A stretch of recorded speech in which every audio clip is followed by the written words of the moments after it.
Welcome to the class on high-performance computing in C++. Let's start by a brief outline of what this class is about and why should you take it. High-performance computing in C++ is a huge subject. You could spend 10 years and still not learn everything there is to learn about it. We only have about 10 hours. We're going to focus on taking the most from your hardware in terms of performance, and within that, focus on concurrency. There are other subjects that we might cover, but we'll focus on concurrency and specifically on multithreading, local concurrency. We're not going to talk about distributed execution in this class. And I haven't said a word about C++ yet. That's because while all the example code and all the code we'll run is written in C++, it's not really that C++ specific. If you can read C++ code, even if you don't write your own programs in C++, you can learn from this class and take advantage of your knowledge in your work. So who should take this class? The truth is, modern CPUs are incredibly fast. Modern computers are amazing devices. For a lot of tasks, they have plenty of computing power. But some people just can never get enough power. Usually, if you write scientific, engineering, finance, modeling, simulation, any other compute-intensive applications, you can use all of the computers in the world and still not have enough. Some people need their own data center just to store the number of zeros on your power bill. If you are in this world, you probably already tried to improve your performance. You probably wrote a concurrent program, maybe a multi-threaded program, and maybe it was even successful. That's okay, you can still learn something new from this class. Throughout the class, I will be throwing up summary slides on sort of takeaway points. If you remember nothing else from the class, these are the things I want you to remember. Why do you want to take this class? Modern processors are very complex systems, and that's not all that goes into your computer. There is memory and other stuff that could be even more complex, and you don't get computing speed for free just because you have all these complex things. You have to learn how to use them well to get good performance. To learn how to use them well, you have to understand them, and that understanding is never done. The processors get better, computers get better, new architectures emerge. You have to learn how to learn, and that's what I'm going to try to teach you. Now, how did we get into this mess that we have to learn how to use hardware? Well, this isn't the first time. If you were in the business long enough, you know that in order to write efficient code, you had to know your hardware. There was a time like that. The processors were very slow, and average performance was not good enough. Memory was very small, and you had to manage it carefully. Compilers were not very good, and you had to do the critical bits of your code yourself if you wanted them done well. Things got a lot easier as the hardware capabilities improved. Most programs written today are fast enough without significant optimization. You don't need that much compute power to read your email or browse web. There is tons of memory for most applications, and the compilers are actually quite good. So good, in fact, that you probably would not be able to write the entire program in assembler and outperform the compiler. As a result of all of these advances, the programmers could now focus on writing better programs instead of writing the programs that could barely meet their performance needs. So you can now focus not on how to do things, but on what do you need to do. And that's a good thing. And why was this all happening? Well, it was all made possible by improved CPU scaling. Over decades, CPUs and other ICs got larger, and they also got faster. The clock frequency got faster, performance got faster, everything got faster. And then it stopped getting faster. I won't go into reasons for why this is happening, but there are multiple reasons: technological, manufacturing, and so on. But the bottom line is the processors are still getting larger. That is not slowing down, but they are not getting any faster. Sometimes they're getting slower. So if the processors are getting larger but not faster, what happens with all the silicon? Well, the first thing that happens, all of these large CPUs have more than one core. This is nice, except you actually have to write your program to take advantage of them. Some cores, even though they're single cores, can run within one core multiple hardware threads. The threads are not going to happen by themselves, you have to create them. Caches have got much larger and for the most part make up for slow memory, but you have to use them right. Sure, some silicon still goes to better, faster instruction processing, and that still happens mostly by itself, but not entirely. In addition to faster instructions, we now have more complex instructions that can do a lot of complex computations very fast, and compilers know some of them, and others you have to write yourself. So we're kind of back in this world where you have to know your hardware to write very efficient programs. What do you have in that hardware? Well, lots of stuff. This is a Nehalem CPU die. You can actually see how little area is occupied by the compute units, its execution units in top corner. That's all your math. The CPU is supposed to be doing computations. Well, that small portion of the CPU can do all the computations you need. Everything else is for something else. And some of these systems, they just work when you run the CPU. Others, compiler will make them work right. Some of them you have to be taken care of explicitly, at least if you want large performance. And there are a few more that it's just good for you to know to be able to write good programs, even though they mostly work by themselves. So the bottom line is the free lunch of programming, when you could just write your program and wait a year for a better CPU and it would get faster, that's over. So now, to write efficient code, you have to know your hardware. As a result, high-performance computing, and we're focusing on concurrency, so concurrency at the extreme level is hard and mostly has to be done at the low level. Some languages, some libraries provide high-level abstractions, some of them even work, but still you can do better if you do critical things yourself. Memory is huge, very large, but accessing memory is expensive. So again, you have to take care of managing your memory accesses. Compilers don't really give you full access to everything your processor is capable of, which means you may have to go beyond the language that you're using. And as a result of all that, very similar programs using very similar, even the same algorithms, very similar data structures, with subtle differences in how they're coded, can perform very differently. And the goal of this class is to help you understand why they perform so differently and how to get your program to be the faster one. This understanding, this is the focus of the class. This is very important. I'll give you a lot of knowledge. You'll learn more about the hardware than you probably wanted to know, and that's all very useful. Right now, you can take this knowledge and apply it immediately to your work. But even more important is learning how to gain that knowledge when the world changes. Remember that time when going was good and performance was free, and we could focus on writing good programs? Well, we still have to write good programs. That's not going away. And that's because all programs have to be read by someone, possibly you. Programs are primarily tools of communication.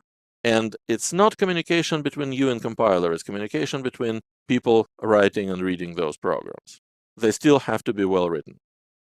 So you have to understand hardware, you have to write programs that take advantage of hardware, and you can't go back to unreadable low-level programs of 50 years ago. So we're going to do a lot of low-level programming, and in this class we're going to do it primarily so we can actually figure out what the hardware does, how it does it, and what impact it has on performance. Just because a program is low level doesn't mean it has to be written badly. Any program can be written well or not, and that's true for low-level programs as well.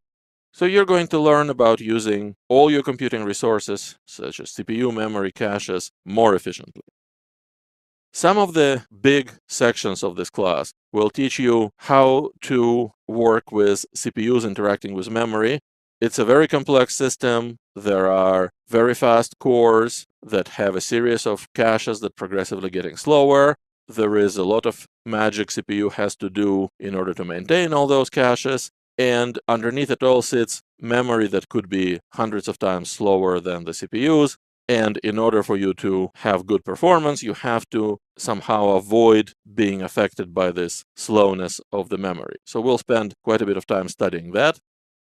Now, that was all for one CPU, and that looked scary enough. Now we have multiple CPUs, and they have their own memory, and they can interact with the memory of each other, and that interaction sometimes costs you a lot of time. So we have to learn all of that. Finally, still on the subject of CPU and memory, if you have multiple CPUs, you could be doing operations on memory at the same time. One processor writes, another processor also writes, could be writing in the same location, they could be reading, and what happens before, what happens after, what does each CPU see, all of this falls under the category of memory model. We'll have a whole chapter on that, because that's important to understand for you to learn how to write correct concurrent programs and not pay too much performance for that correctness. After we get all these bases covered, we're going to study concurrent data structures and log-free and log-based programming and how to avoid data races, undefined results, sudden explosions, and other interesting things.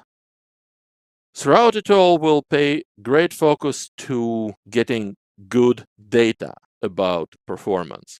We're going to learn how performance is measured and how to use the results of these measurements to guide your optimization and your development work for better performing programs. We'll see a lot of performance data, and we'll learn how to collect and how to use it. So this is the plan. We will learn how to get the most of your computing resources. Yes, there will be log-free programming in this class, and we'll learn about how to keep your work grounded and data-driven so you only do things that really help your performance. If that sounds interesting, then this is the class for you. In this class, we will explore the issues of memory and their impact on performance. We start with an overview of memory architecture and how the performance of the program is impacted by the interaction with memory. When it comes to memory and using it in the program, there are two major aspects. The first one is, how do you get memory, which is commonly called memory allocation. This is handled by the operating system. An application can take over significant portions of memory allocation. Hardware comes into play, but mostly it's the operating system and the library. The second big class of issues is how to use the memory. Once you got it by some form of allocation, how do you use it for reading and writing data? This is primarily determined by the hardware. The overall efficiency of your program will depend on how good your software is at making the best use of the hardware. The OS has some role to play, but mostly it's between the hardware and you. In this class, we will be focusing on the second issue. Let's assume that the allocation is not that frequent. Somehow, one way or another, you got the memory you need. Now you're using it a lot to store data, and that's where your performance is. So let's proceed to explore the memory system.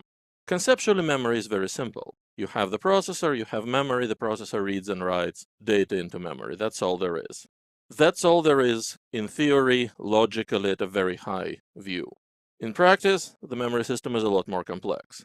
First of all, the processor actually does not access the main memory directly. There are several levels of caches, which are different kinds of memory between the processor and the memory. The processor writes into the closest cache, which is commonly known L1 cache. There is then the second level of caching, and on most systems these days there is the third level of caching, and finally the data trickles down to the main memory. If the processor needs to get some data from the memory, it has to be first brought into L3 cache, then L2 cache, then L1 cache, and finally it gets loaded. Now, all of this so far has totally ignored the issue of multi-core or multiprocessor systems. If we have several processors on a shared memory system, the main memory is shared between all of them. Some of the caches will be unique to the CPU that owns them, and some will be shared between some or all CPUs. This detail of what is shared between whom varies a lot from one platform to another, depends on how many CPUs you have, the class of your hardware, and so on. But the general picture remains: L1 cache will be per core, main memory will be shared between all CPUs, and caches in between will be shared between some smaller group of CPUs. Why does it have to be this way? Why is it so complex? The reason is that the memory that is used to build the caches is different between different caches. Specifically, L1 cache is made from the fastest memory. The CPU, of course, operates the fastest. The registers in the CPU run at the same speed as the processor. L1 cache is usually just as fast or maybe a little bit slower. L2 cache is slower, but there is more of it. L3 cache is quite slower compared to the previous ones. There is even more of it. And the main memory, you have gigabytes, maybe even terabytes of the main memory. By comparison with the CPU, it's extremely slow. Your CPU may run at 4 gigahertz, main memory could be less than 1 gigahertz. So that's the reason for this complex system. Once you have all these caches and all the multiple CPUs, in addition to just the transistors needed to form the memory cells and all the caches and all the transport between them, there is a whole lot of hardware that deals with cache coherency. It's still a shared memory system. It wouldn't do you any good if different CPUs were totally unaware of each other and proceeded under illusion that the other CPUs don't exist at all. So somehow they have to have more or less the same view of the memory. A lot of cycles, a lot of silicon, a lot of power goes into making that happen on the most common CPU architectures. All of that isn't free. It takes time to move those bits up and down the memory hierarchy. It takes time to populate the caches. It takes time for the results to trickle down from caches into the main memory. So it makes sense intuitively that your performance of the program would depend on how quickly you can get data into the memory and out of the memory where you need it. This is all intuitive, and the first rule of software performance is never guess about performance. We're going to have to measure the efficiency of the memory system. So let's proceed to explore this. The main idea here is to measure how long it takes to read and write different amounts of data into memory and out of memory. There is an underlying assumption here. If the data fits into the cache, then the hardware will keep it in the cache. It's a sensible assumption. If it wasn't so, why would there be a cache in the first place? We will be able to detect whether that assumption works or not. There are a lot of questions we can explore here. For example, I said that larger caches are larger. Well, how much larger? How big are caches in the first place? You can read the specs about your hardware system, but you can also measure it. How much faster is faster? How much faster is L1 cache compared to L2? Not difficult to measure, we're going to do that. Does it matter if we access memory in different order? From small addresses to high addresses, sequentially, randomly, with some step? Does it make any difference for performance? What's faster, reading data from memory or writing it back into memory? Does it matter if we write 1 byte at a time, or 8 bytes, or maybe 64 bytes? We're going to start measuring all these things. A note on measuring. We'll have to measure very small time intervals, basically individual accesses to memory. This is not an easy task. In general, this is known as microbenchmarking, measuring very small pieces of code. Could be one store instruction. Such short time measurements are noisy, they have to be repeated many times, and in particular with memory, the hardware tries to make itself more efficient for a particular use, so it will get primed for whatever you're doing, and it will get faster once it adopts to your current memory pattern. So all of this complicates collecting the results. A good microbenchmark library will take some of this into account and free you from making at least some of the mistakes common to benchmarking.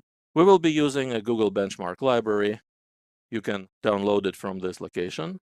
The first time we'll use it, I will go through some of the elements of the library and how to use them. After that, it should be familiar to you. Let's begin with the simple benchmark of reading and writing memory. Here is our benchmark code. It includes the Google benchmark header, and To use Google Benchmark, you have to write these benchmark fixtures. We're going to test memory speed using different size words. So we will write a fixture as a template, and the word could be an int or a long or maybe a byte. And this is a fixture to test writing into memory. We're going to allocate some memory. I use POSIX memo line on a large enough value, so I don't have to worry about alignment issues. You may want to test how alignment affects performance of your particular hardware. For the purpose of this class, I'm just going to enforce very strong alignment and not worry about it. We're going to write into memory a value. The same value probably doesn't matter which value we use. We can test whether this assumption is true or not. The way the benchmark works is the body of the benchmark sits inside this loop with the function keep running that is provided by the library. It will keep running the microbenchmark until it collects enough data to produce a result with sufficient accuracy. The compiler is very good about detecting redundant writes. In particular, it will probably figure out that we are writing the same word into different locations in memory over and over. Once it detects that, it will optimize most of it away, which is usually a good thing. In the microbenchmark, you actually want to measure how long it takes to do this many writes, however many writes the benchmark library will want to do. Google Benchmark Library provides this do not optimize function that wraps around the code you want to benchmark. It prevents compiler optimizations. Similarly, we have a reading fixture that does the same thing, only it reads the value from memory, runs this pointer p over all of the memory we allocated, and reads the value, stores it in a sink. We're going to ignore the sink. In order to actually run the benchmark, you have to instantiate the fixture one or more times. And you do this using this benchmark template macro if your fixture was a template. Ours was. So here you see we can run the benchmark fixture for long, int, short, and so on. We're also using the SAC or AVX long types. These are 128-bit and 256-bit integers. In order to use them, we have to include these headers for SAC. And if this machine had AVX, I would have also included the AVX header for 512-bit words. This particular machine doesn't have AVX. Finally, it needs main, so benchmark main provides us the main that automatically runs all these benchmarks. That's basically all we need to do to benchmark, and what we're going to measure is actually this code inside the loop. Well, we're going to measure the whole code inside the loop. What we're after is this piece within the do not optimize clause. I have already prepared a makefile, but it's a standard compilation with a C++ compiler. Let us pause for a second. Compiler, we're compiling optimized. We want to measure the fragment of code itself within the do not optimize. We want that to be optimized if it's possible. For such a short fragment as we have, there won't be any optimization. We just don't want any optimization between the repetitions of this fragment. In particular, we don't want the compiler to eliminate redundant repetitions. And here we see how it runs. It runs multiple sizes. How does it know which sizes to run? I'll show you in a moment. And it tells us for each size how long it took to run and how many iterations it had to do. Let's see where it got the sizes from. In order to instantiate the benchmark fixture, you could just give individual values, or you could give a range of arguments. Inside the fixture, this call to range x retrieves the current value. So using range multiplier and range, I specified that I want to run on a range of values from 1024, doubling up every time until I reach 2 megabytes. What happens to that value? Well, that would be the size of the memory that I'm allocating. So what do we have here? 1024 bytes, 1 kilobyte, writing and reading, 2 kilobytes, 4, and so on up to 2 megabytes. Now this is strange. The reading and the writing took basically the same time. Well, if you know something about memory speed, if you've read anything about it before, this should startle you. This isn't right. This isn't how it's supposed to be, not what everybody else tells you. Now would be a good time to take a break, and you can think about a solution to this puzzle. When we come back for the next section, see if you got it right. Welcome back for the second section of our overview of memory performance. Let's jump in right away. We had ourselves a little puzzle last time. Let's see what it leads us to. What could be the problem? Well, maybe on this machine reading and writing is the same speed, but what else could it be? This is our benchmark fixture, and this, within the keep running loop, is what we're measuring. In addition to measuring the write, we're actually running the entire loop inside. So could it be that the time we measure is actually not so much the time of the write, but the time it takes to iterate over the loop? Well, there is only one way to find out. We have to manually unroll the loop. Let's get to the writing fixture here. So here is our loop, same thing, but inside the loop we now have this repeat macro, which repeats the content, in my case, 32 times. And every time I write, I also advance the pointer manually inside the macro instead of in the loop. There is no advancement here anymore. There is underlying assumption that the memory size is divisible by 32 advancement in this case, and it would limit the sizes I can use, but I'm running large powers of 2 for size, so it's not a problem. If you were doing other sizes, you would have to be more careful here. So what I have done is manually unrolled this loop 32 times. And I've done the same for reading fixtures and so on. Let's run that test. It's faster. It was about 60 nanoseconds. For 1K, now it's 38. Let's see if reading got faster too. Now reading is a lot faster. Okay, so now we're close. We're getting something sensible. Now, is 32 times unrolling enough? Or maybe we need more, or maybe 16 was good enough?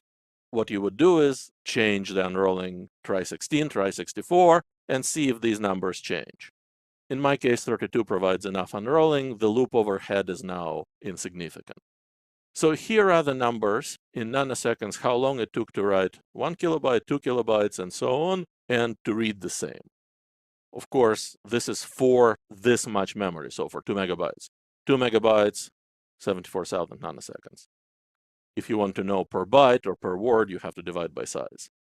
This kind of shows that it's faster to read than to write, and it, of course, takes longer to operate on larger sizes, but it would help us to have a picture or a graph of these numbers to actually make sense of the data. So what have we learned? First of all, having a micro-benchmark library does not free you from the unfortunate necessity to still use your head. Use common sense, use prior knowledge. If the results don't make sense, they probably don't make sense. Try to figure out what's wrong.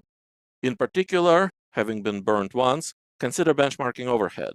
Look exactly what it is that you're measuring. We have also seen that there is significant difference in memory access speed. Reading, writing, very different.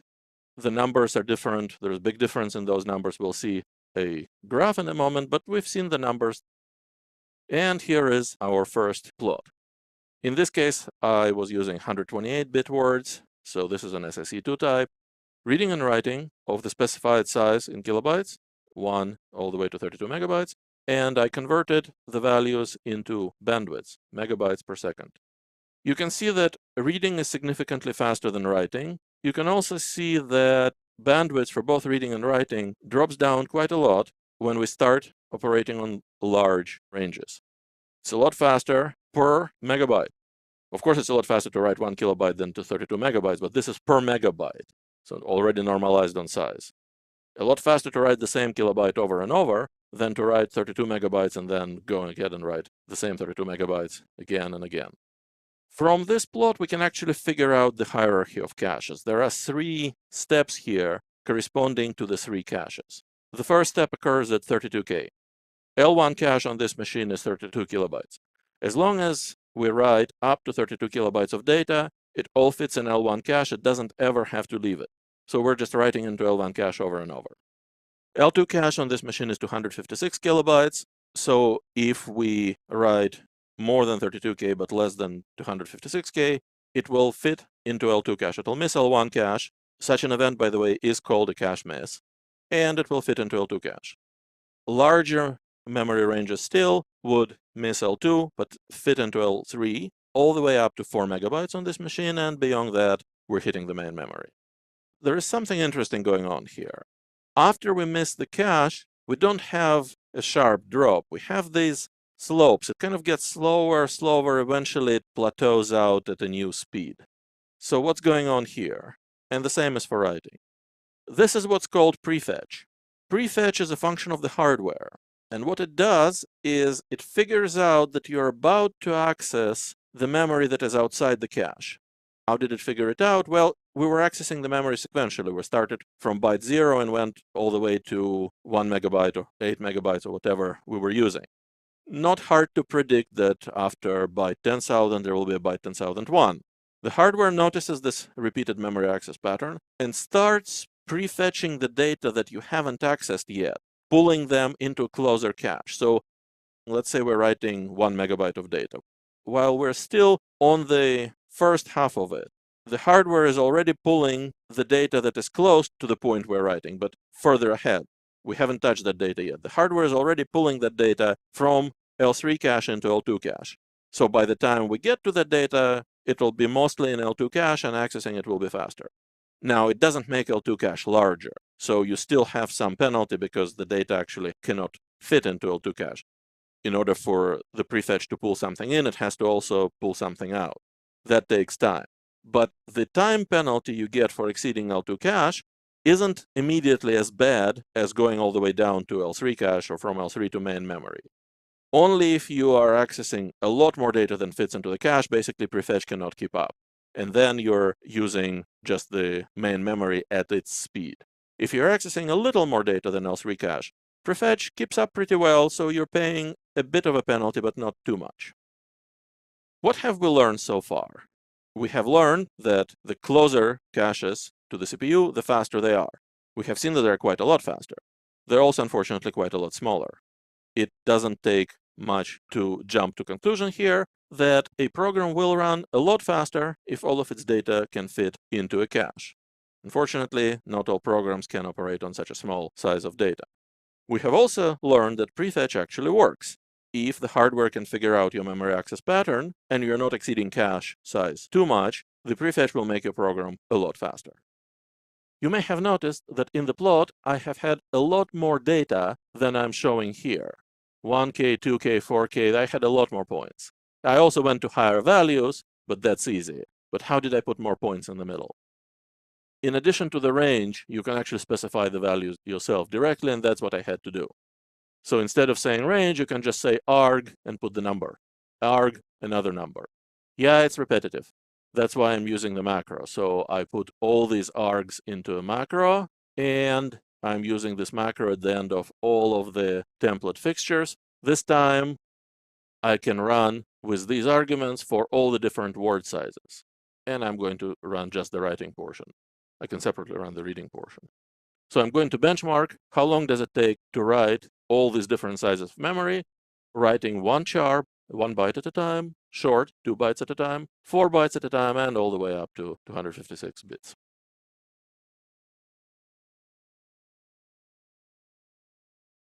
Well, you can already see that for writing the same 1 kilobyte, 1 byte at a time takes a lot longer. It was 38 nanoseconds before on the same machine. We're done with char. We're now to short, twice as fast. For the same kilobyte, 151 nanoseconds. It'll get faster as we use larger words. This actually makes sense. The operation itself takes certain time. Specifically, it takes 1 cycle or maybe 2 cycles, depending on the hardware. But if you're writing only 1 byte per operation, then you need more operations than if you're writing 4 or 8 or 16 bytes per operation. So the larger word you can write in one operation, the faster it's going to go. See, the same 1 kilobyte, 4 bytes at a time is 80 nanoseconds. Getting even faster for longs, that's 8 bytes at a time.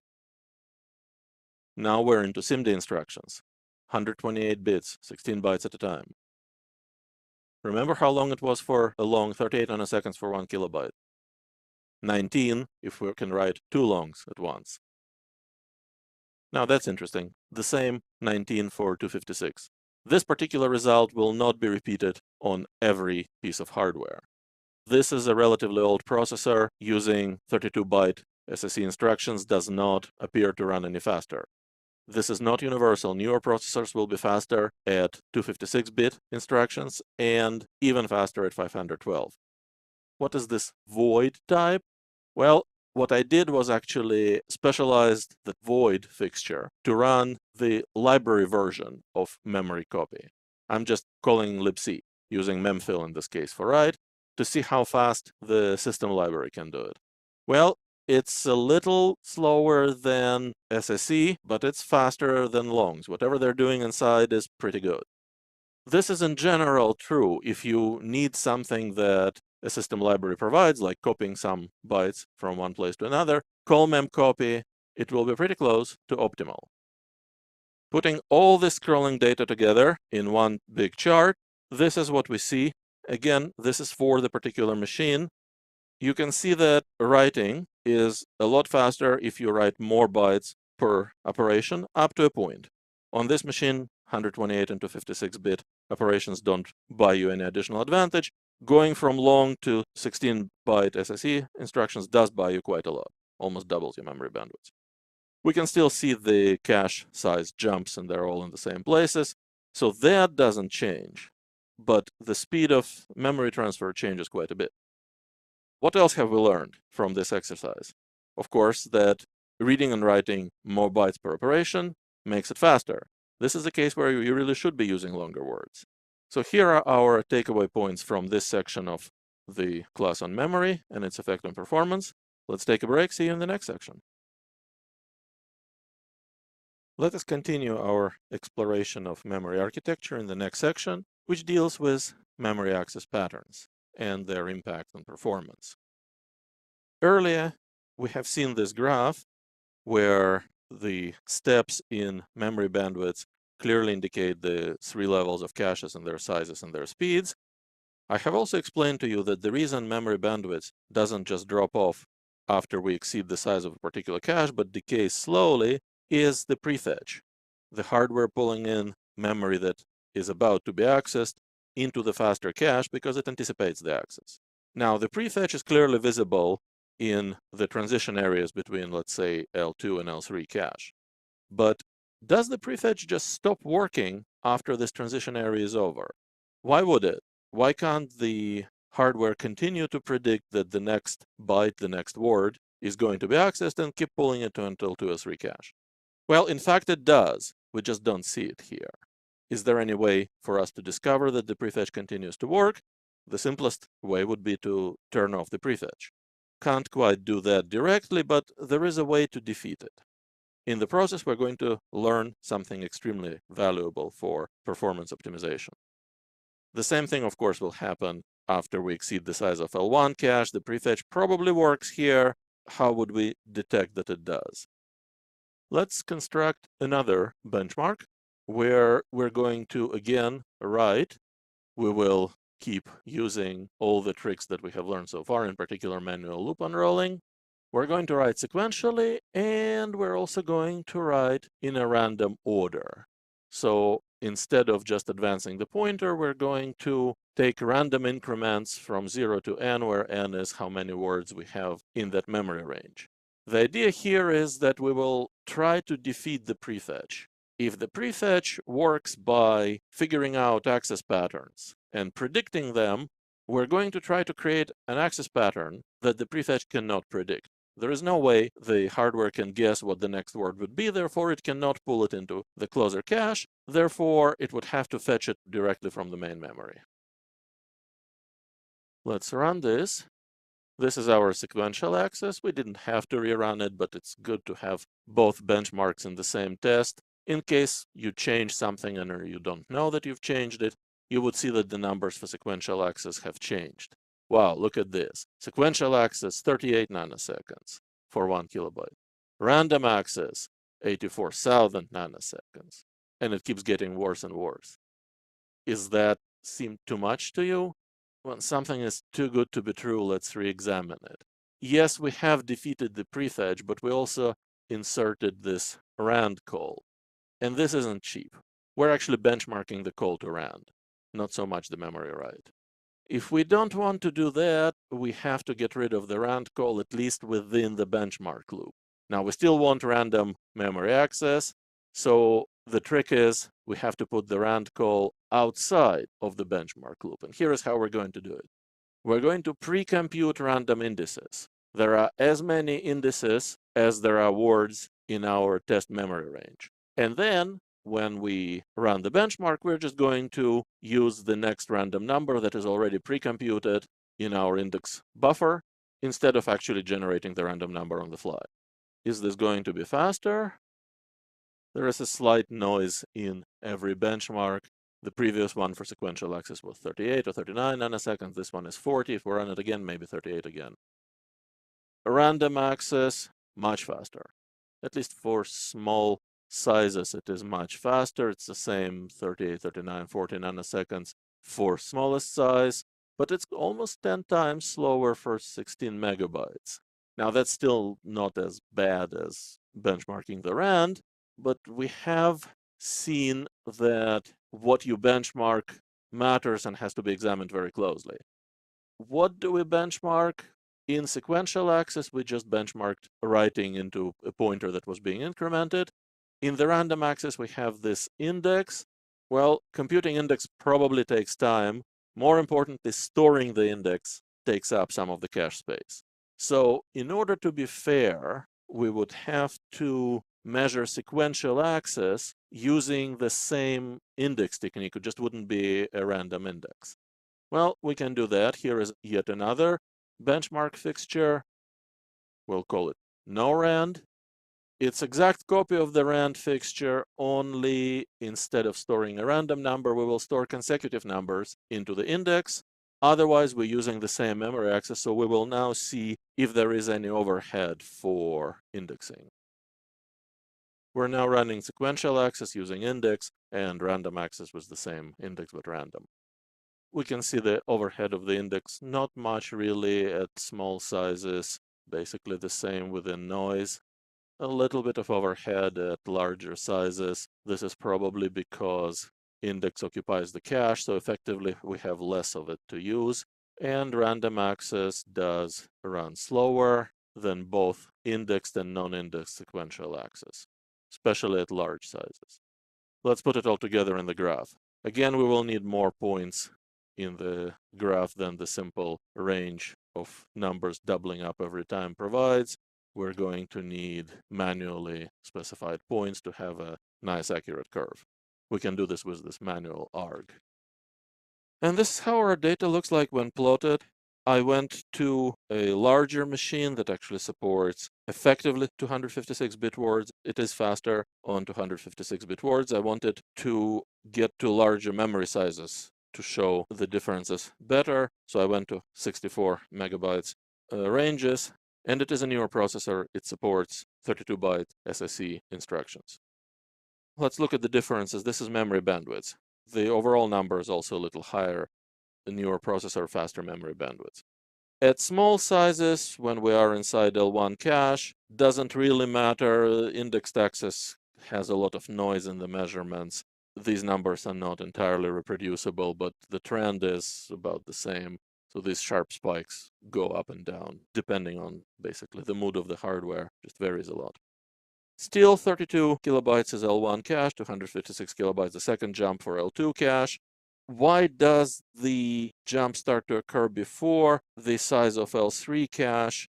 We're draining the cache to store the index in addition to the words we are writing. So effectively, we have less cache. L3 cache is 8 megabytes on this machine. Let's focus on this difference between sequential and random access. Let's say for the data in L2 cache. So all of the data fits in L2 cache either way, but for sequential access, we have a lot more bandwidth. That is the prefetch. That's the prefetch into L1 cache that is still running, even though we don't see this slope of slowly decaying bandwidth as we see right near the jump from L1 to L2. That slope leveled out.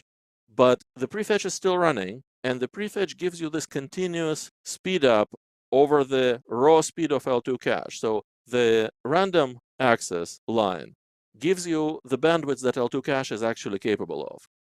And the sequential access line actually gives you the bandwidth of the prefetch trying to fetch as fast as it can from L2 into L1. It's doing a pretty decent job. It's about 1.5 times faster. The same thing happens between L2 and L3 caches and L3 in main memory. So the prefetch works everywhere. As soon as you exceed the cache size, it gives you the overall speed boost, makes it seem like your second level, third level caches are a bit faster than they really are. So again, this is the prefetch into L1 responsible for the speed gain. So what have we learned? Most importantly, we have learned that sequential access is a lot faster than random access. This has to do primarily with the prefetch, with the ability of the hardware to predict memory access patterns and optimize fetching data into cache to give you maximum memory bandwidth.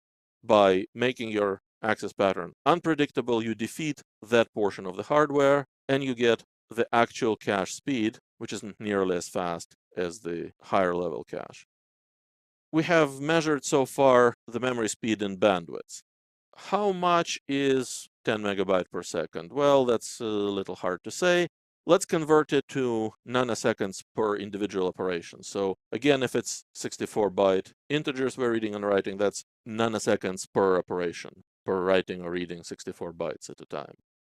The horizontal axis is the same, the vertical axis is essentially inverted, and we see that it takes a lot longer to write into the main memory once you exceed the L3 cache size than to write into L1 cache. It takes particularly longer if you have defeated the prefetch. So the random access line basically is the speed of the memory as it really is. And the prefetch tries, but there is very little it can do. For sequential access, there is 4 times speed up at large sizes. That's the prefetch giving you essentially the speed of L3 cache. Well, not quite the speed of L3 cache, but a good portion of the speed of L3 cache, even while you're writing into the main memory. We have seen that index uses the caches, so you effectively have less than 8 megabytes of L3 cache. By the way, 1 nanosecond, 5 nanoseconds, how much is 1 nanosecond in terms of computing? How much can happen in 1 nanosecond? Well, we have to compare it with some computing operation. Simplest operation is just addition. So how long does it take to add? Well, we're on the roll with benchmarking here, so let's just put increment inside a do not optimize wrapper in our benchmarking fixture and test how long does it take to increment. Let's say along. 2 nanoseconds per increment. Takes 2 nanoseconds for a basic arithmetic operation. 8 nanoseconds is significant. Several adds could be done in this time. So what have we learned? Not only sequential access is a lot faster than random access can be slower than computing. The memory speed can dominate your program. This could be a major impact on your performance. Obviously, you would want to know about this and you would want to optimize it, and you want to avoid having your program dominated by the slow memory speed if you can. This one curve here will have huge, major impact on your algorithms and your data structure designs. Let me give you a very simple example. Let's say we have 1 million numbers, well, maybe they're longs, 8-byte numbers, and we want to access them all sequentially. We can store them in an array. It'll be 8 megabytes worth of memory in an array, so we're going to do sequential access, and this is the speed we're going to get per operation. 8 megabytes fits exactly into L3 cache on this machine. Let's say that you have chosen list as your data structure. List, in addition to the data itself, will have 2 pointers per node. Let's say pointers are 8 bytes each, same as long. So now we have 24 bytes per node, 1,024 megabytes of data. Not only we have 3 times as much data, so we are further to the right on this axis, where 3 times more memory, we're paying penalty for that. But list is actually scattered randomly in memory. Even though we're accessing the elements sequentially, we're accessing the memory randomly because the order of allocation is unpredictable. You call malloc for each element of the list, you get address from anywhere. So now you went from accessing 8 megabytes sequentially to accessing 24 megabytes randomly. This unfortunate choice of data structure cost us a little over 10 times in performance. This is perhaps an extreme example, but as a part of a larger data structure, you might very well end up making such a design choice, and this is the price. The choice of algorithms and data structures will critically affect both the data size and the access patterns. And both the data size, the memory size, and the access patterns have major impact on the performance of the program. Could be an order of magnitude easily. So you should be very much aware of the access patterns and how well your data fits into cache, and how likely you are to miss the cache, how often is the cache miss, and what is the cost of a cache miss, because if you miss the cache, that wait is longer than a single arithmetic operation, longer than several arithmetic operations. It could be longer than the entire processing, the entire computing you are going to do on this element if your program is not very numerically intensive. So keep this in mind when you're designing your data structures. Welcome back to the next section of our class on memory architecture and performance impact. We're now going to talk about multiple CPUs. Remember this memory bandwidth chart? We have seen them before. All the caches and the prefetch. We've seen the cache impact. All of that was for a single CPU. Remember, I have shown you the memory architecture diagram. There is usually more than one CPU these days, or at least more than one CPU core, and they're all accessing the same memory. They're not, however, all accessing the same caches. Some of the caches are shared, some are not. So far, this is what we have covered. Just one CPU accessing its caches, the shared caches, and all the way to the memory. But that's not all there is to the memory system. Now let's look at multiple CPUs and how they all work together with the memory.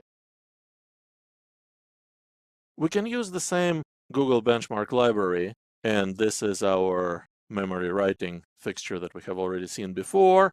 The only change we need to make is when we instantiate it, and the random access fixture and so on. In these arguments here, we have to specify the number of threads. Now, this is just a macro. Where does this number 1, 2, and 4 go? Here. So all the arguments, like a range or manual selection of arguments, this is all the same. We just add this parameter threads. And this will run the benchmark on multiple threads. Now, it runs the same benchmark, so all it does is it runs this code here on 1 or 2 or 4, however many we specify threads. Let's do it. So it's running one thread, giving us the numbers we have already seen before. The word is long, so 8 bytes, the same 38 nanoseconds. We're now running 2 threads. And it takes 19 nanoseconds to write the same 1024 kilobytes instead of, how long was it? Twice as long? Yes, twice as long. Writing 1 kilobyte, one long at a time, on one thread takes 38 nanoseconds.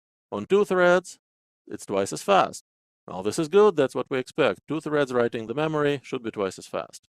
4 threads, well, faster than 2, but not really.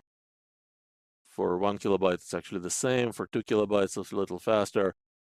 Now look here, for 16 megabytes, this is a large size.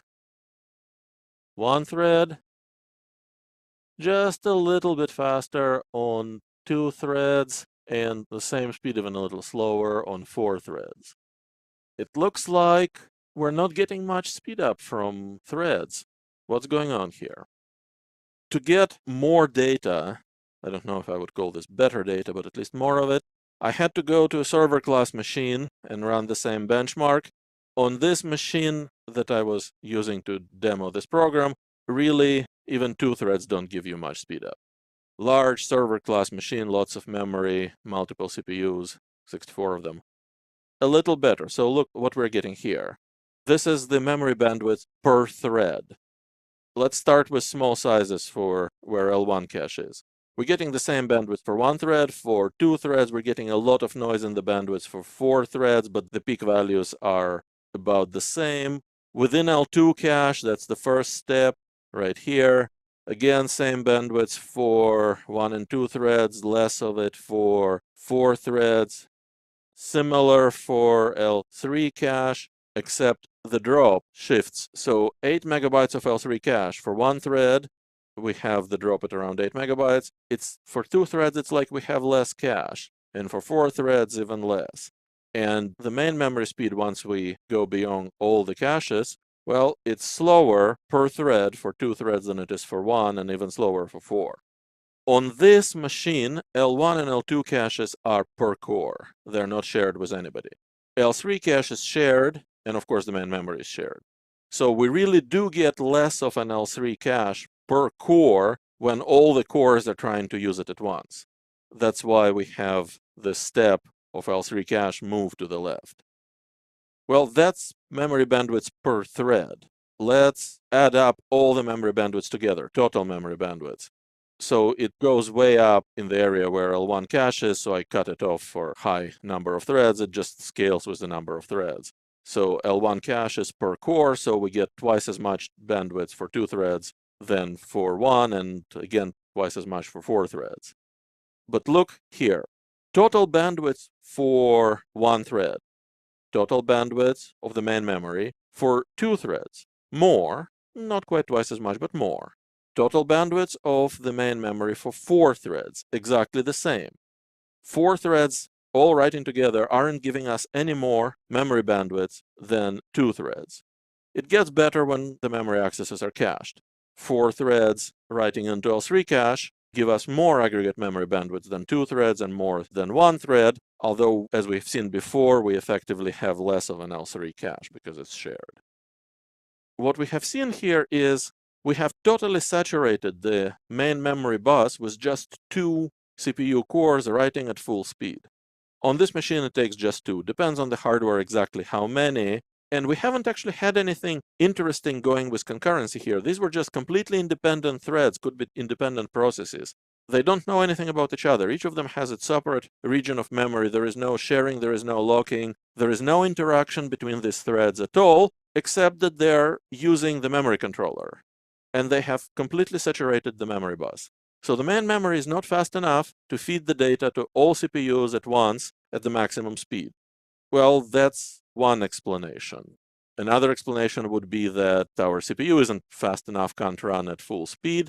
Again, benchmark to the rescue.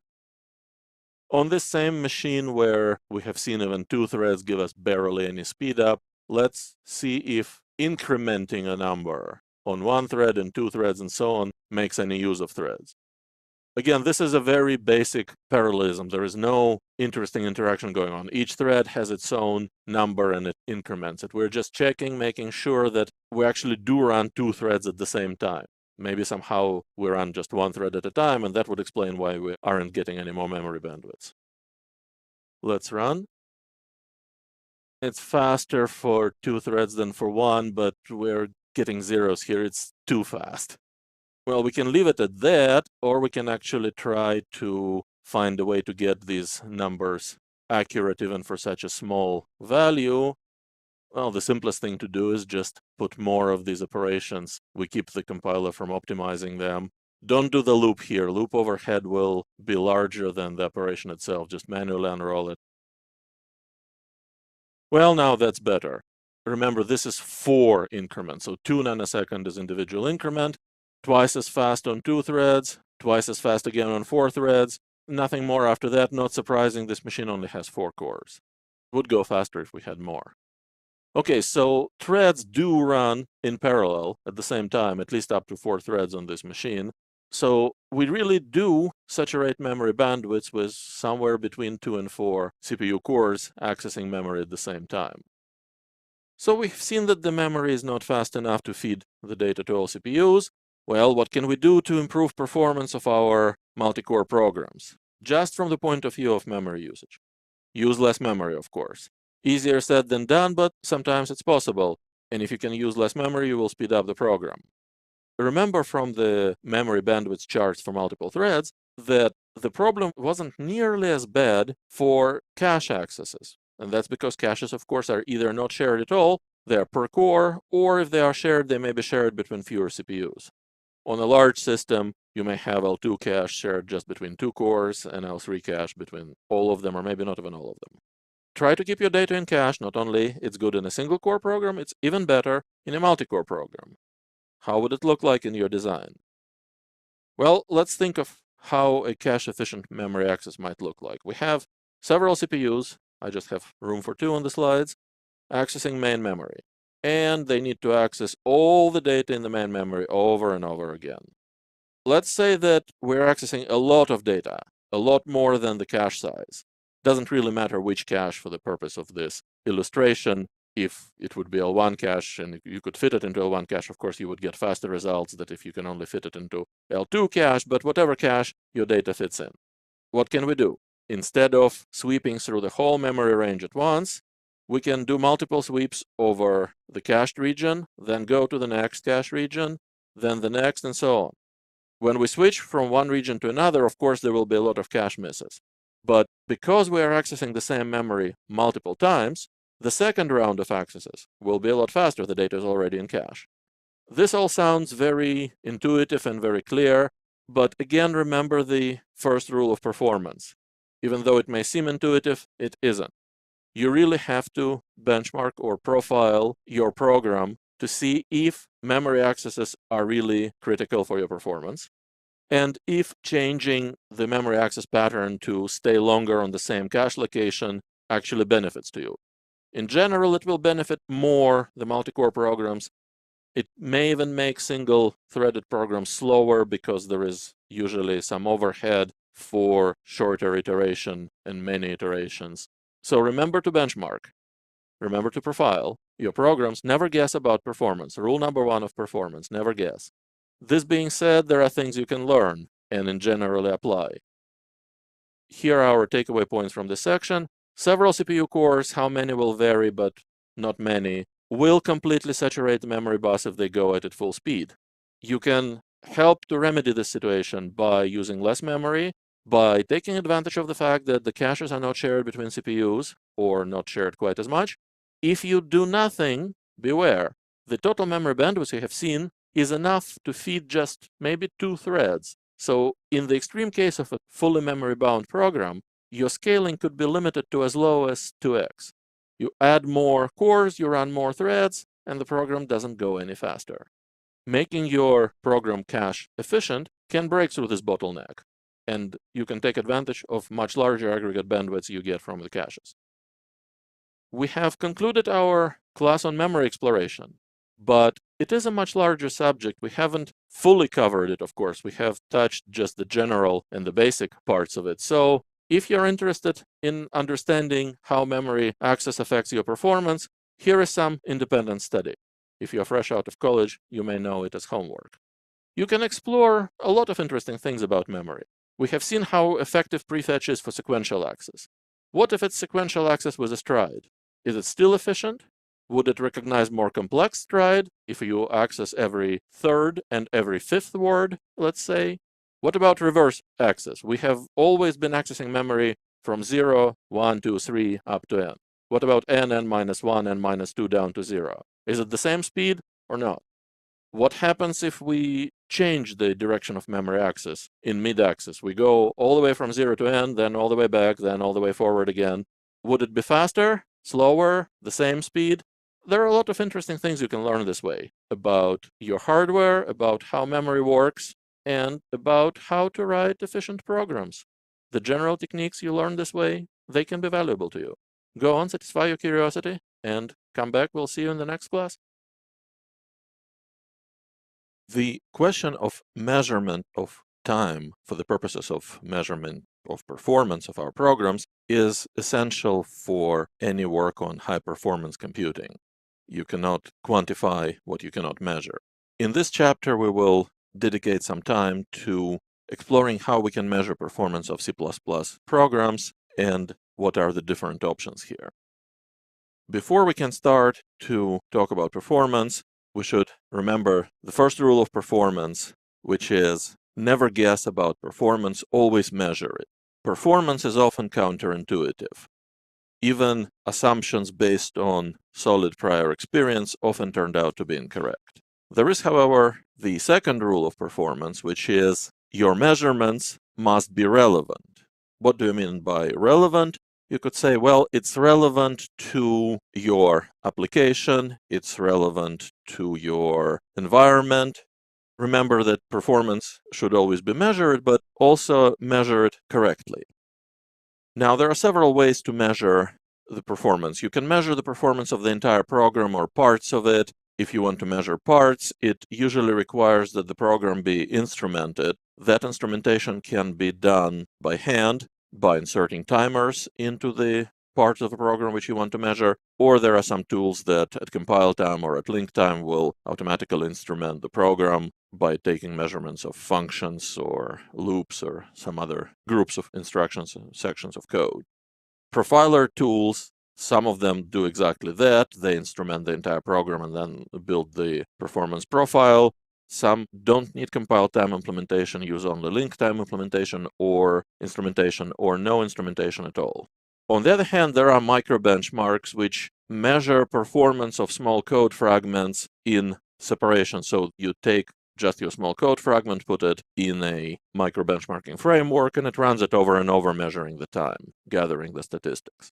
It uses some kind of timers, either explicitly you put the timers in if you write your own micro benchmark framework, or you can use one of micro benchmarking libraries, then they have it done for you. Now remember, we talked about relevance of measurements. The first part of relevance is what exactly do you measure, what is the performance to you. In the context of high-performance computing, usually it's the throughput, which is you have a certain amount of computing to be done, how long does it take? So operations per second or hours per simulation, whatever the case may be, but that's not the only metric. In power-sensitive systems such as embedded or mobile systems, power utilization may be more important, or at least amount of computation per watt of power could be important. You could, in some cases, measure power directly, although CPU utilization may also be used as a proxy for power measurements. Now, there are many other metrics. For example, real-time and low-latency systems are actually more interested in latency than in throughput, especially in the latency tail. If something is very fast, but 5% of the time it takes very long time, that's not a good situation for real-time systems. So in addition to the metrics, you have to select representative for your situation programming environment. It has to be, of course, on the right hardware. The problem size has to be correct. For example, if you are measuring how long it takes to sort some collection of data, you will find that sorting 10 elements and sorting million elements are very different things. They're limited by totally different factors. So you have to know how many elements you typically sort in your real application. Realistic input, so on. Now, assuming you have done all of that and selected the measurements and the context for the measurements that are relevant to your application that you're trying to improve, the question then becomes, how do you measure time? And we will start with the lowest level stuff, which is the timers themselves. Now, timers, of course, measure real time or CPU time elapsed from one point of execution to another, so they actually measure the duration of time. You can use them in micro benchmarks if you just run the same fragment of code over and over again and measure how long it takes. You can put timer calls into your program and measure how long some function takes or some loop takes. It's up to you to instrument the program, so you have to have some information about which sections of the program are worth instrumenting and which are important. If you don't, you usually start from the high level. Let's instrument, the top functions, however many of them you have. You find what takes the longest, you delve into it, instrument portions of it, and so on. If you use some benchmarking or profiling tools, they'll have timers hidden away from you. But sometimes the most direct result is the simplest, the most straightforward. Put your own timers, get the result. So I want to teach you how to do the timers. Doing timers in the context of micro benchmarks is somewhat different than doing it in a real program. In your program, you just put the timer calls directly into the program at the beginning or at the end of the function usually, and accumulate the time. Micro benchmarks measure a very small code fragment. Usually you have to run it many, many times and accumulate the total runtime, divide by the number of iterations, primarily because it's easier to measure large time intervals. There are libraries that help you both run the code many times and do the statistics. There are a couple things you have to worry about here. First of all, the compiler can detect that you're running the same chunk of code over and over, presumably with the same result, and can figure out and optimize it. In the most extreme case, the compiler can just figure out that the last iteration is the only one that matters, because the result is always the same, and optimize everything just to one iteration. In the more extreme case, the compiler can figure out that you're actually not using the result and optimize everything away. There are ways around it. Now, the hardware also has certain capability to optimize performance of repeated instruction, but your view on it is somewhat different from the compiler optimizations. The compiler optimizations you want to have the same as in your real program, which is you don't want to compile without optimizations completely, but you also want your fragment that you're measuring, the fragment of code, you want it to be optimized just like it was in the actual program.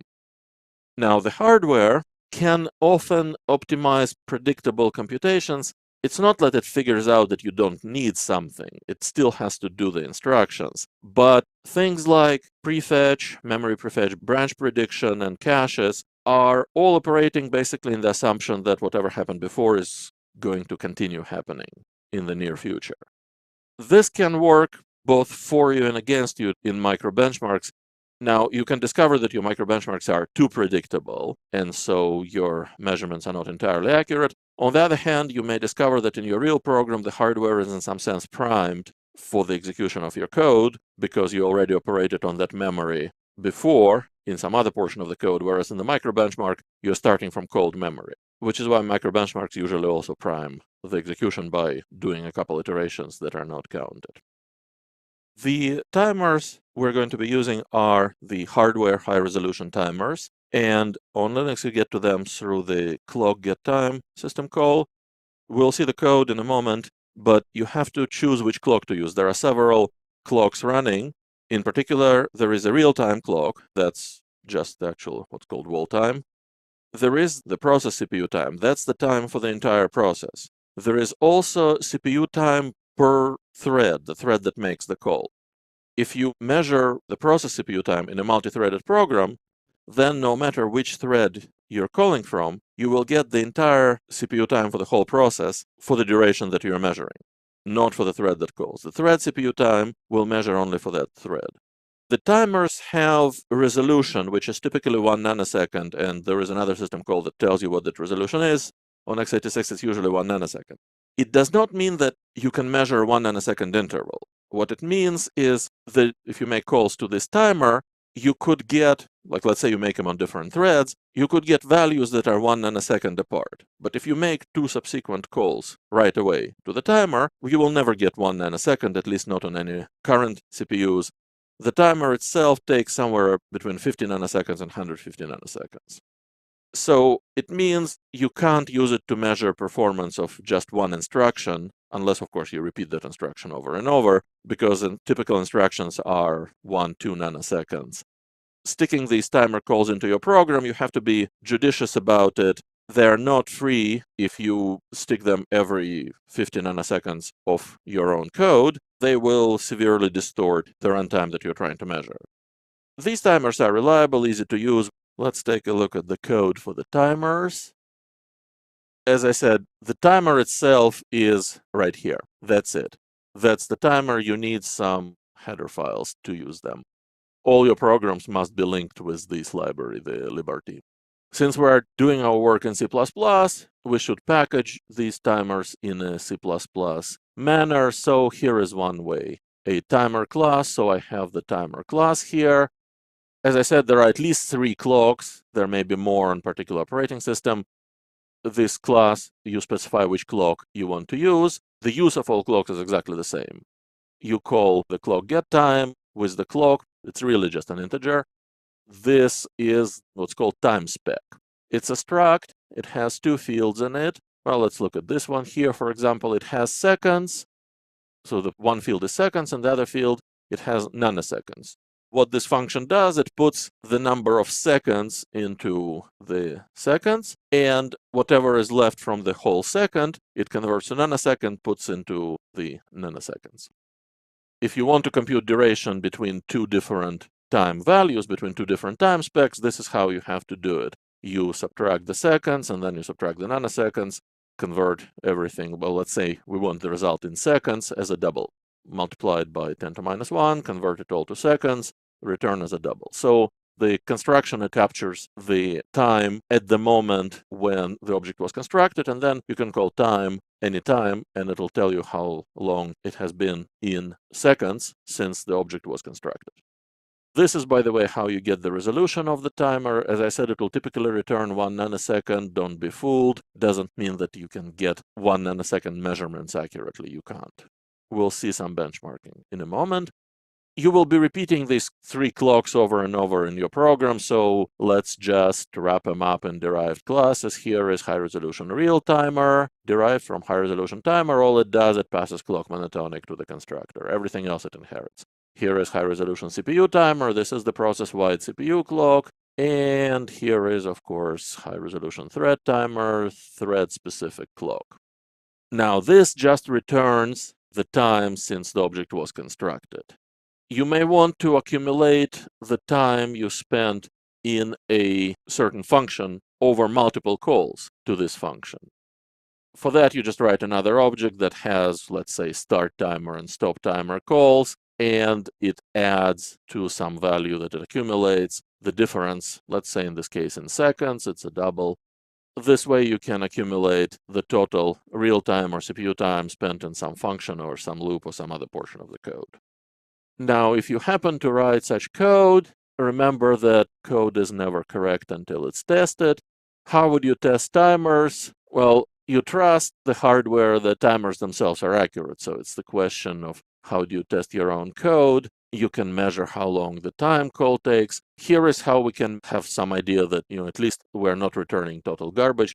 For example, if we use a CPU timer and we time a sleep call, there shouldn't be any CPU time passing, but should be some real time passing. So here is we time the sleep call with a real timer. Here is we time it with CPU timer. On the other hand, if we use the same CPU timer, here is the CPU timer, and what we time is some real computing, doing some computations, that should run up some decent CPU time. Remember that this should be linked with LRT. Our tests are done, finished with the expected results.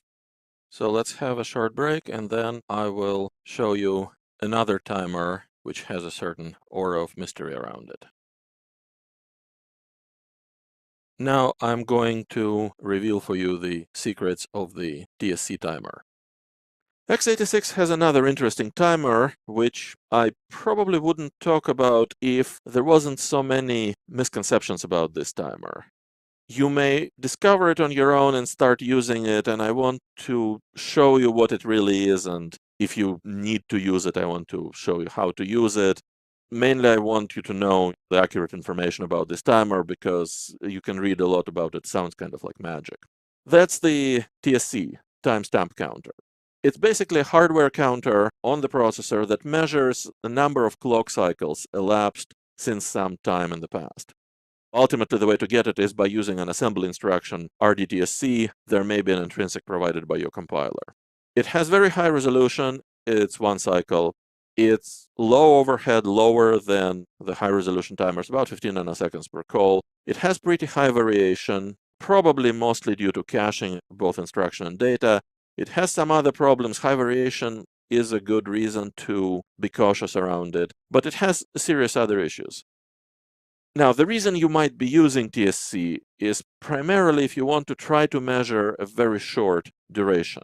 Because if you are measuring either a long function or you're running a short function 1 million times and measuring that, you can use the high-resolution timer. The cost of the timer is not particularly important. The only time when you care about 15 nanosecond per timer call versus 50 is if what you want to measure isn't that long. That's where you have to be aware. So first of all, this rdtsc is not a serializing instruction. What it means to be a serializing instruction? It means if you have a serializing instruction, it means that all instructions before it will finish before that one runs, and all instructions after it will not start until it finishes. In other words, it flushes the pipelines, which is a very bad thing to do on the modern CPU. It severely degrades the performance. But if you want an accurate time measurement of just few instructions, you have to make sure that those instructions actually don't run before you get the TSC counter. Similarly, you can get some other instructions running, getting mixed in with your TSC measurements. The way to avoid this problem is to use another instruction called CPU ID. Normally, it's used to return the identification codes of the processor, like what's the model number, which version, which stepping, and so on. In this case, we don't care about any of that, but CPU ID is a serializing instruction. It also isn't free. Now, you have to be careful with inline assembly. These instructions operate on registers in an implicit manner. They change registers. So normally, assembly instructions, they change the registers which you give them. So if you say load into register EIX, well, EIX will change. These two will change registers which are not in the instruction itself. So you have to mark them as clobbered. We'll see that. Results are in clock cycles, not in nanoseconds, which shouldn't be a problem normally because you know what's the clock frequency on this CPU, unless you have clock scaling. Before you use this timer, you have to turn off power management, which is the clock scaling. Another possible problem is that, in general, computations migrate from one CPU to another every now and then. Operating system does that. It used to be a big problem because different CPUs just had totally different TSCs. On pretty much every CPU you find today, if it's not more than 3 years old, TSCs are synchronized between different cores fairly accurately, although moving the computation may take some time. The easiest is to avoid this problem altogether by forcing the thread affinity to one CPU. Then you don't have to worry about it. All right, let's see how the TSC timer actually is used. This whole thing about carefully using it is so important that I actually went ahead and wrote the comments. As we said, it's not a serializing instruction. You need to call CPU ID. There are actually two instructions that you use, one to read the timer at the beginning, one to read at the end. The one at the end is half serializing, so that's okay. So let's look at the code. As I said, inline assembly, can't avoid it. Here is your CPU ID to serialize it because our DTSC is not serializing. There is nothing here to tell you where the result actually goes. You just have to know it goes into these registers. So these two will be affected. What you don't see anywhere here is that all of these will be clobbered. This instruction will basically change the values in these registers. It uses them to store its own temporary results. So what does it mean for us? It means that the compiler should know that when we call this function, the start, all of these registers can change. The compiler should either not keep anything persistent in these registers or stash it away. The compiler doesn't inspect the assembly. Well, it does, but not that closely. In particular, the compiler will not know, just by looking at this instruction, that these registers are clobbered. You have to tell it. If you forget, you will get strange errors where the compiler may choose to save some totally unrelated variable in one of these registers, and the value will change. Very hard to debug. Here is how you read the timer then. As I said, this is half serializing, so you can get the value. Then you can call CPU ID, but now outside of the timing measurement. So that's fine. Again, there are clobbering registers, and you can get the result. It returns the unsigned 64-bit integer here, but it tears it apart between two registers. As you can see, it returns half of it in AX, half of it is in ADX, even though they are 64-bit registers, but it uses 32-bit in each. That's just the weirdness of that instruction, so you have to put it all together. You can try to run our DTSCs without the serialized instructions. It'll be somewhat faster, although not on all CPUs. On some CPUs, it won't be that much faster. It will be less accurate, but in some cases, it may be worth it, and we have to benchmark whether it's faster or not, which we will do a little later. You also want to know how long the clock cycle takes. We have a function for that. This time, you actually have to use a high-resolution real timer together with the TSC timer. Doesn't matter what you do to get the clock cycles elapsed. The clock cycle is running whether you're computing or not. Here, we're going to sleep for some time, and then we're going to take the real time and the TSC time, and this tells us what was the nanoseconds per cycle.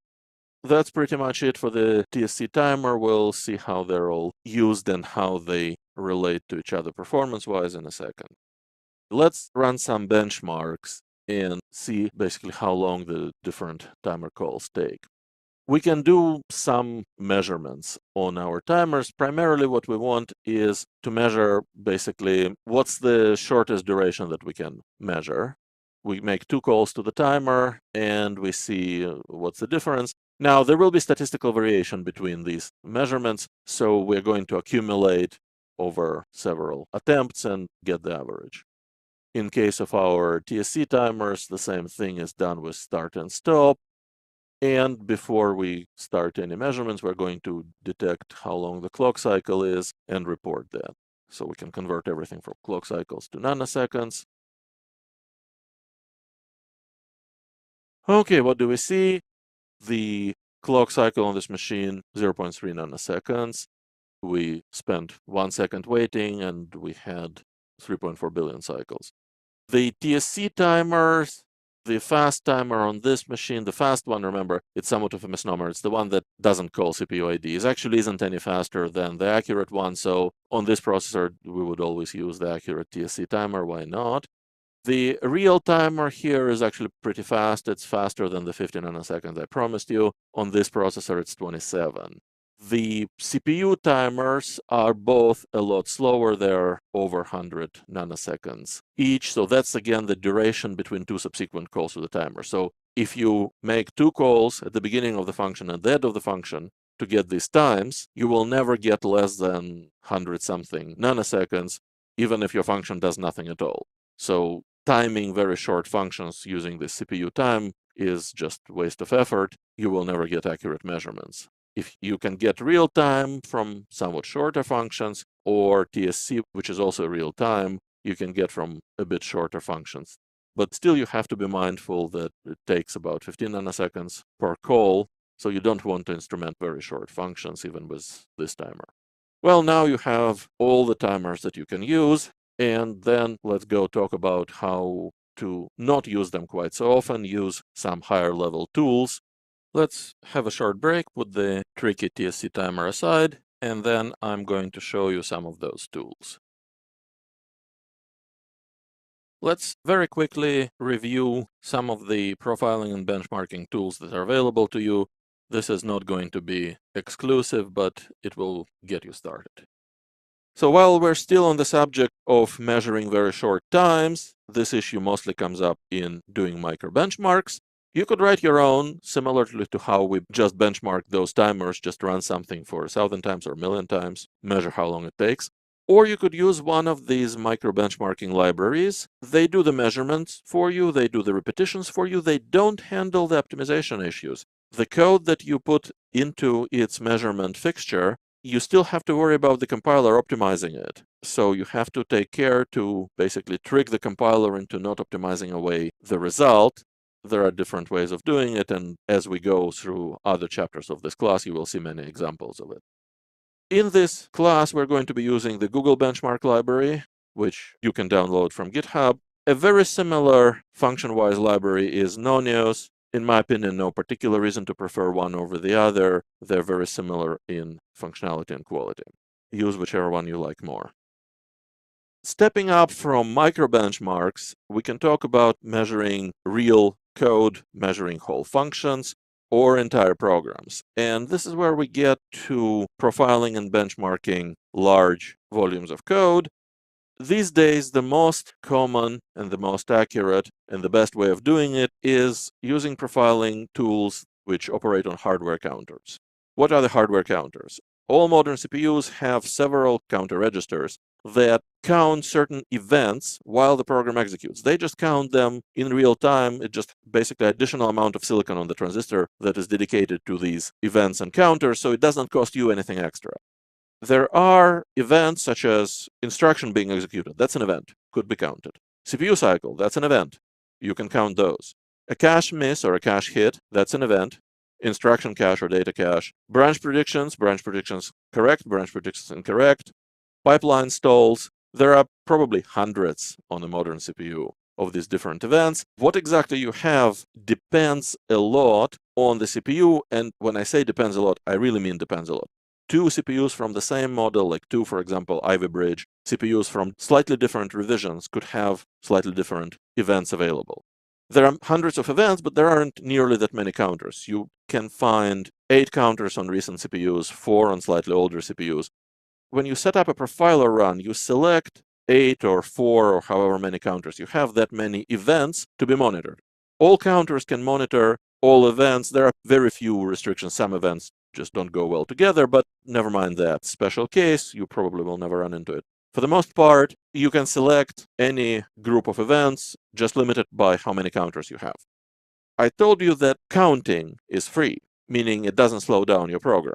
Reading the counters at the end of the program is also free, so you can just run your program and ask, okay, how many instructions were there? How many cache misses did I have? That may be useful. For example, if you don't know why your program isn't performing as well as it should, you could just run it, get a total measurement, see, okay, do I have a lot of cache misses? Do I have a lot of instruction cache misses? Do I have a lot of pipeline stalls? And then you can drill down into that. But that's useful only at the beginning. As soon as you start profiling, you would want to know, okay, this function or even this line of code, how much time did I spend in it? How many cache misses did it have? And so on. This requires that counters be read often during program execution.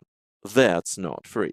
So running the profiler, especially with high sampling frequency, it's done by sampling. Just the profiler tool will just grab the values of those counter registers every millisecond or however often you tell it and dump them to disk. So that is not free and can slow down your program. There are lots and lots of profilers for you to choose from. Start from this one, Perf. It's available on most Linux systems, just comes with the system or at least can be installed as a part of the system install. There is a very similar profiling set of tools called Liquid. It has some additional capabilities that Perf doesn't have. In particular, you can turn profiling on and off from inside the program, which can be very useful because if you have a large program and you're only interested in one function, yeah, you can profile the whole program with Perf and then select only the data for this function, but it may be hard to filter out the data. You get a lot of extra data that you have to sift through. Liquid just lets you collect the data from the point you tell it to start to the point you tell it to stop. It has some additional utilities, like it can pin threads to CPUs and a few other things. The Valgrind tool, which is often used to detect memory leaks and memory corruption, has its sister tools, CallGrind and CacheGrind, that are actually designed for performance measurement. Specifically, they are measuring cache misses, branch predictor misses, things like that. So they are less generic than Perf or Liquid, but they're also accessing the same hardware counters. Google performance tools are also based on these counters. You can download them, they're free. They don't give you access to all of the counters, but they give you your CPU profiling, how long each function, each line of code, how long it spent. It requires link time instrumentation. You have to link with a certain library that they provide. None of these tools need compile time instrumentation. A commercial tool from Intel called vTune is a very good tool available on both Linux and Windows. For the most part, it works with all compilers, like it will work with GCC. Some things it does better if you compile with Intel compiler, but mostly it will work with other compilers as well. It's a very good tool. You have to pay for it. One thing of note is sometimes you have to compile your code in a special way for the profiler.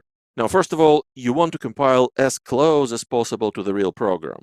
You want to measure relevant measurements. So your profiling should be of the program that is compiled in the same way as your real program. In particular, if you turn off optimizations, that profiling run is totally useless. It may show you that most of the time spent in some function calls or some code that the compiler can optimize to almost nothing, so that doesn't do any good for you. However, the profiler should also give you results that you can analyze, so you have to have some compromises.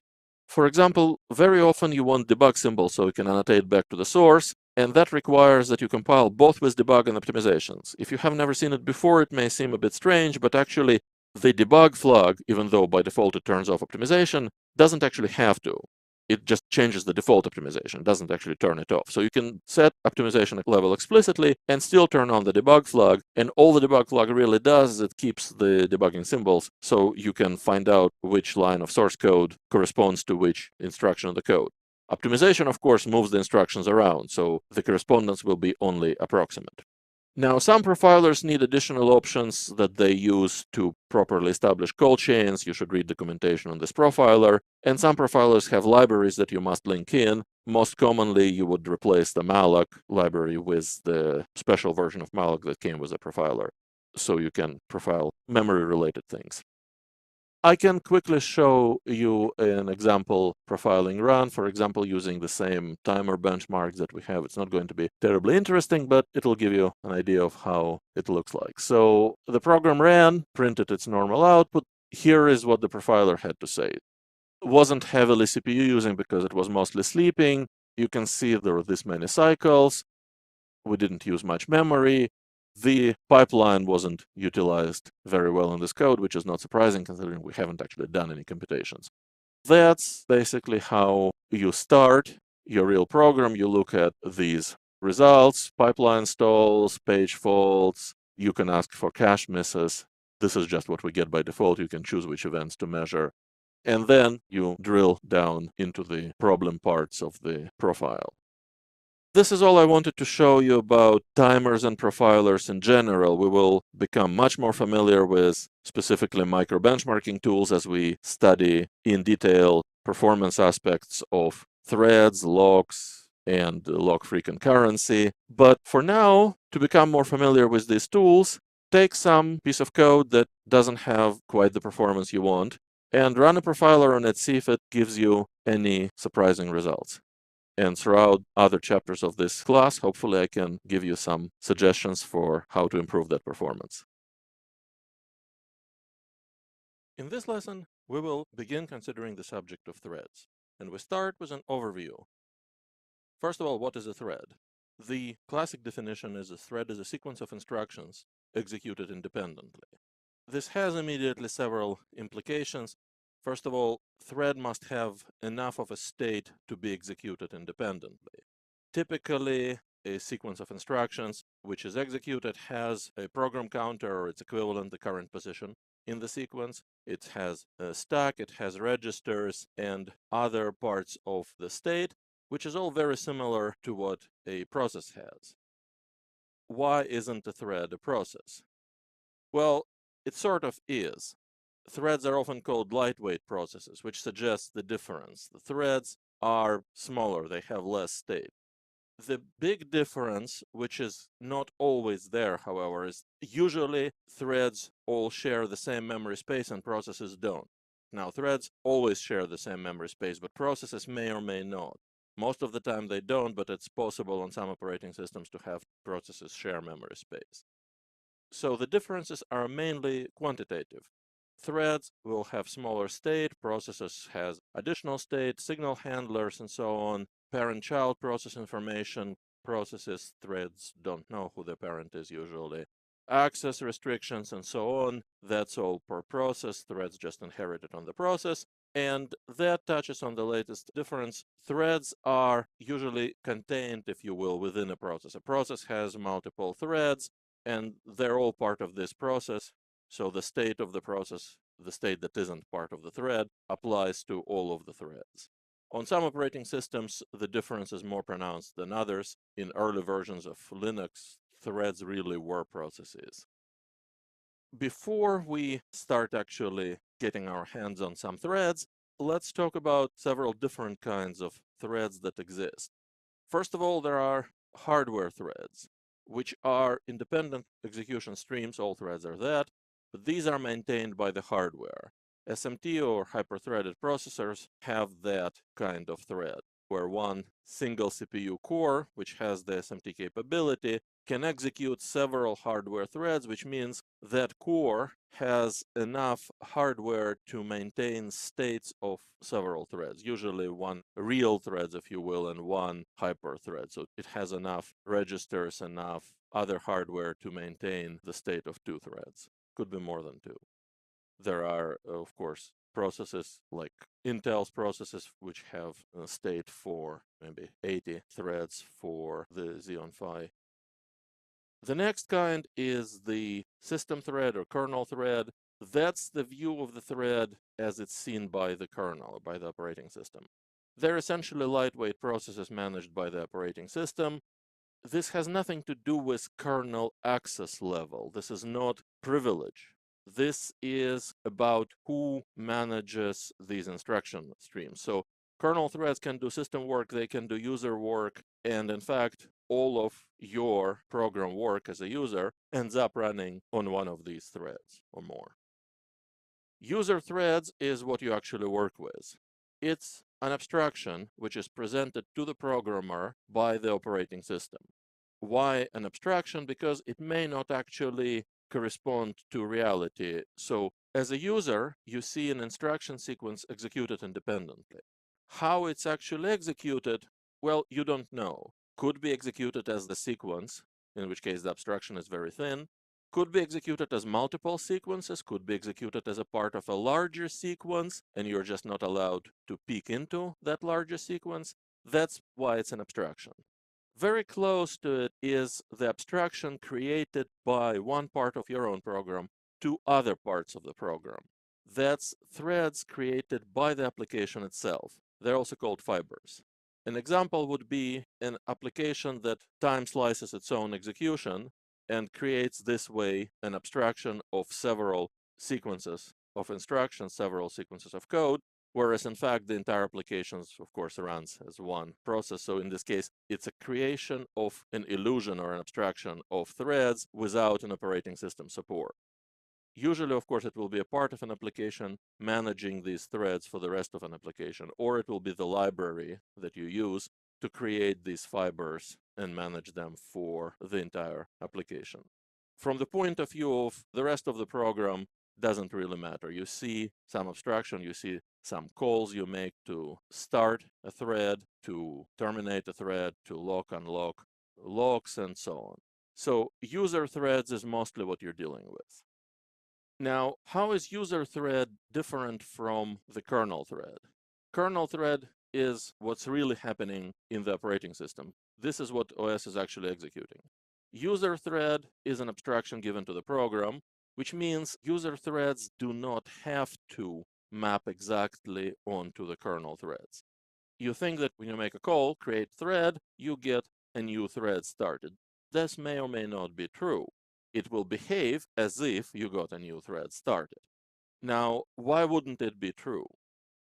There is a difference between them. It seems very major difference because kernel sees how many threads are really running. Application thinks that there is a different number of threads, different organization of threads. Seems like it should be very important, except usually it's not. Why not? Well, we have to explore this subject of threading model. The most general threading model, when you have a number of user threads and threads, and they map onto a different number of kernel threads. And kernel threads, this is sometimes also called hybrid threading model. A simpler case is when the OS just runs several user threads in one kernel thread. So you have several user instruction sequences that are being multiplexed, so only one runs at a time on a single kernel thread. Yet simpler case is when every time you have an instruction stream from a user, you just create another kernel thread. That's one-to-one threading model. This is what you usually work with. Why? Well, it's very hard to get a working NM threading model. Working is important here. It's almost impossible to get the working threading model. There are several that don't quite work. History lesson in the past, few operating systems came very close. Of all systems, AIX had a reasonably well-working NM threading model. Solaris had an almost working model. Linux and most other Unisys just have POSIX threads, which is one-to-one threading model. Why? It's simple, it's reliable, it just works. If you want to know how it works, read the man pages. There are just a few system calls there. So this is what you need to know about the basics of the threads. Welcome back. We'll continue our work on threads. And this time we will delve into C++ and its relation with threads. C++ now has threads. Since C++ 11, in the standard, there is thread support. You can read about it in the ISO standard. I recommend these two reference websites to learn about C++ as a reference. They don't tell you how to use it well, they just tell you what's in the language. Well, this is cppreference.com. This is what it has to say about std_thread in C++. It's a class, has constructor and destructor and other member functions. C++.com gives us the same information as well as an example. We have a function we want to run as an independent instruction sequence. So on a thread, we have another function. We create a thread, give it the function pointer, and it starts running. When you want it to be done, you call the join. If it's done, it will return immediately. If the function is not done, the function will block. Join will block at this point until the function on the thread is done. If we have already threads in the language, why would I need to show you how you could do the threads? Well, first of all, you may not have access to a C++11 compiler. Second, we're talking about high performance here. For the reasons of getting the best performance of your hardware, you may decide that you need to take control of how the threads are implemented. There may be something you want to put into the implementation that C++ implementation in your compiler does not do. But the most important reason is, even if you end up using C++11 threads, doing it yourself, or at least understanding how it can be done, helps you to understand what goes behind the scenes. Someday you may have a problem and you need to understand something doesn't work well or something doesn't work right. You need to understand what the compiler, what the runtime system, what the library all do to make it just magically appear that you have threads. What's going on and what can go wrong. So let's look at how we can do the threads. First of all, what's a thread? It's a sequence of instructions, so it's a code, and it runs on some data, so we have code and related data, and in C++, a construct for code and data is an object. Same as in the std threads, threads is an object. When you do it yourself, some of the code will be common to all threads, so it goes into the base class, and the user-specific work for this thread will go into a derived class. This is one of the possible implementations. It's not the only one, and it's slightly different from what std thread provides. So I'll just show you a different way to do threads. So the interface will have two parts. There will be public interface. This is for the callers. Construct a thread, destroy thread, start and join. And there will be the interface for actual implementers of the particular thread, which is protected. Let's begin with the interface. Here is a little thread class that I wrote. Ended up being not so little after all the performance-related things were put into it. The standard implementation just does a reasonable work on all of these options. In your specific case, if you need extreme performance, you may want to tweak them in some way. So here is how you would use this class. You inherit your specific class from the thread class, and you implement the protected virtual function run where you put all the work. In your own code, you construct it, you may change options, and then you start the thread to make it run, you join the thread to join it. Why don't we start the thread in the constructor? Well, in the constructor of your own myThread class, you may start a thread. In the constructor of the base class, we can't, because remember that after the constructor of the base class is done, that's when the constructor of the derived class continues its work. But as soon as you start the thread, the virtual run function can begin to execute. So if we put start function into the constructor, thread may start to run before the object finished constructing. And that's not good because run is a member of that object. It shouldn't begin executing on an object that is not yet constructed. We have some options for this thread. Joinable is the thread on which you need to call join. This is the default. Sometimes you just want to fire off a thread and let it run and let it exit and never worry about it again. So you can make a non-joinable thread. Here is an interesting performance-related option. Threads have, as we discussed, all the state necessary for execution, including stack. How much stack? Well, if it doesn't have enough, your program will run out of stack.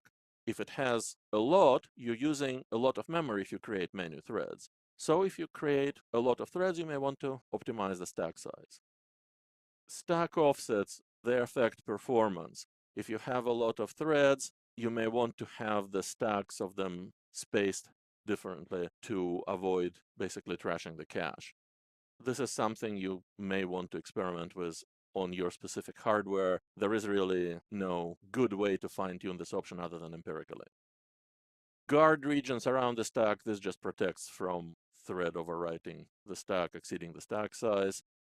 So this is our constructor, destructor, start the thread and join the thread. Thread cancellation is a delicate subject.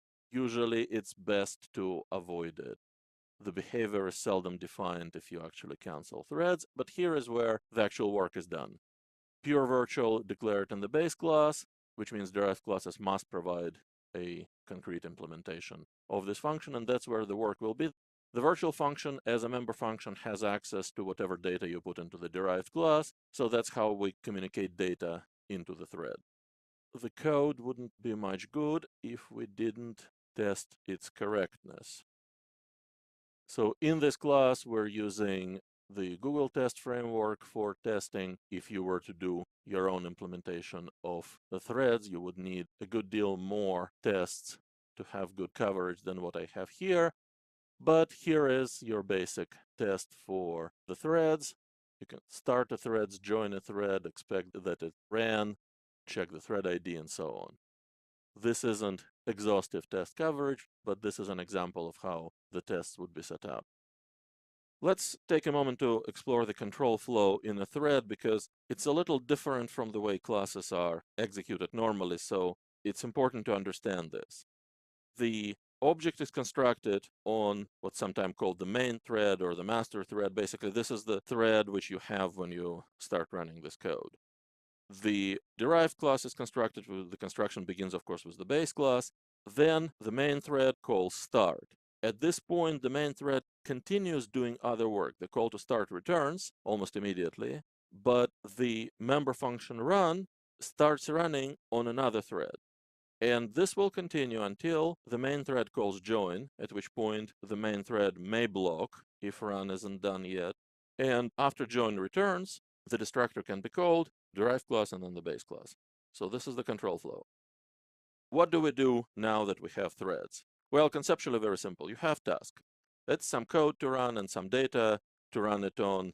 You create a thread to run this code. You create threads for all your other independent tasks. Fire them up. When you need the results of one of these tasks, you join that thread. If it's not done, you have to wait. If it's done, join will return immediately. Remember that hybrid end-to-end threading model? That's really why they did it. It was an attempt to give the user that abstraction as kind of the view of the real life. It mostly failed because it didn't quite work well in almost all implementations. So what does work in your actual threading model? What works in the operating system that you have? To see how it works and what it doesn't, we actually have to start running some benchmarks. This is all about performance, and remember the rule about performance, never guess about performance.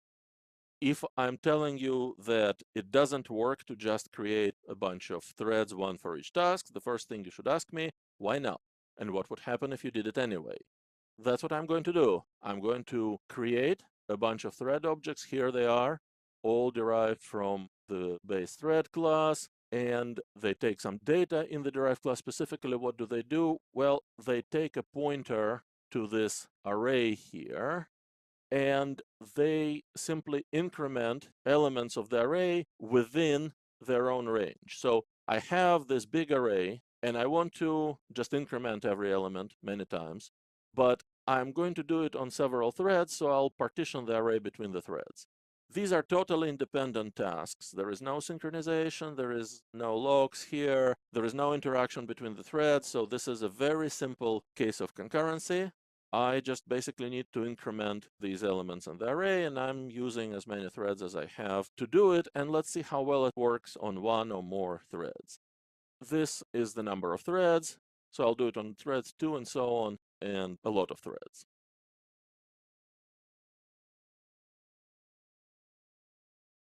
One thread over the entire array, 2 threads, faster, so half of an array each.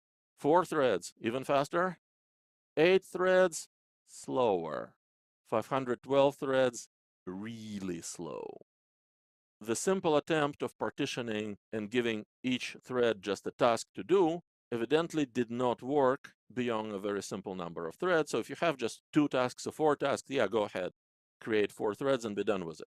If you have a lot of tasks that you need eventually done, you can't create just 512 threads, fire them all up, and expect all your tasks to be done faster. Let's see what would happen if we made the tasks smaller. I'll make a smaller array, which means now for each thread there is less of an array to process. It'll recompile. Well, it went, of course, faster on a single thread because I had a lot less of an array, but now it just became slower immediately. Less work, smaller tasks. It became faster on fewer threads, but then it actually about the same. So this kind of suggests to us that there is an overhead, non-trivial overhead, in starting threads.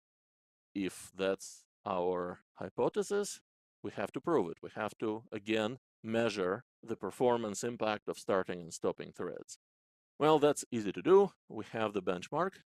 This time, our work function will be a no work function. We're not doing anything.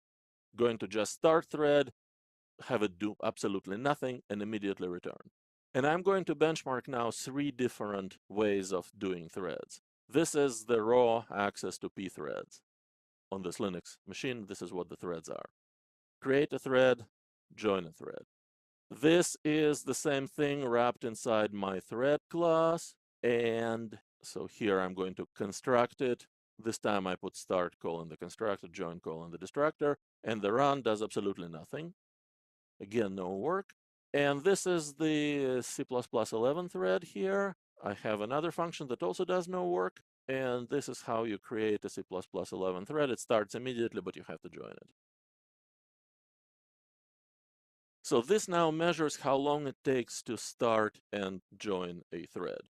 And you see that basically there is almost no difference between 3 different ways. So it's all about just starting actual thread. The extras that I added in my thread or that C++11 added in their threads are insignificant, but it takes almost 9 microseconds of real time for a thread to start and stop.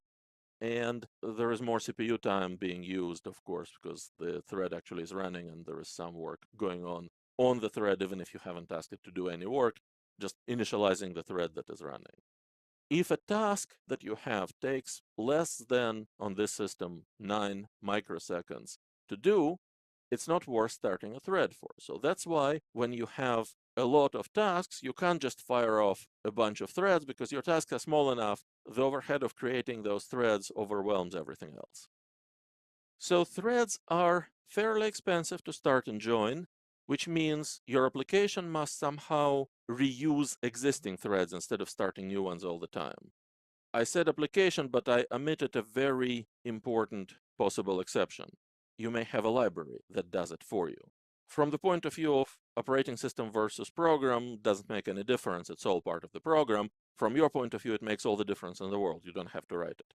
If you have a good threading library, and there are several out there, you may not have to write this code. But if you're tuning performance, you'd have to at least understand what's going on. So that's what we're dealing with in this class, even if you don't end up writing it. I want to give you the understanding of how it works and why it's sometimes fast and sometimes not. Basically, the rest of this entire class will be dealing with, at least as much as we're dealing with concurrency, we'll be dealing with this reuse of threads, how to make tasks execute on threads as inexpensive as possible. But that'll be later. Now let's take a break and we'll come back, continue our work on threads. Welcome back to our lesson on threads. And we finally reached the moment where we learn about the bane of concurrency, the nightmare of multi-threaded programming, the curse of the threads. Yes, data races. Before you can avoid them, you have to experience them. We're going to do something very simple. We have a number that we're going to increment multiple times, and we're going to distribute this work between the threads. So we now have, let's say, 2 threads, and we have 2 times that we want to increment. So we are going to run these increments in parallel. In our actual benchmark, we have more than 2 increments and more than 2 threads, but the illustration gives you the idea. Let's measure how well it works. We're going to do a benchmark.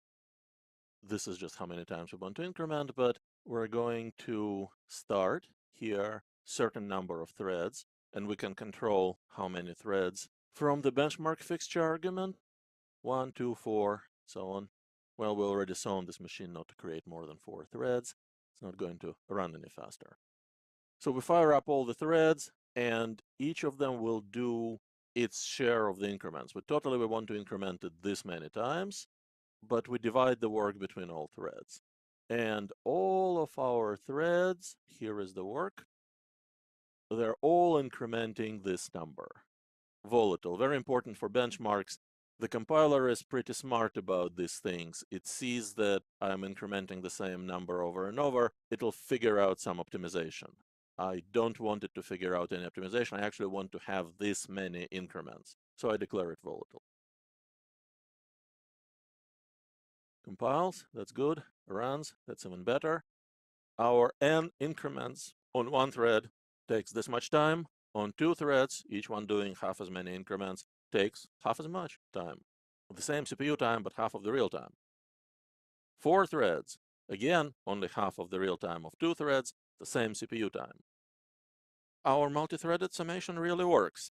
To get an even better measurement, I went to a large machine where I could run 128 threads, and I measure it nanosecond per computation, so per adding, but on all threads. So it takes the same work that I can do 5 nanoseconds on one thread on that machine, didn't scale perfectly, so 4 on 2 threads and so on. It does get faster. So yes, it does scale, but we forgot the first question to ask. Even before the first question about performance, there is the very first question that we have to ask. Before we ask, does it scale? We have to ask, is it correct? Unfortunately, it's not. If you run it yourself, don't expect to reproduce these results exactly. You should get the same number for one thread if you do as many additions as I did in this test, but for 2 and more, you can get pretty much anything. It does something very fast, but it doesn't really do what we want. Why? This is what actually happens, or it's one of the many terrible things that could actually happen. We're doing 2 increments on 2 threads. The first thread and the other thread, they must all read the number, add 1 or increment, and then write the result back. Let's say it happens in this order. So they both read 0, they add 1 to their local copy, and then they write the result back. They both have 1 to write. One of these writes will be done last, and this 1 is what ends up as the result. So this is one of the possible ways it could go wrong. There are others. The point is, this is not correct. This has no chance of being correct. Concurrency is just one thing before, after, or at the same time as another. And what we have just experienced is a data race. So the problem of all data races is essentially the same. 2 or more threads modify shared data, and what do I mean by shared data? Same location in memory, at the same time. So in order to have data races, you must have many threads and shared data. At least 2 of these threads access the same memory location at the same time. The general rule of avoiding data races, of correctness of multi-threaded programs, all accesses to the shared data must be done under the lock. On a pthread system, we have pthread mutex lock and unlock functions, which you can call to put a lock around your access to shared data. What's access to shared data? Well, that's that increment. Sum is the shared data. All threads access that region of memory, so operation on the shared data is the increment. In your actual code, please never use the lock directly. If somebody returns from the middle of the locked section or throws an exception there, you will leave the lock locked forever. Use objects, which provide the guarantee that every lock is unlocked. In C++11 or any other object-oriented language, it's known as resource acquisition is initialization, RAI, where in this view, locks are just resources that are acquired and released. I told you before that C++11 provides us with threads. Wouldn't do as much good if it didn't also provide us with locks. And indeed it does. It does have a mutex object, which is an object on which you can call lock and unlock. But you don't want to lock and unlock yourself. You want to use this lock guard, which is also provided to you by C++11. So here is an example. We want to lock this print function. We create a lock guard, and everything within the scope, while this lock guard object exists, everything is locked. So when does it unlock? Well, when the object is deleted, when it leaves the scope right here. This way, if this throws an exception, the lock is unlocked anyway. If there was a return here, the lock would be unlocked anyway. And you can't forget it, because it hooked up to the destructor of this lock guard. If you wanted to write locking object yourself, you would still use this idea. You would construct an object which would hold a lock as a resource, and when it's destroyed, the lock is released. Before we continue into fixing our data races, something important to understand. It's kind of a general observation, but there is some confusion around it that I want to make sure I dispel. You cannot program with threads if your compiler doesn't support it. You can immediately ask me, but before C++11, the compiler did not support it. Well, that's actually not true. The compiler supported it. It just didn't support it according to the C++ standard. Why? Well, let me show you why. Let's say here is your original code. And the important part to look at here is these mutex lock and unlock calls around the increment, the addition here. Mutex lock, mutex unlock. I did them explicitly. I did what I told you to never do, but I have to do it this way to show you where the actual calls are. Take a look at it from the point of view of the compiler. So you're the compiler, you look at it, and you see mutex lock operates only on this lock data. And mutex unlock operates only on this lock data. Most importantly, none of them operates on anything that the loop changes. As a good optimizing compiler, you should optimize this code. And the optimized code should look like this. Hoisting common subexpressions out of the loop is one of the most basic optimizations all compilers do. Wouldn't you hate it if your compiler did this actually? And why not? Well, why not? Because the compiler actually knows something about the possibility of locks. It doesn't know specifically about these functions by name. Well, it may, but the functions may be hidden inside some other functions. So knowing them by name doesn't help. But it knows that a function that may have a side effect of locking and unlocking a lock, and that shouldn't be moved. And that's part of the compiler complying with standards beyond just the C++ standard. In this case, it's a POSIX standard. It has to disallow certain optimizations precisely because it can't know for sure that you're not locking and unlocking something. In addition to that, not only it can't hoist it out of the loop, it can't actually reorder it within the loop. So you could declare the lock volatile, which would require the compiler to preserve writes and reads. So let's say locks and unlocks cannot be now reordered and cannot be eliminated, but they can still be reordered with respect to other code that doesn't operate on locks. You wouldn't want that optimization either. So again, as a part of complying with both C++ and POSIX standard, your compiler knows not to do this. But now you see why, if your compiler was completely unaware of threads, you wouldn't be able to do the first thing with concurrency. Okay, now we know how to do the increments right. The only thing that was missing in our previous program is this lock and unlock. Now, again, in your actual program, you don't do this. I want to just be fully transparent. I want to show you that nothing other than this is going on in this benchmark. As we have seen before, wrapping pthread calls into object-oriented interface doesn't actually incur significant overhead, so you always want to do this in the interest of full transparency. There is no magic here. This is all that is going on. In addition to the increment, I have added lock and unlock. Wow, that's very different numbers. It's a lot slower. Is it at least correct? I went back to that same large machine and I ran this same test. Yes, the results are correct, and they're also very slow. Without lock on one thread, on that machine, it was 5 nanoseconds per increment. With lock, still on one thread, 21 nanoseconds per increment. I'm already behind. It only gets worse when I use more threads. Well, it's correct, which is good, but it doesn't scale at all. Still, you want correct results. Data races must be avoided at any cost.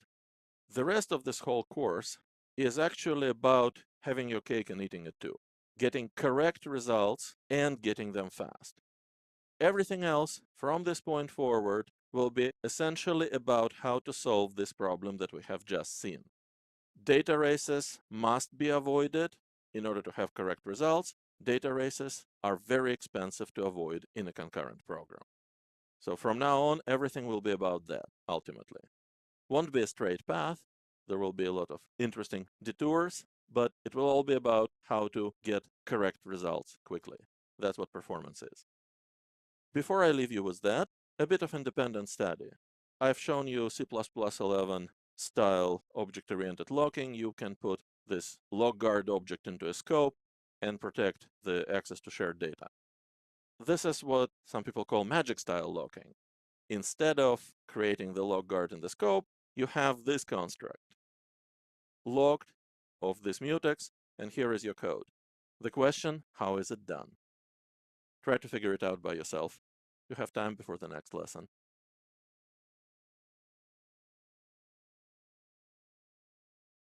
In this class, we will begin considering the interaction of concurrency, specifically the threading, and the memory. This is a very important subject. First of all, concurrency, one of the key tools of high-performance computing. If you're dealing with HPC, sooner or later you will come to rely heavily on concurrency. Of course, we assume that you have already chosen the best algorithm and optimized single-threaded or single-core performance of your code. There are many forms of concurrency, but by far the most commonly used means multithreading. On shared memory systems, multiprocessor, multi-core systems, really concurrency means threads. And multithreaded programs interact with memory in several unique ways. Let's begin by reviewing the architecture of the memory system. On a multi-core system or a multiprocessor system, you have multiple CPUs. Each of them have their own caches. Some of the caches are shared, and underneath all of the caches is the shared main memory. The caches that are CPU specific have to maintain coherency of the data. Somehow all CPUs have to see the same values for the same memory addresses.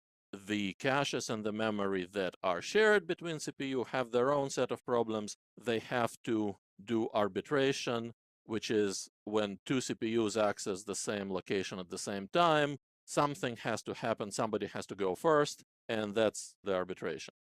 Obviously, two CPUs at the same time or multiple CPUs using multiple caches means that we have several threads running on several CPUs at the same time.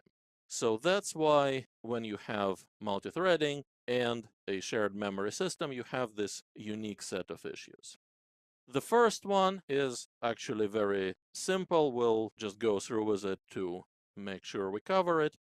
If you have one CPU, you get so much memory bandwidth. If you run multiple threads on multiple CPUs, all of these CPUs can saturate memory bandwidth that much faster.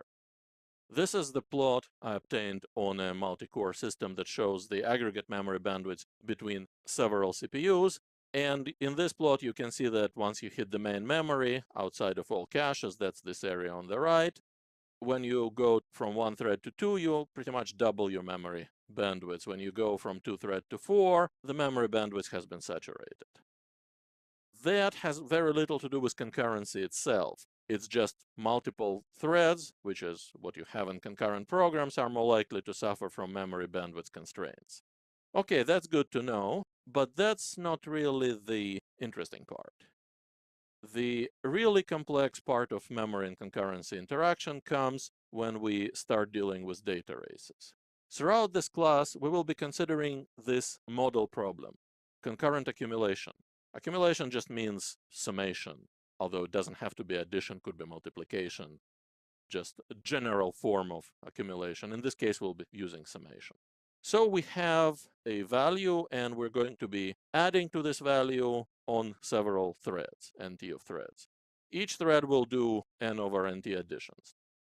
This is a model problem, but ask the stupid question, get the stupid answer. Is this problem oversimplified? After all, we know the answer to this problem. We don't have to run the summations. Here is a possible real problem where we don't just add one, we compute a new value, which we don't know upfront every time, and we add that. This is a general case of accumulation. It's a very common computational problem. This looks pretty real. Our model problem just avoids the compute value. It doesn't really matter what you add, one or not, the cost is basically the same. Another example is if maybe we're always adding one, but we don't know when exactly we're adding one. We're counting some events, or we're counting something we found, for example, substring matches in a string, anything really, and maybe we just count how many of these events we have found, or we're running until we found an event. Either way, this is again a very common numeric problem. Now, our model problem models the concurrent accumulation part really well. It just doesn't have all the extra computations like the compute value or check for event. So in a sense, it may be the worst case stress test where we're just hammering this parallel sum at maximum speed without any additional computations that are not related to parallel summation. To remind ourselves, what is the data race? How does data race work? Well, we're going to be adding values on multiple threads. So adding means you read the value, add 1, write the value back. So here is a data race. Both threads read the value, they get 0. Both threads add 1, they both get 1. And when they write the value back, you're going to get 1. You expected 2. That's the data race. There is a general rule about avoiding data races. All accesses to shared data must be protected by locks. All accesses. A lot of people say that my program accesses the shared value here and then much later there. I don't need to protect it. You may be able to get away with it sometime or even most of the time, but the program is undefined. All accesses must be protected by locks. The definition of same time is actually pretty loose in concurrent programs, so don't count on it. Now, how expensive is it to guard all accesses to shared data by locks? Let's find out. That's what microbenchmarks are for. And this time we will be using Google Benchmarks for multi-threaded benchmarking. Google Benchmark has that capability. It's somewhat limited, but good enough for what we need to do. So let's see what we're benchmarking. This is our benchmark fixture right here. We will be doing n times this calculation. Now, we don't want to benchmark the loop itself, so we have the manual unrolling of the loop. This repeat macro just repeats the content 32 times in our case, which means, of course, that the whole thing is 32 times n. N is just arbitrarily chosen, so it doesn't matter what it is. Just chosen for some reasonable runtime of the benchmark. We're passing threads n argument to the benchmark right here. And when we do that, we don't want to initialize x on all threads. That would be a race condition in itself. There is a thread index being passed in, so thread number 0 initializes x. Google Benchmarks does provide a very important guarantee that basically all threads will cross this at the same time. There is a barrier in there, so the content of the benchmark begins on all threads at the same time. And this is our global shared variable x that we're going to be incrementing. Now, this benchmark actually runs with a race condition, so there is no protection here at all. So we're just kind of measuring the baseline here. Compiles, runs. So this is how long it takes to do however many additions we're doing on one thread, about half that time on 2, a little less than 2x scaling on 4. On 8, not so good, but this machine doesn't actually have 8 real cores. It only has 4 real cores and 4 hypercores, so kind of don't know what to expect from 8 threads. And in any case, it's a race condition, so really you can expect anything here. But this gives us kind of a ballpark number of what to look for. Now the same thing, but done correctly. And all of our accesses to the shared data here are protected by a mutex. This time I'm using C++11 mutex. It's an STD mutex here. Instead of locking and unlocking it manually, I'm using a C++11 lock guard, which locks in the constructor, unlocks in the destructor, which you don't see here, but happens right here at the curly brace. Otherwise, it's exactly the same code. The old numbers are still on screen, so let's see. Well, it takes about 10 times longer on one thread, so evidently the cost of locking and unlocking a mutex is about 10 times the cost of just incrementing a variable. Now remember, on one thread, everything is good. We don't have any race conditions when only one thread is running, so this number is a real number. This is how long it takes to do the additions. On 2 threads, it actually takes longer than on 1. And on 4 threads, it takes even longer, and so on. It gets worse on 8 threads. Our concurrent program even though each thread only does 1/2 or 1/4 of all additions, doesn't scale at all. This is real time. Takes longer to do half of additions on 2 threads than all of the additions on 1 thread. Quite a lot longer. Yeah, we avoided the race condition, but at a very considerable cost. As we have seen, locks can be really expensive. There is a note of caution here. We have been comparing a program with a race condition to a correct program in terms of performance. A race condition introduces undefined behavior, so strictly speaking, it's a flawed comparison. At the low level, we can still ask, how long does it take to run an instruction of add? That answer makes sense. The results don't, but the instruction of add, if you want to run it and you want to ask how long it takes to run it, there is an answer to that, and we found out. Our conclusion about locks being very expensive, that conclusion holds. We have learned so far that on one hand, sharing data between threads leads to data races which must be avoided. On the other hand, avoiding data races greatly reduces performance, at least if you're avoiding it by locks.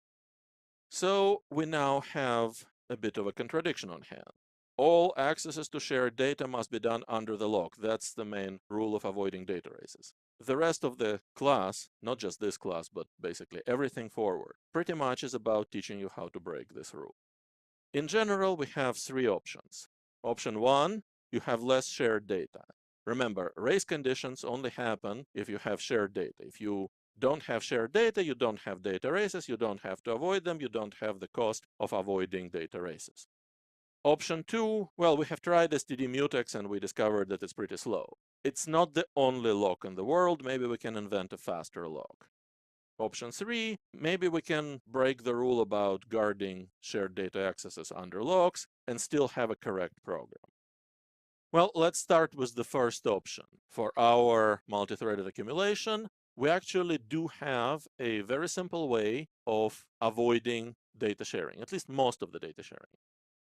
We can take advantage of the fact that we don't have to add to the global sum here every time. We can compute the sum of the values that the thread is adding on each thread and accumulate them in a local sum per thread. That is not a shared variable. It's one of each per thread. Now, there is no lock and there is no race condition here because this addition is using local data, not shared data. Of course, eventually we need the global sum, so when all of the additions are done, we're going to take a lock exactly once and add our local sum to the global sum. If the number of accumulations is large, the cost of this addition is going to be insignificant compared to the cost of actually all of the additions. Well, let's see how well this works. Otherwise, the code is exactly the same. Now, just to remind ourselves, what was the value for one thread for just regular additions? Here it is. Basically the same within the noise of the benchmark for one thread, half of the time for 2 threads, half for 4 threads, not quite half, but still faster for 8 threads. This rewrite of our code almost completely eliminated data sharing. We can say completely eliminated the one data sharing access per thread at the end of computation. Time-wise, it's irrelevant. This is so far our golden result, which is if you can completely eliminate all data sharing, your concurrent program will run a lot faster. And it will be correct because you actually don't have data races. So while avoiding data races can reduce performance, avoiding shared data in the first place greatly improves performance. Unfortunately, it's not always that easy to avoid shared data. For example, if we didn't just accumulate a sum, but we were actually counting events and we needed to know how many were globally counted, maybe we're looking for the first 10,000 events, or maybe finding the next event depends on how many were found before, we would actually need the global counter, and it would have to be updated every time. While it's a good note to remember and try to avoid shared data, that's kind of a cop-out. It's the easy case. We have to actually look really closely at the case when shared data is unavoidable and figure out how to deal with it better. And this will be the subject of our next class. In this class, our exploration of concurrency and memory continues with the study of the true cost of data sharing. This time, no cop-outs, no working around it. We'll actually have true shared data and measure how much it costs. Why didn't we already have that data? Well, because our benchmarks actually didn't measure the performance impact of shared data. It measured the performance impact of avoiding data races in one particular way by slapping mutexes around the shared data. What we have measured is the performance impact of logs. What's actually the performance impact of data sharing itself? To measure this, we somehow need to construct correct accesses without shared data, but without logs. Logs probably have their own shared data inside, at least that's the most common way to do them, so we're not really measuring just the cost of shared increment, for example, in our model when we're using logs. So how are we going to go about it? Again, let's look at the memory architecture chart. We need to measure the cost for the CPU of getting all the way through the caches to that shared global variable, paying whatever the cost of cache coherency, moving this variable up and down the caches as necessary, arbitrating the concurrent accesses. All of that adds up to the cost of shared data. But we need to do that without actually doing logs, because logs don't actually force us to measure how much it costs to access the shared data. They just make the accesses to shared data not at the same time. First one, then the other. In order to do that, we have to use what's called atomic operations, atomic memory accesses. This is a hardware feature, and most CPUs today have it. All multi-core shared memory CPUs must have some form of it. It's hardware dependent. Typically, you would find load store, some arithmetic instructions like add, maybe conditionals. It varies from hardware to hardware. The operations that you do have all have that feature. They enforce cache coherency, and they also enforce that the atomic operations, that's why they're called atomic. The entire operation is non-interruptible, happens in a single transaction. For example, atomic increment.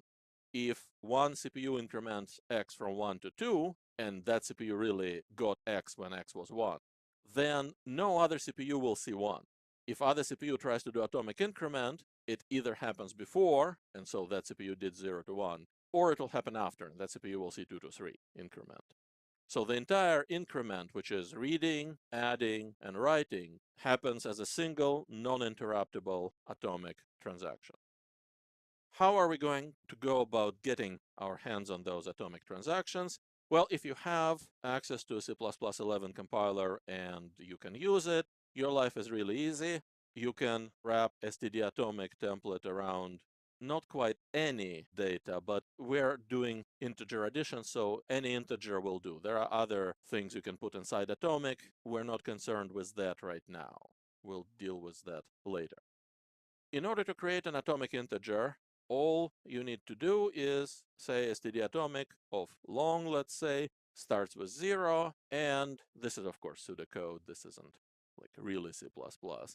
On one thread, you're going to do ++x, and on another thread, you're also going to do ++x. Now, ++ on an atomic integer is guaranteed to be atomic. That's what stdatomic guarantees.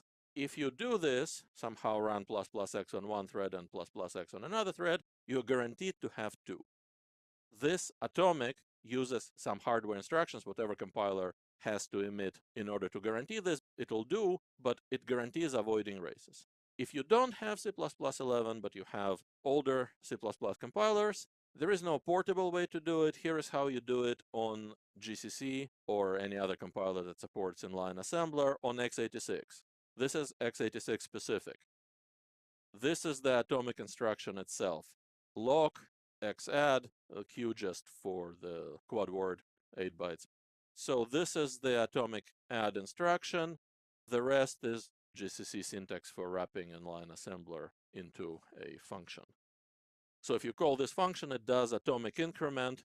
It actually emits basically the same code as the C++11 stuff. Okay, so now that we know how to do atomic increment, let's compare the cost of data sharing to the cost of non-shared data. For the baseline, we can use the time it takes to access the local data. So this is how long it takes on one thread, and it scales on 2 and 4 threads pretty much perfectly. On 8 threads, not so much, because as I said, I don't really have 8 cores on this machine. So what I will be comparing with, well, let me actually bring up the other one so you see what I'm comparing. So as you can see, the code is exactly the same, just plus plus x. The only difference is how x is declared. So before it was unsigned long, now it's an atomic unsigned long. Everything else is exactly the same. Okay, now we're getting somewhere. First of all, it takes longer on one thread, so evidently atomic increment is slower than non-atomic increment. Now, it still takes longer on 2 threads than on 1, and a little faster on 4 threads. But remember what it was with locks. So this was on 1 thread. Now it's about 3 times faster on 1 thread. And it became really slow on 2 threads with locks. With atomics, it's slower. It's not quite as bad. So there is a significant cost to data sharing, but not nearly as large as the cost of locks. Okay, so now we have measured the actual cost of accessing a shared variable, correctly accessing the shared variable using atomic instructions, and we discovered that there is significant cost to it. It's not the cost of locks. So yeah, locks are expensive, but forget the locks. Without locks, just accessing a global variable atomically, there is significant cost to it.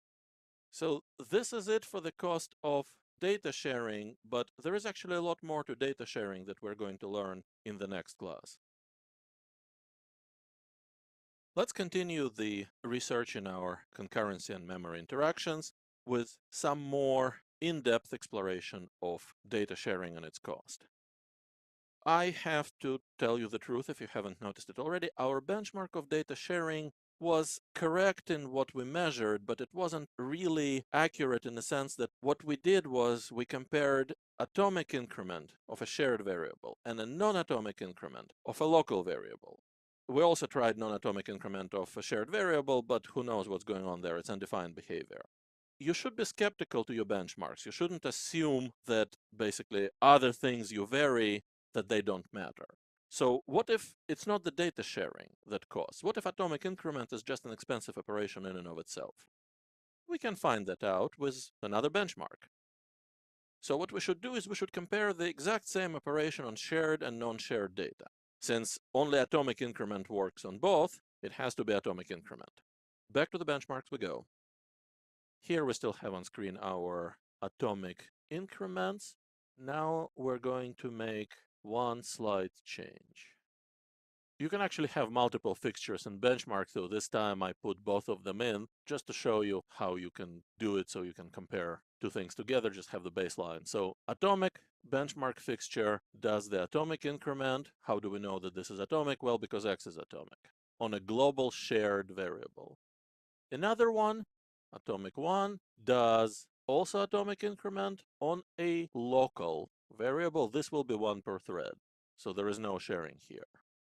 Now, this will tell us the actual cost of data sharing. Atomic, remember, this is the data sharing. If the numbers are slightly different, there is some noise in the benchmarks. To get more accurate numbers, you have to ask the benchmark to run longer. It has some parameters for that.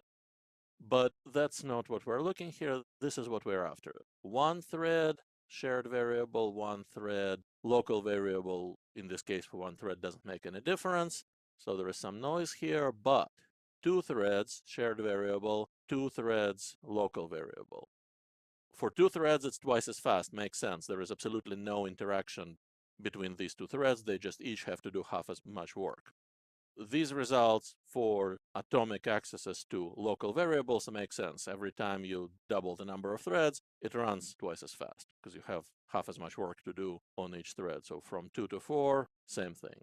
Whereas shared variable not only doesn't run twice as fast, it actually runs quite a lot slower. So now we can say, finally, this is the cost of data sharing. So without data sharing, for exact same instruction, atomic increment takes this long.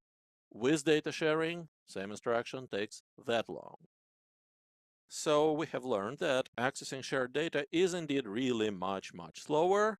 remember, you have to be skeptical toward your benchmark. So there is still this nagging bit of doubt. What if there is a difference between global data and local data, the one I declared inside the function? We can put that doubt to rest by running yet another benchmark on global but not shared data. We can just have 2 or 4 global variables not shared between the threads. To construct such a benchmark, we need to have global, not shared data. We could just go x1, x2, but it's not convenient to do with multiple threads, so let's just create an array. We have the thread index here. Each thread will get a different element in the array. Now, we can conveniently combine shared and non-shared tests in one benchmark, so we can run them both together by passing this argument here. If the argument is 0, then all threads are hitting the same position 0 in the array, so it's shared.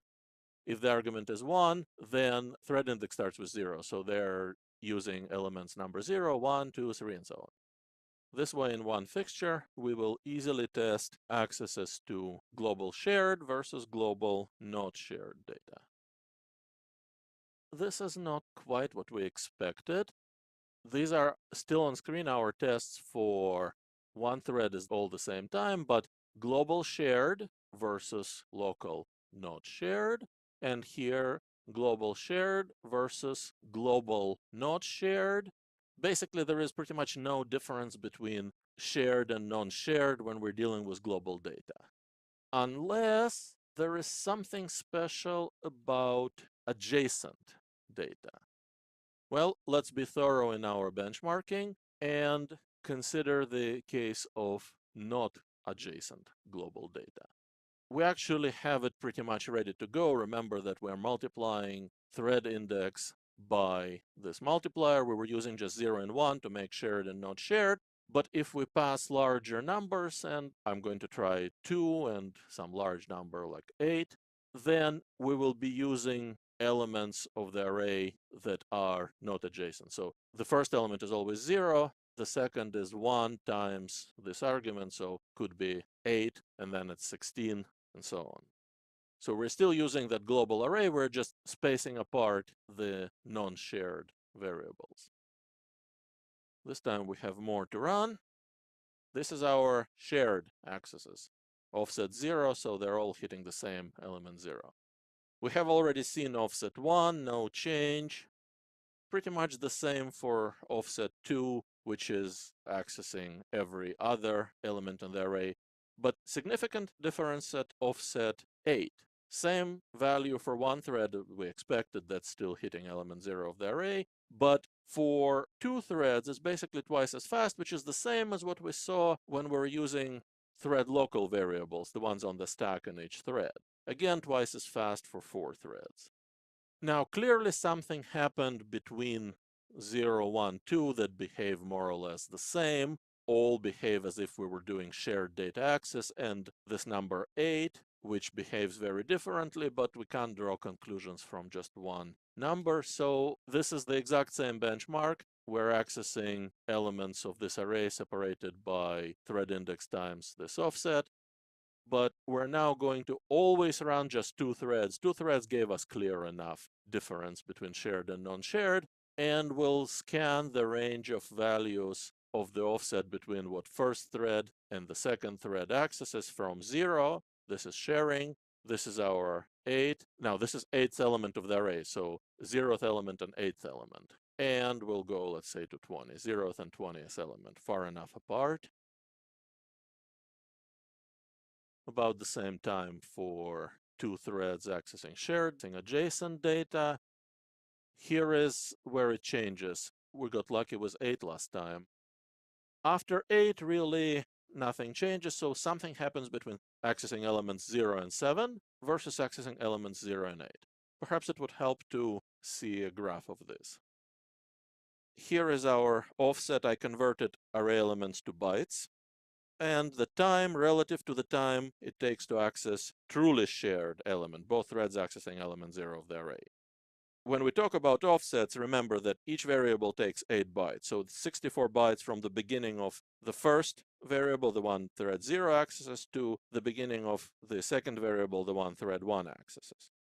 64 bytes from one variable to the next, they're all 8 bytes in size. So in between them, there is something else, something strange. So what's in between these 0 and 64 bytes, and what is the significance of the 64 bytes? To understand this, we have to go even deeper into the memory system. We think of memory as it's organized in words. Now, words can be 4 bytes or 8 bytes. That's what CPU instructions operate on. Add a word, load or store a word. Well, that's what CPU works on, but that's not actually what caches work on. Cache transactions operate on something called cache lines. They are larger. There are multiple words. On x86, they are 64 bytes, so there are 8 8-byte words. The important part is that caches can only operate on lines. So if the CPU needs one word or even 1 byte, the entire line containing this word is loaded into cache, not 64 bytes starting from this word. The lines are starting from address 0 in 64-byte increments, so whatever line your word falls into, that line is getting loaded. Same thing if we need to send one word to memory, that whole line is getting flushed. Of course, it doesn't mean that adjacent words are getting overwritten. There is some special hardware that reconciles lines coming from different caches and picks the right bytes and writes it into memory, but that all has a cost. That's actually where the cost of cache coherency comes from, figuring out whose bytes take precedence over other bytes. If you have two separate words or two separate bytes on the same cache line, if one CPU acts on the first word, it gets the whole cache line loaded. If the other CPU acts on the second word, that same cache line is loaded into that cache. Now, when they're sending their cache lines back to memory, it's actually the same cache line. So even though the words are different, reconciliation of the content of the two cache lines still has to happen pretty much exactly in the same way as if it was the same word. So two words on the same cache line are effectively shared, even though they're not technically shared, they're not the same word. This is known as false sharing. False sharing has, as we have seen, basically exact same cost as real sharing in terms of performance. At least with atomic operations, accessing shared data or accessing data on the same cache line is much slower than accessing data that is not shared and not falsely shared on separate cache lines. By the way, 64 bytes is enough separation. You don't get anything else by spreading them any further. Now, that's on x86. Other CPUs may have different length of cache lines. But once you go outside of the cache line, to adjacent cache lines or to very distant cache lines, same thing. To be complete in our exploration of the cost of the false sharing, we can ask just one more question. Since false sharing isn't really sharing, we don't have to use atomic operations on data that is falsely shared. There is no race condition there. Remember, false sharing is not about creating a race condition when you don't expect one. There is no race condition there. Your program is correct. It's just the same operations for some reason are suddenly taking longer, and nothing in your code shows you why they would be taking longer. That's how false sharing manifests itself. If we know that we don't have a real sharing, we only may have false sharing, we don't have to use atomic operations. So one last thing to measure is, does false sharing exist with non-atomic operations? That's easy to do. We can construct the same test as we had before, only this time we're going back to an array of plain integers, not atomic ones. And the same thing we're using to access different elements of this array, offset times the thread index. If we do pass 0 as the offset, we will be accessing the same element of the array, which is a race condition. So that's something you shouldn't do in any program you care about correctness. But for any offset other than 0, and we will again try 1, 2, and 8, you don't have data sharing, the program is correct. You may have false sharing, and we're going to find out if it costs us anything. For 0 offset, this is the only number you should be looking at. This is the baseline, the cost of doing all these additions, however many we specified in the program, on one thread. No data race, this is a good number. With offset 1 on one thread, with thread 1, makes no difference. What the offset is, we're hitting element 0. With offset 1 and 2 threads, well, doesn't look like we're being penalized by false sharing quite as bad. We go to 4 threads. Now, if you look at offset 8 here and compare it with, let's say, offset 1 here, you see that there is not a lot of cost to false sharing if you don't use atomic operations. If you have enough threads, there seems to be some. If I had more cores on this machine, that result would actually be more pronounced. But the bottom line is false sharing exists even with non-atomic operations. It's less pronounced, so you shouldn't be paranoid about it, but you should be mindful about it in general. The more of false sharing data you have, we have here only one variable. If you were doing a matrix multiplication and you arranged for 2 threads to always hit the same cache line while accessing elements of the matrix, this would be significantly worse. So false sharing exists. It's not as bad as if you have one piece of data being falsely shared in your program, your performance will go down the drain, but you have to be mindful about it. So what have we learned about the concurrency intersecting with memory? The trivial consideration is that multiple threads all accessing the same memory are more likely to saturate the memory bandwidth. The real focus is on data sharing. If you have shared data and you don't protect it, you get race conditions. If you have shared data and you do protect it, you can end up with significantly reduced performance, especially if you use locks. If you don't have shared data, on the other hand, you don't have race conditions, you don't have locks, you get great performance. Not always possible. Locks aside, there is a significant cost to actual data sharing. Accessing the same variable from multiple threads takes a lot longer than accessing different variables from multiple threads, especially if you do it correctly. What I mean by correctly, be aware of false sharing. Accessing adjacent variables from multiple threads can be just as slow as accessing the same variable. To avoid false sharing, you need to know the cache line size and cache line alignments. 2 variables that are on different cache lines have no sharing problems. 2 variables that are on the same cache line are falsely shared, and you shouldn't access them from the same thread if you can help it. In this class, we will begin to study locks. We will learn almost everything there is to know about locks. Before you ask, isn't it about high performance? So what do locks have to do with this?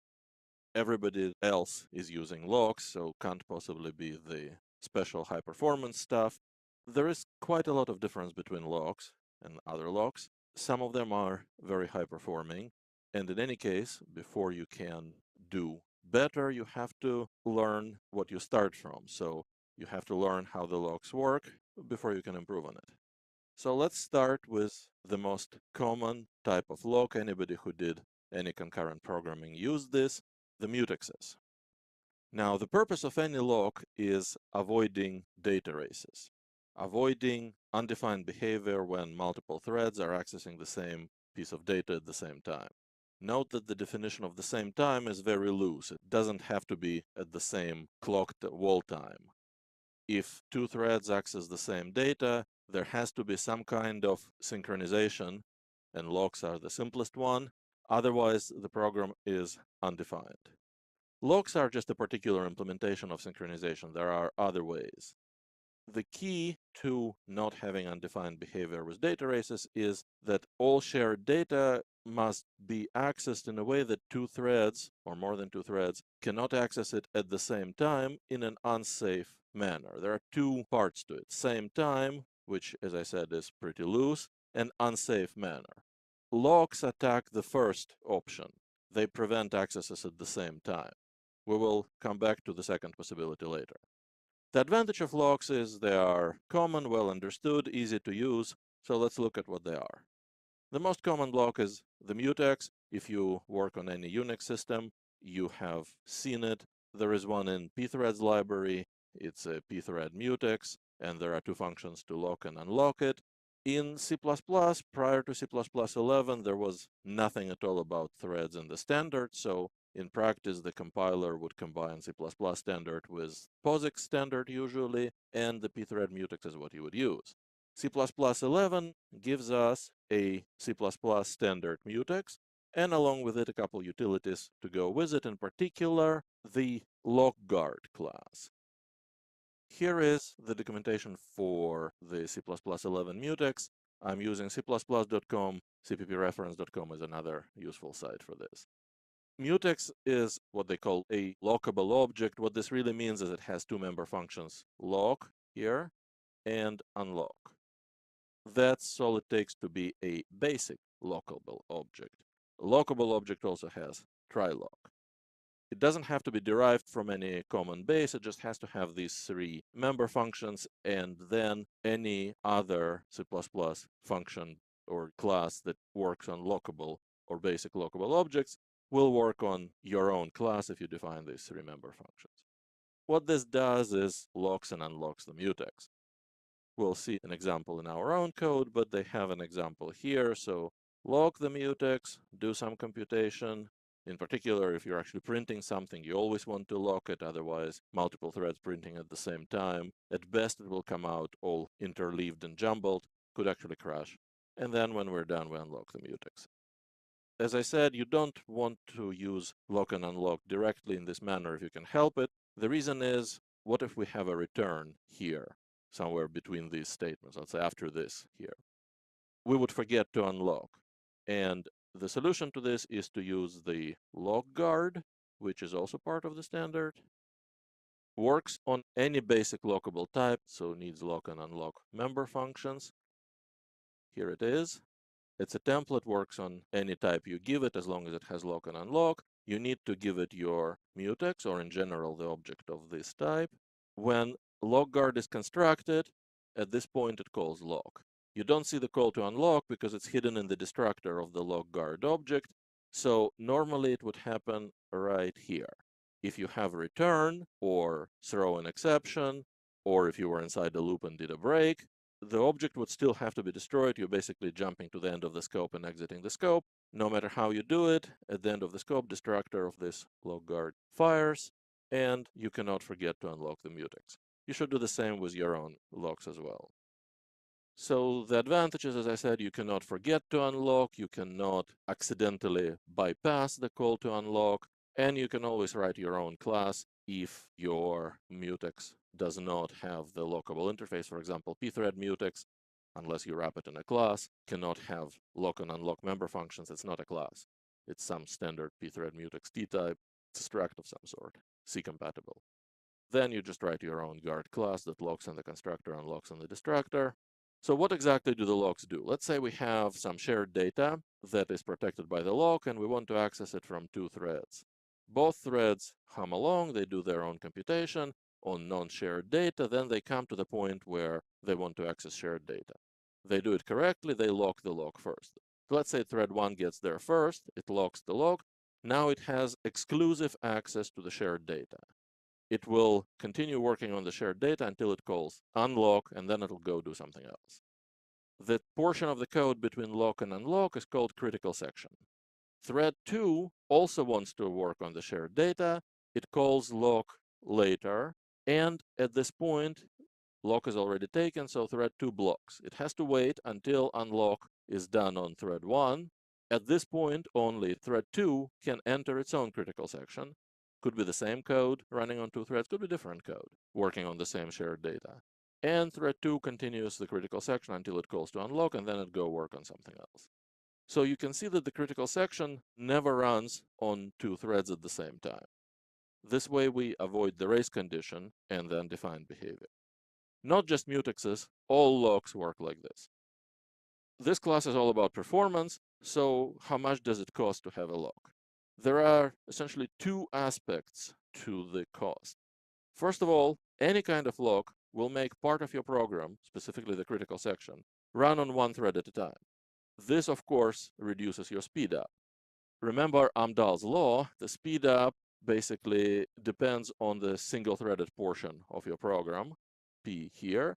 Essentially what it says is that if you have a program where part of it scales perfectly and running on n CPU, you get perfect speed up of n, and the other part doesn't scale at all, so you always get it running on one CPU, you can have the scalable part, its runtime is divided by n, so it can be reduced, but the single-threaded part always stays the same, so that limits your total runtime. If you had infinite number of CPUs, you still wouldn't be able to run in less time than the single-threaded part. You may think, okay, my critical section is small, how bad can it be? It actually adds up if you have a lot of CPUs, and can be large. For example, let's say you have 128 CPUs, and only 1% of your program is a critical section. According to Amdahl's law, assuming perfect scaling outside of the critical section, your speedup is 56, about half of what you could expect from the number of CPUs, a little less. Furthermore, if you had a million CPUs and you had perfect scaling for the 99% of your program, the total runtime of your program would still be 1% of the single-threaded runtime, the critical section. You went to this heroic effort of acquiring a million CPUs and getting perfect scaling for 99% of your program, and you are rewarded with a speed up of just 100. That's a significant cost to any kind of single-threaded fragment of your program, be it a critical section or just a single-threaded portion between some threaded portions. In the context of our class today, the Mutexes, we're interested in the critical section. That's unavoidable, does not depend on the mutex that you use. So the thing to remember is data sharing and critical sections in general, and usually you have a critical section when you have data sharing, costs more when you have a very large system. Effectively, the cost, the time of the critical section is multiplied by the number of CPUs. The second part of the cost of mutexes is the overhead added by the lock. In addition to the length of the critical section itself, which is how long it takes to compute whatever you're computing there, it takes some time to lock and unlock the lock. Also, the threads that are not in the critical section but are trying to get into it, that are trying to get the lock, they are trying to get the lock or doing whatever they're doing to get the lock, so they're probably spending some CPU time. That CPU time is taken away from other threads that are running, doing useful work, and maybe don't care about this lock. There are two kinds of overhead. Now, the answer to how much it costs is actually pretty complex and varied. It depends a lot on what kind of lock you're using. It also depends on the situation. It depends in particular on the what's called contention of the lock, how many threads are trying to get the lock at the same time. So you could ask, for example, how long does it take to take a lock if the lock is currently not locked and nobody else wants it?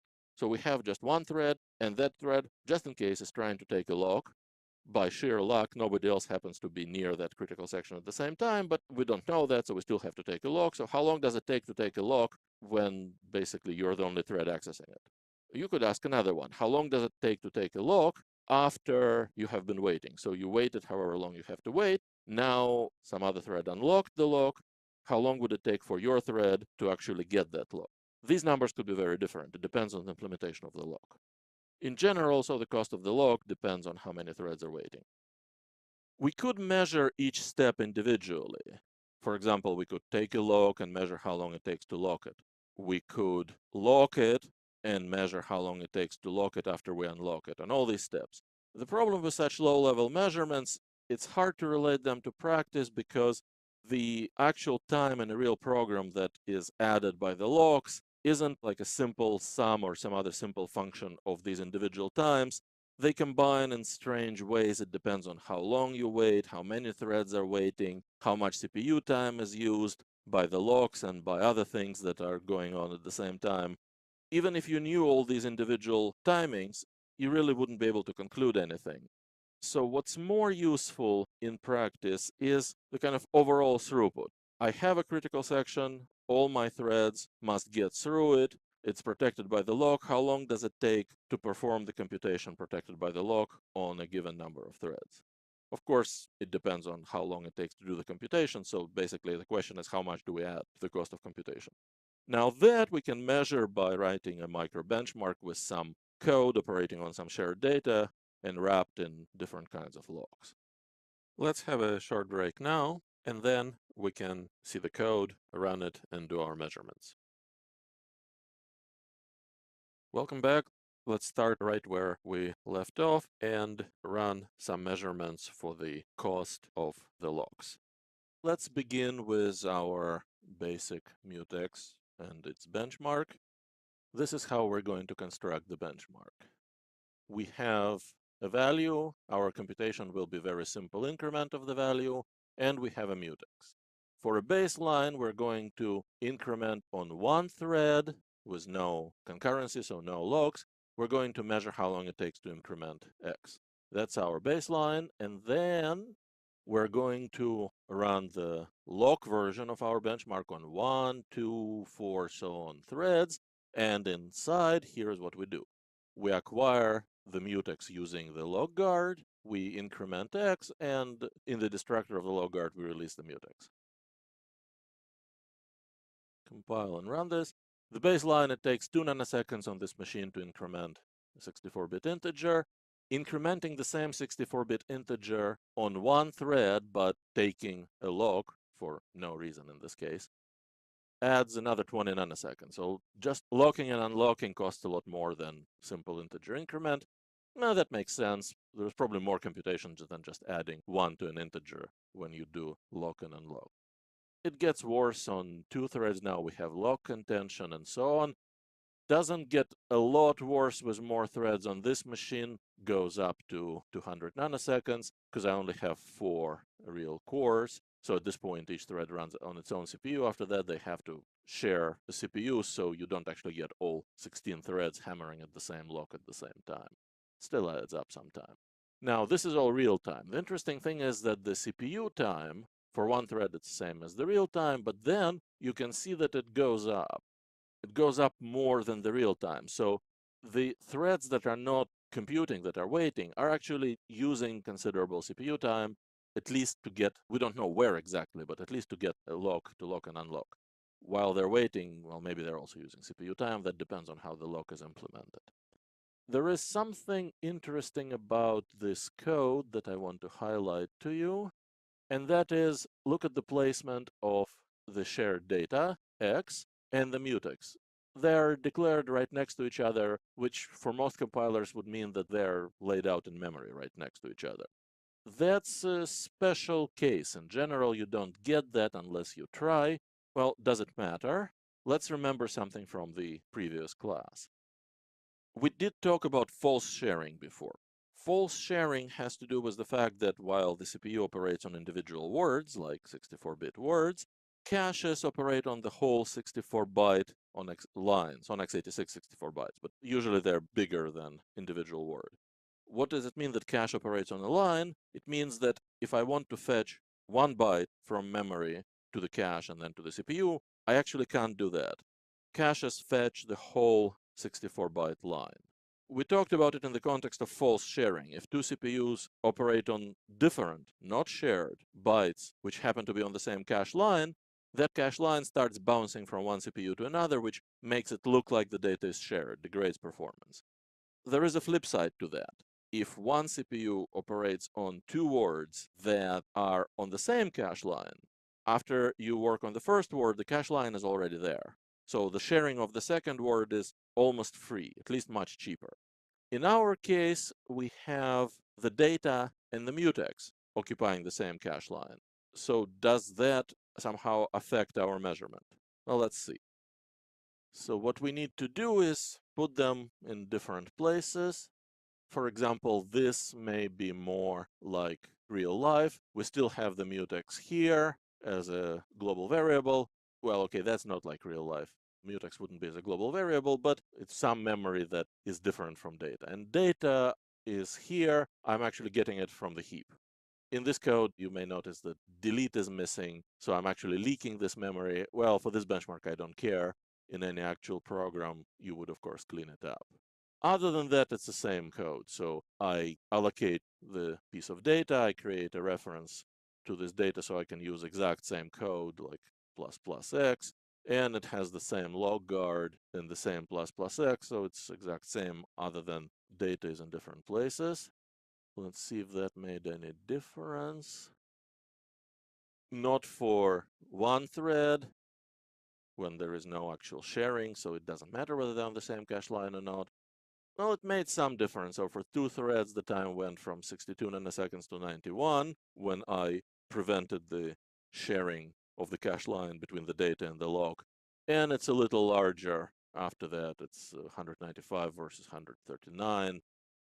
Okay, so if we want to model a situation where you have a mutex somewhere which isn't right next to the piece of data that you are protecting, maybe the piece of data is just large enough, could be some kind of list that is scattered in memory, so you can't have the mutex next to the data because the data isn't next to each other. So let's say that this is a better model of our real-life situation. We're going to do this from now on, put mutex and data in different parts in memory. There is not a huge, but some difference between the two. Okay, so remember that this false sharing, it works both ways. If you have two independent shared variables, you don't want them on the same cache line, otherwise you make them shared even if they weren't actually shared between these two CPUs. One CPU was using one, the other one using the other, but they appear to be tied together by the cache line. On the other hand, if the shared variables are actually accessed at the same time by the same CPU, you want to put them on the same cache line, or at least close in memory. Well, there are several other things we can ask about our mutex test. For example, I mentioned that there is also pthread mutex. Is it faster, slower than std mutex? Well, we can try. This is exact same code, only I'm using the pthread mutex. This is how you initialize it. This is the type. Well, this is one of the ways to initialize it. Again, I have the baseline without locks. Now, this time, I had to either wrap it in a class or just call pthread mutex lock and pthread mutex unlock. For simplicity, I chose to do later. In any actual well-written program, you would want to wrap it in a class. Here, I'm pretty sure that I'm not going to throw or issue return. This much code I can visually inspect and be sure of that. Let's see. With logs, you never get exactly the same data twice. There is a lot of randomness involved, but overall, it's pretty close to what we had for the std mutex. And actually, on this machine, on this compiler, std mutex is built on top of pthread mutex. Doesn't have to be this way, so one may be faster than the other in a particular implementation, but often you'll find that it is this way. We're protecting a very, very small piece of computation by this log, just an increment of an integer. In real life, this may actually happen. You may have a counter that needs to be protected, but usually you would have some more meaningful computation protected. So let's say you may have a queue into which multiple threads put data into that queue. So let's see how that would perform. Here is our code. Here is the mutex. What's the queue? For purely technical reasons, I had to wrap the regular std queue, this one here, into a class. I had to give it member functions that have return values. This has to do with how this benchmark do not optimize is written. This is an std queue. For all practical purposes, I'm pushing the numbers and I'm immediately popping back the top number. I did push one number into the queue before, so the queue never goes empty. I don't know what stdq does when it goes empty, and that's probably implementation dependent. It may release all the memory, and I don't want to incur the cost of malloc and free every time I go through this. So to model more accurately the situation where we're adding and removing elements from the queue but don't completely deplete it, I keep the queue populated. So this one push, one pop is the transaction that I'm going to time without the lock and then with the lock. Okay, it's a little longer than a single increment, but it's actually still a pretty short transaction. So this is the baseline, 4 nanoseconds with no threads. 24 on one thread, again, the same as before. Mutex, std mutex adds 20 nanoseconds just for locking and unlocking. And then the same as for increment, it goes up in more or less the same way. Well, what if I had more computation in the critical section, like a lot more? So here what I'm going to do is make a note of this value of n. I'm going to enqueue or push n elements, n is pretty large, and then I'm going to pop them all. Same thing with the lock. So I'm pushing onto the queue and then taking from the queue a lot of elements. Now, we already know that such a long critical section is not good for overall scalability of the program. because that critical section will be running single-threaded with any kind of log. But setting that aside, how long does it take now? 5,000 nanoseconds without any threads. Basically, this is within the noise. It appears to be a little faster, but that's just fluctuation of one test to the other. You would have to run this test several times and average the results to get a good value. And I'll show you this data later in this class.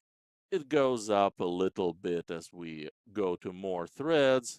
So there is some contention, but basically the critical section now takes so long that most of the time threads come into it one at a time without waiting. They just get the lock and go do their stuff. So what have we learned about mutexes specifically for C++? Since C++11, we have a mutex, finally. It may be just a wrapper around pthread mutex, doesn't have to be. Whether it is or it isn't, you can mix different locks, so you can have both pthread mutex and C++11 mutex in the same program.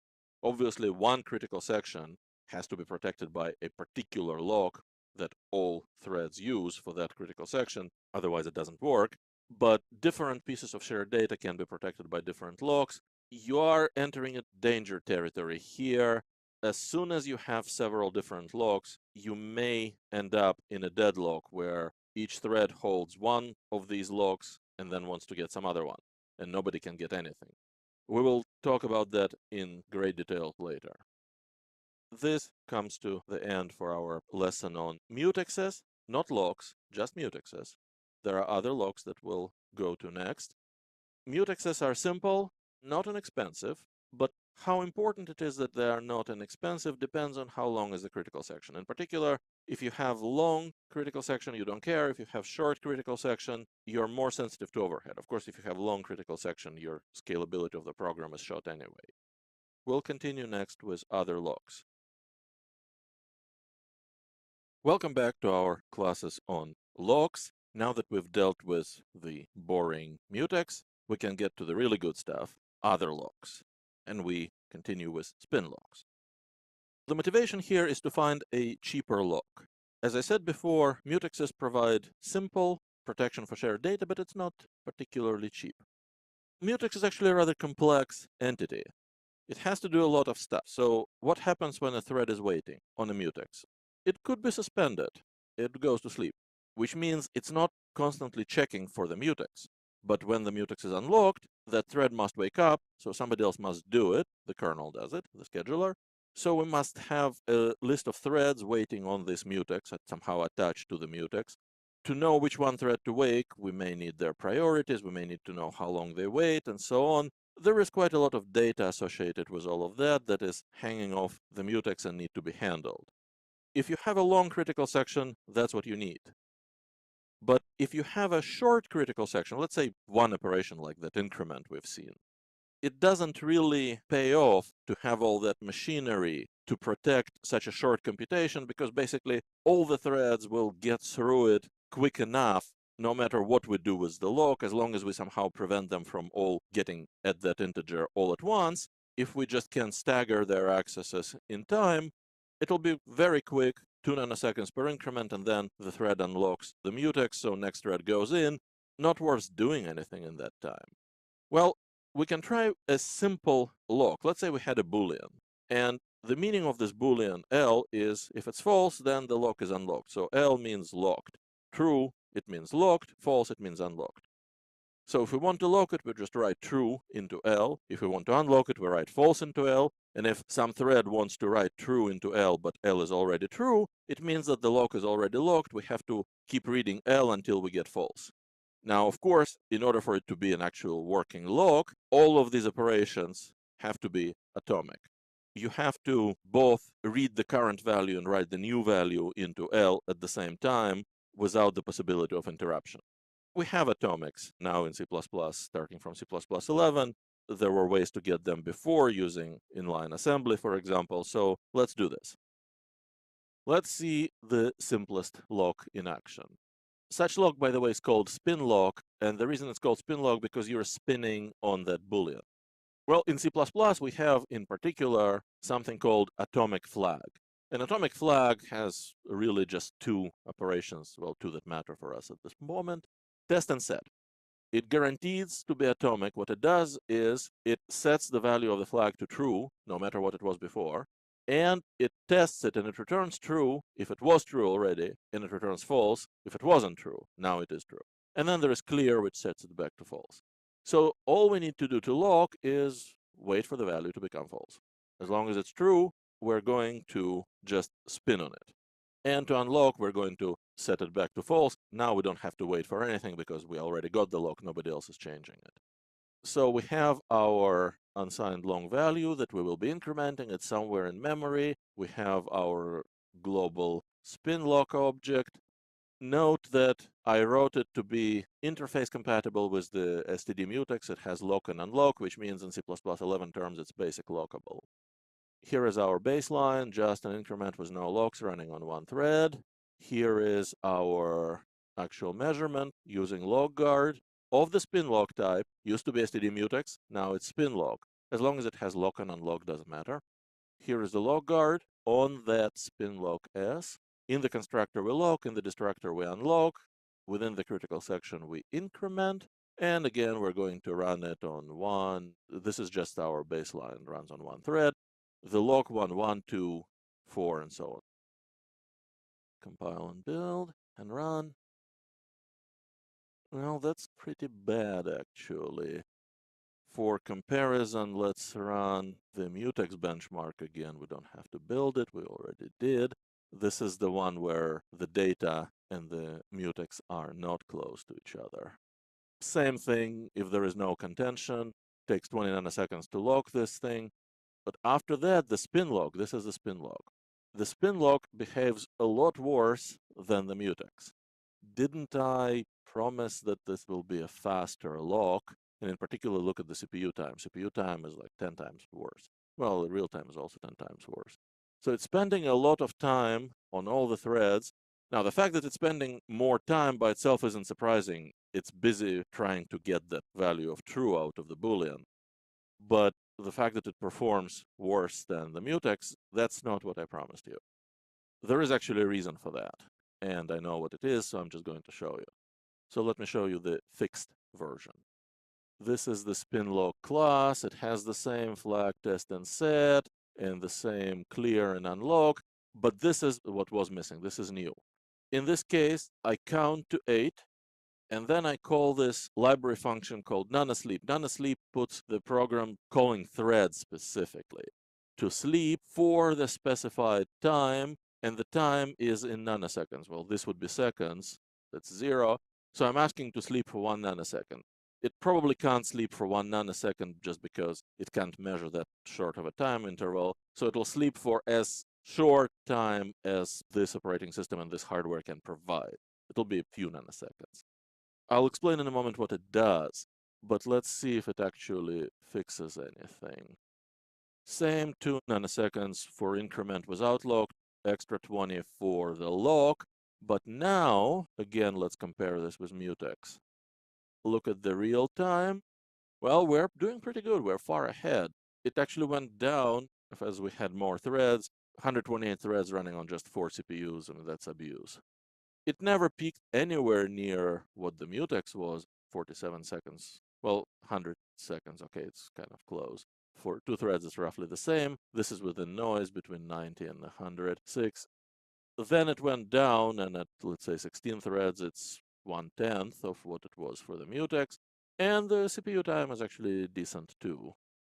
This is not bad. So why did putting the thread to sleep, making it slower, why did it actually help? There are several caveats. We have just blundered it into a very obvious one when dealing with Spinlocks. You must remember, Spinlock implements what's called busy waiting. All the threads that are not currently in the critical section that are waiting on the lock, they use CPU all the time. All they do is they read the value of the flag over and over.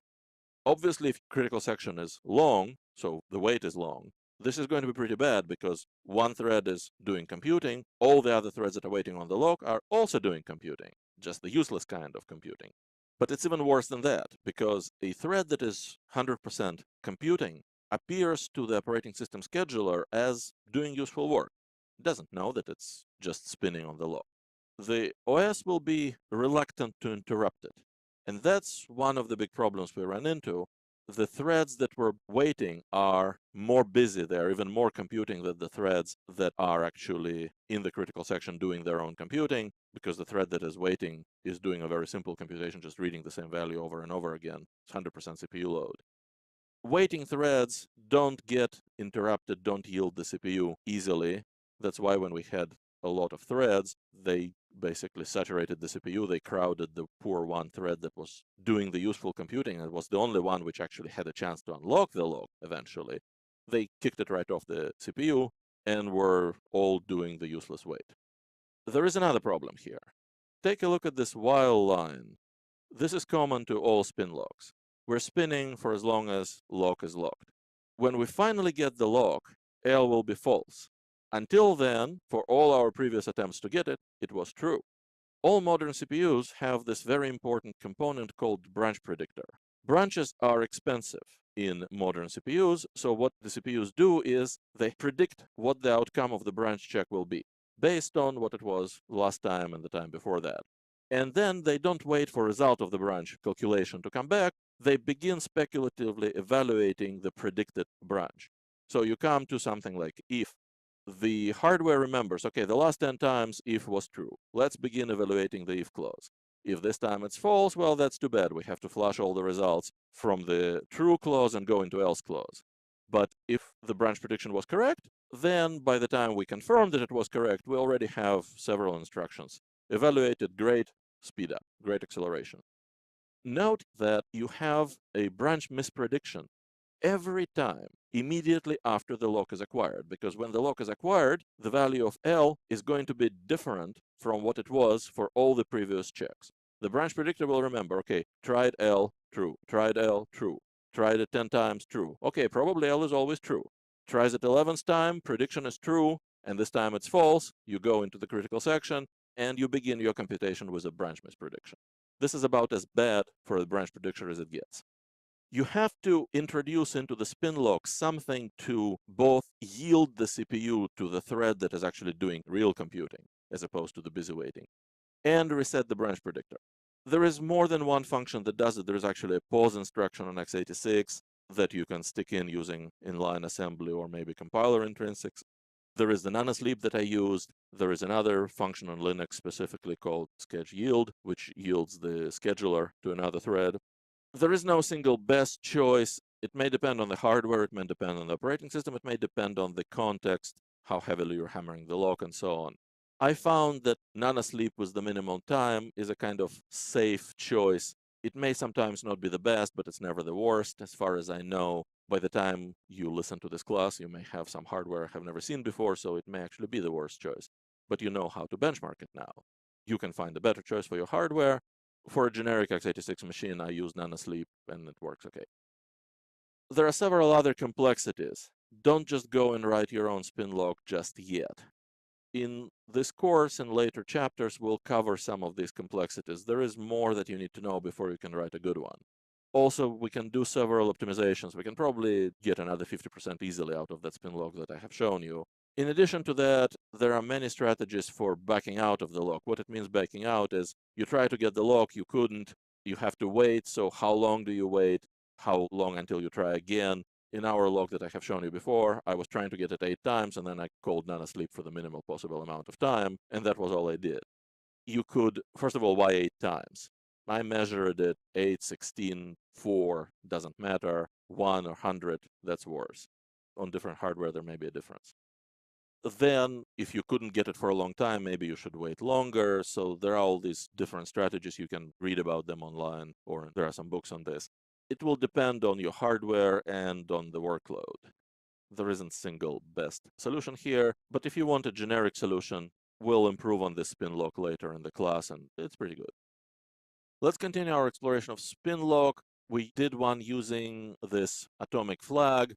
Well, what's inside atomic flag, we don't really know. Well, we could look inside and find out. The standard doesn't say. The important thing about the Spinlock, well, it doesn't have to be Boolean. Basically, anything that switches between two values will do. For example, we could just have an integer and write 0 and 1 into it. Why not? Here is one that does that. Now I have an atomic unsigned int. And instead of the test and set, I'm going to atomically exchange the value that is in with the value of 1, and exchange returns the previous value. Initially, it was 0. So if I get back 0, it means that my thread is the first thread to put 1 into that lock, so I got the lock. If I get back 1, it means that I haven't really changed anything. I exchanged 1 to 1, but it means that somebody else currently has the lock and I have to wait. And I'm doing the same backoff strategy. I have non-sleep call after 8 times. Other than that, it's exact same code. So just instead of the atomic flag, I'm using atomic integer. For all we know, atomic flag may be implemented using atomic integer. Well, here it is. Just for a reminder, this is what we had with the atomic flag. Basically the same thing within the noise. As I said, it's very likely that atomic flag is implemented using an atomic integer. If you want to know what your compiler does with atomic flag, look at the assembler. This is a spin lock that is protecting a very short critical section. Doesn't get any shorter than simple increment. We tried several longer critical sections with our mutex. In particular, we tried this Q. This is the same Q. This is the same spin lock. This one uses atomic flag. Since it didn't show any difference from atomic integer, I'm going back to atomic flag here. One push, one pop on the Q. That's our critical section. And for the threaded version of the benchmark, we're protecting it with the spin lock. This is what we get. Again, for comparison, STD mutex, protecting exact same Q. Well, quite a bit longer for a large number of threads, a little more than 10 times longer. So the spin lock really works for this small workload. It's larger than an increment, but it's not very large. And if we had a larger workload, this is our model large workload, so this large N, and what the workload is, we're pushing that many numbers onto the queue, then taking them right back out. Exact same spin lock as before. It was the atomic flag. Okay, and for comparison, that same large workload with STD mutex. Now that's basically the same numbers. Okay, so workload was large. Actually, mutex was a little better for large number of threads, and it makes sense, especially in look at the CPU time.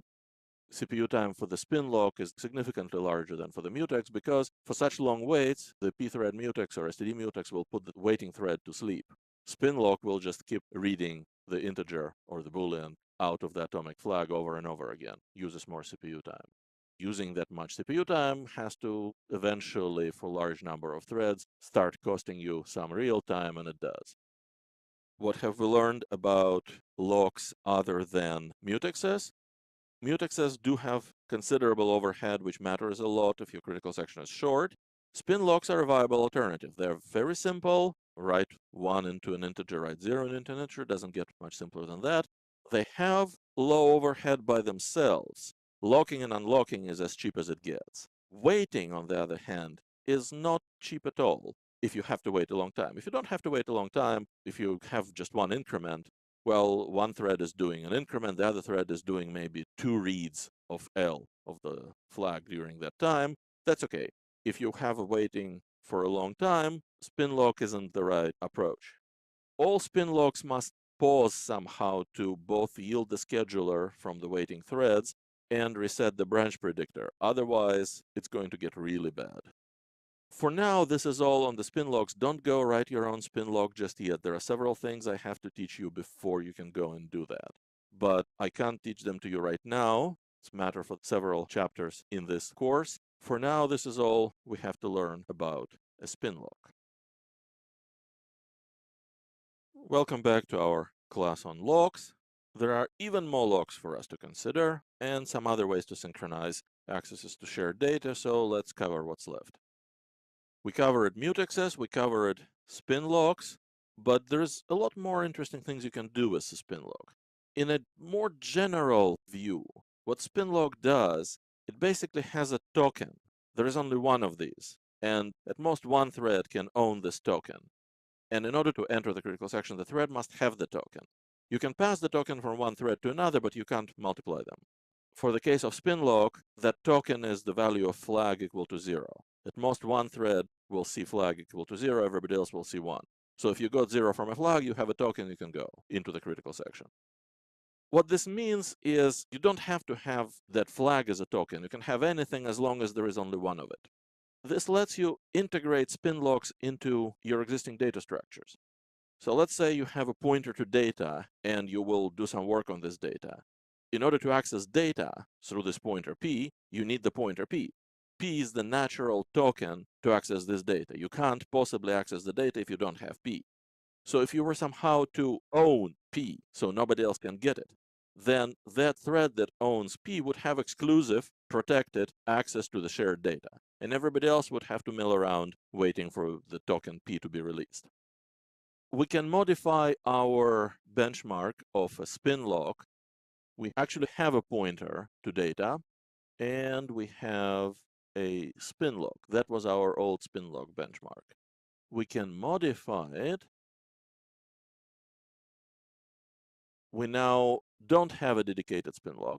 Our pointer to data now must be atomic. It's still a pointer on sign long star, but it's an atomic pointer.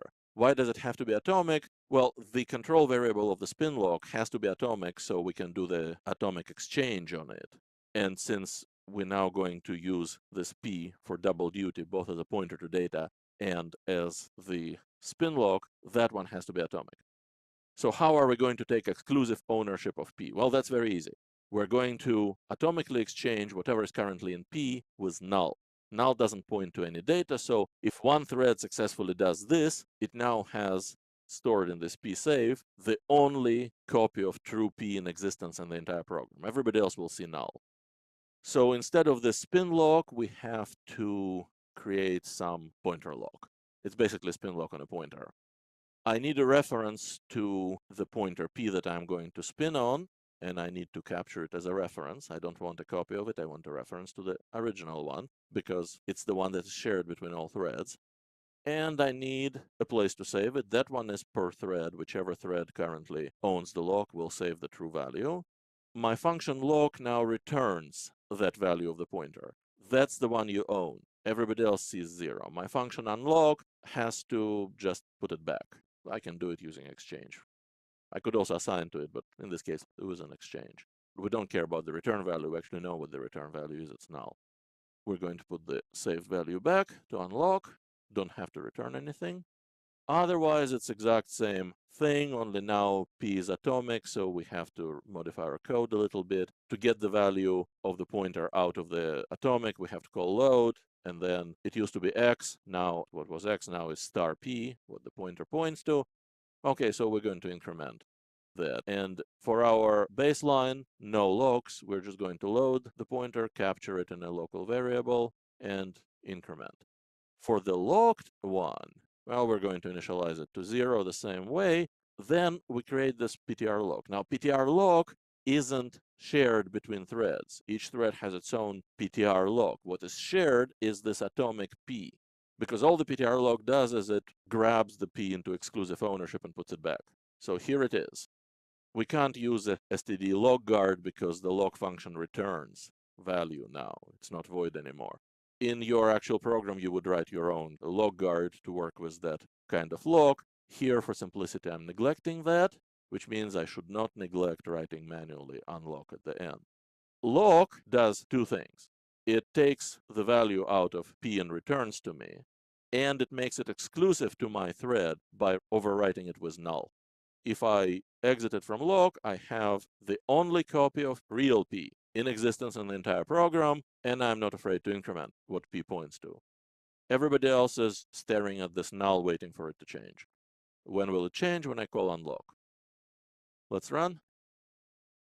These are the numbers that I'm getting. Now, what should I compare it with? Well, spin lock without the pointer.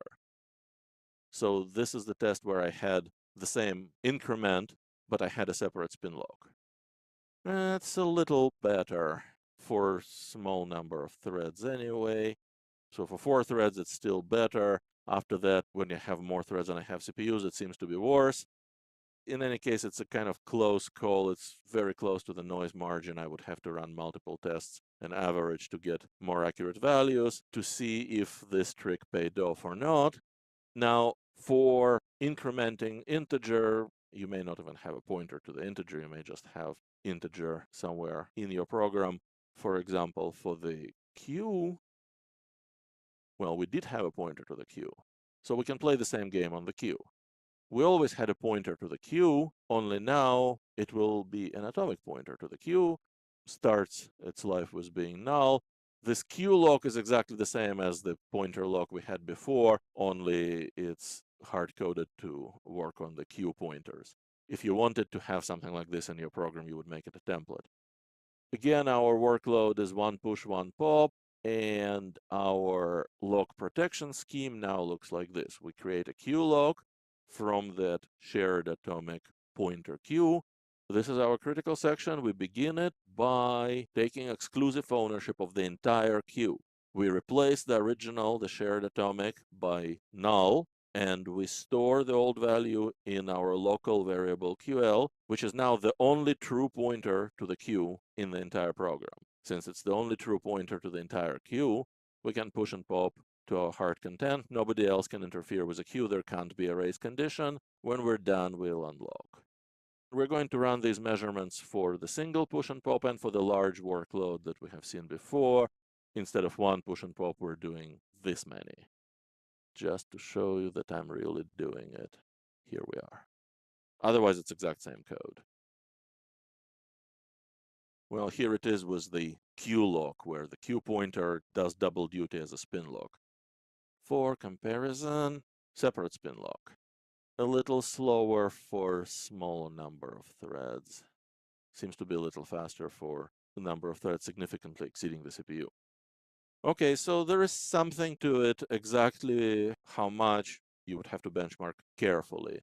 Not a huge dramatic improvement like it was going from mutex to Spinlock, but maybe something to look at. So what we have done here is what you might call an invasive spin lock, meaning a spin lock that invades into your data structures. It uses part of the data structure for the flag it spins on. Pointers are particularly good for it, since that's your natural token to access data. You don't have a pointer, you can't access anything. But you could have other data elements. Maybe there is a version number in your structure, and the version numbers are 1, 2, 3, 4, 5. You could say if the version number is 0, it means somebody else owns that structure. You have to wait for the version number to become non-zero before you can get in. Counts. You have n elements of something. If you get -1 as a count, it means somebody else is in the process of adding an element. Index, same thing. Any number that has a invalid or reserved value. The access token must be a shared variable originally. It doesn't have to be an atomic shared variable because it was protected by the spin lock before, but it must be a shared variable. Why? Well, because if it was not shared, then you don't gain anything by making it into a spin lock. You just converted a non-shared variable into a shared variable, which is what Spinlock did anyway. If it was also shared, then you gain something. You had two shared variables, your pointer, let's say, and the spin lock. Now you only have one shared variable, the pointer. So you reduce the number of shared variables. Well, of course, it saves memory. And it could be significant if, for example, your entire data structure is a pointer and a number. Cutting out an extra 4 bytes for the spin lock could be significant. It may save time because you're now working on one shared variable instead of two. You have to measure whether it actually does save time or not. In our benchmarks I have just run for you on my small machine, it seems like if you have few threads, an invasive spin lock is faster. If you have many threads, it isn't. That's not a universal conclusion. You have to measure your own. It's still a spin lock, but it's a kind of interesting, non-trivial spin lock. There are other ways we can manipulate shared data. So this is an interesting spin lock, invasive spin lock variant on the traditional spin lock, where you use a portion of your own data structures to spin. This is true in general for spin locks. Anything that can be used as access token you can spin on may save you memory and time. This isn't the only way to access shared data. There are other ways. Let's talk about them briefly. We will talk about them more later. Remember, we started by saying to avoid race condition, shared data must not be accessed by 2 or more threads at the same time in an unsafe manner. So far, we dealt with the same time part of that sentence. Any kind of lock, including the spin lock, prevents 2 accesses at the same time, which is enough to make it correct. But what about unsafe manner? It implies that you could access shared data at the same time if you just did it right. And that's true. There are ways to access shared data simultaneously, concurrently, without locks and still get well-defined behavior using atomic operations. Let's see the simple case after a short break. Welcome back. Let's see a very simple case of synchronization without locks. We keep working with this very simple critical section, an increment of an integer. For that one, we happen to have an atomic operation. So here it is. We'll just make x our shared variable that we're going to increment. We'll just make it atomic. Plus plus on an atomic variable is atomic. It reads, adds 1, and writes in a single transaction that cannot be interrupted. So this std atomic here guarantees that increment is atomic. That's just how std atomic is defined. It only works for integer types, but it wouldn't compile if it wasn't an integer type. Plus plus wouldn't compile. Atomic would. So now we can do it without any locks at all. And you see here, we don't have any locks. We just have plus plus. That's our critical section, except it's not really a critical section now. We're just doing it atomically. Let's compare this with our best spin lock so far. The non-atomic increment, I just created a local variable called x and did plus plus on it. There are no threads here. There's just one thread. So this is just to remind us what the cost of a non-atomic increment is. That's the only purpose of that code. So the non-atomic increment, obviously on one thread, 2 nanosecond, atomic increment on one thread, 7. No thread contention here. It's just the extra cost of the atomic increment. It's a different hardware instruction than your plain increment. 7 goes to 20-something when you have contention. Let's compare it with our pointer-based spin lock. Still 2 nanoseconds if we didn't have any locking at all, so that should be the same. It's just the increment with no protection.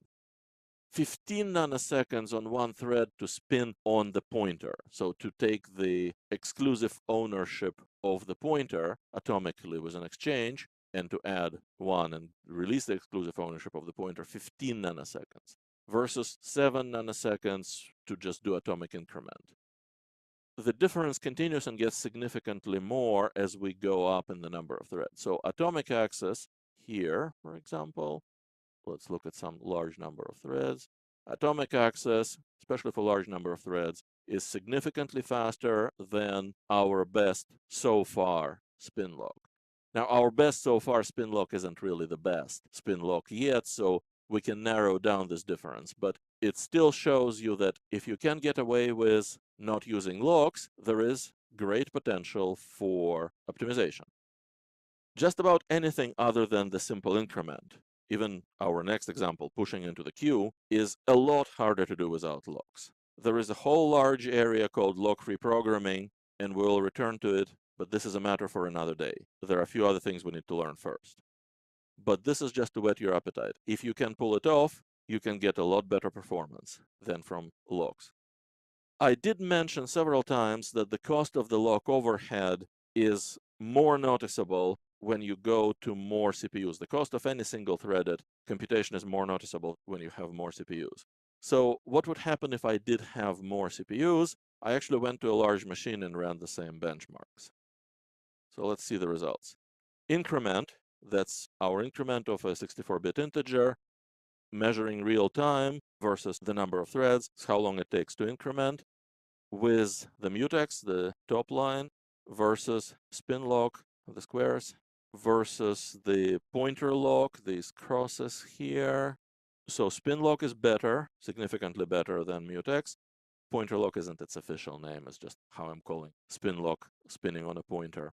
It's really still a spin lock, just I have to distinguish it from the spin lock. Atomic increment is quite a bit faster on just one thread, then it's kind of in the same ballpark as the pointer lock. So it's still better than the spin lock, because spin lock has to deal with two shared variables, and both pointer lock and atomic do an atomic operation on one shared variable. As long as we have only one shared variable, atomic operation is an atomic operation. We get more or less the same results until we go to enough threads that we actually have to wait a lot on the pointer lock. So it's not just one atomic operation anymore, we're spinning on atomic operation often because the thread contention is high. This machine has 120 CPUs. Still, the odds of spinning on the lock are considerable for a large number of threads. Almost all 128 threads, or all 64 threads, are running on their own CPUs. Atomic operations become a bit more expensive than on one thread, so we saw it went from 15 nanoseconds to something like 25. Similar numbers here. This machine is a little faster, so goes from about 7 nanoseconds to maybe 16. Stays at 16 even for the large number of threads. Now that's real time. CPU time, well, we can see that CPU time always goes up with the number of threads. Mutex is worse than anything else. This is logarithmic scale, by the way, so this is a large difference. The interesting thing here is that atomic actually consumes more CPU time than the spin lock. Probably has to do with the fact that the spin lock actually goes to sleep sometimes.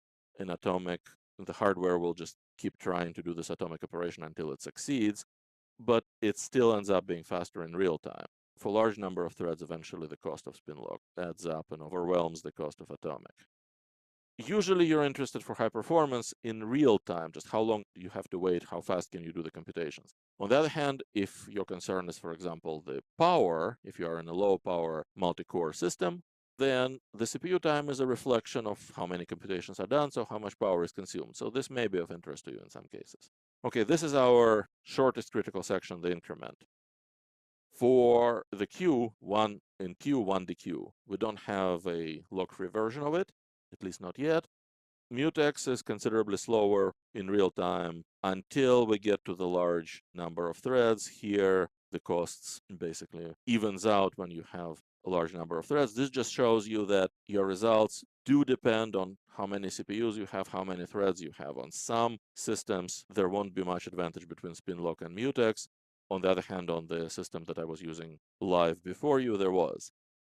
Using this Q lock, which is the spin lock on the pointer, doesn't do us anything for small number of threads, seems to give us some advantage at large number of threads. This workload is several times longer than a simple increment, so the slight difference in overhead between spinning on a different shared variable and spinning on the same shared variable isn't as significant as it was for a very short critical section. Same thing for the CPU time, only for the CPU time, Mutex still uses more CPU time than a spin lock. And very large workloads. Now, this is actually interesting. Our large workload was done using a queue, but it's just a large workload for our purposes. So this is real time, and take a look, the Mutex. Well, the Mutex takes some time here. Spinlock gets a lot worse. We have a long workload, and everybody who is not computing the large workload is busily spinning. That has to eventually come up somewhere, and it does. If we have fewer shared variables, it's not growing quite as fast. It looks like it would have also crossed the Mutex eventually, but we don't have that many CPUs. Again, highlights hardware-specific differences, along with some general trends. For small number of threads, Spinlocks are consistently better. For the CPU time, consistently, any kind of spinning on a very long workload is more than the Mutex CPU time, because Mutex for long waits will put your threads to sleep. Spinlock obviously never does. What does this all show us, in addition to the fact that you actually have to run your own benchmarks? It shows us that the Spinlocks work well for short workloads, for short critical sections, where their low overhead is their strength. Mutexes gain when long wait is necessary, when you have a long critical section. But of course, if your long wait is necessary, your overall speed up is not going to be great anyway. Invasive Spinlocks use fewer shared variables when they use already shared variable from your data structure as an access token, and gain some advantage over Spinlocks that use a separate flag to spin on. How much advantage depends on your data structure, on your contention. And if you can avoid locks and use atomic operations, well, then more power to you. I'm going to try to teach you how to do that easier and with better results, but that's a matter for another day. If you want to explore this material on your own, here is something for you to consider. Remember, we talked about false sharing. Two independent shared variables on the same cache line behave performance-wise as if they were shared. There is the reverse side of the false sharing. Two actually shared, dependent shared variables that are used by one CPU, so shared, cost less if they're on the same cache line than if they were on separate cache lines. We did measure the cost of the false sharing before, but we never actually measured this gain of putting multiple shared variables on the same cache line. So this is something you can try using the micro benchmark. Try accessing two or more shared variables. Well, you have to actually access all of them at once, one after the other, as a function of distance between them in memory, right next to each other, far apart, a little bit apart. See how putting them on the same cache line or adjacent cache lines, how that affects performance of sharing. Welcome to the next lesson on high performance and concurrency. Today we're going to talk about the memory model. This is going to be a class that is pretty heavy on theory and definitions. For the first time, there won't be any code, but we reached the point where in order for us to be able to talk about more complex things that are related to high performance, we have to know the vocabulary. Otherwise, we'll be forever talking about this thing that happens before that other thing. Now let's go study the memory model. Now, before we go out into the definition of the memory model and what goes into it, let me point out by way of an introduction that it's actually impossible to write a multi-threaded program on a compiler that doesn't have explicit support for it, even if the language itself knows nothing about threads. Case in point is C++ before C++11. The standard didn't say a word about threads or concurrency. Nonetheless, we were writing multi-threaded programs, and that's because the compiler actually went beyond the C++ standard to support it. Let me illustrate why such support is necessary. So here is some small program that increments a counter. It's a shared counter between several threads, so we have to protect increment by the lock. There is the lock and the unlock. I'm making it explicit just to illustrate the point here, to make it everything visible. So this is a valid concurrent program. The important thing to note here is that these two functions operate only on this lock variable. They don't have anything to do with the counter, and incrementing the counter does not involve lock in any way. This is the kind of situation that calls for an optimization on the part of the compiler. Not only the lock isn't used in the counter, the lock actually doesn't depend on the loop variable either. The lock is declared up here. The I doesn't go into the lock or into any of the functions. So this is a valid optimization from the compiler's point of view. In fact, it's the one that the compilers very commonly do. It's called hoisting a common subexpression.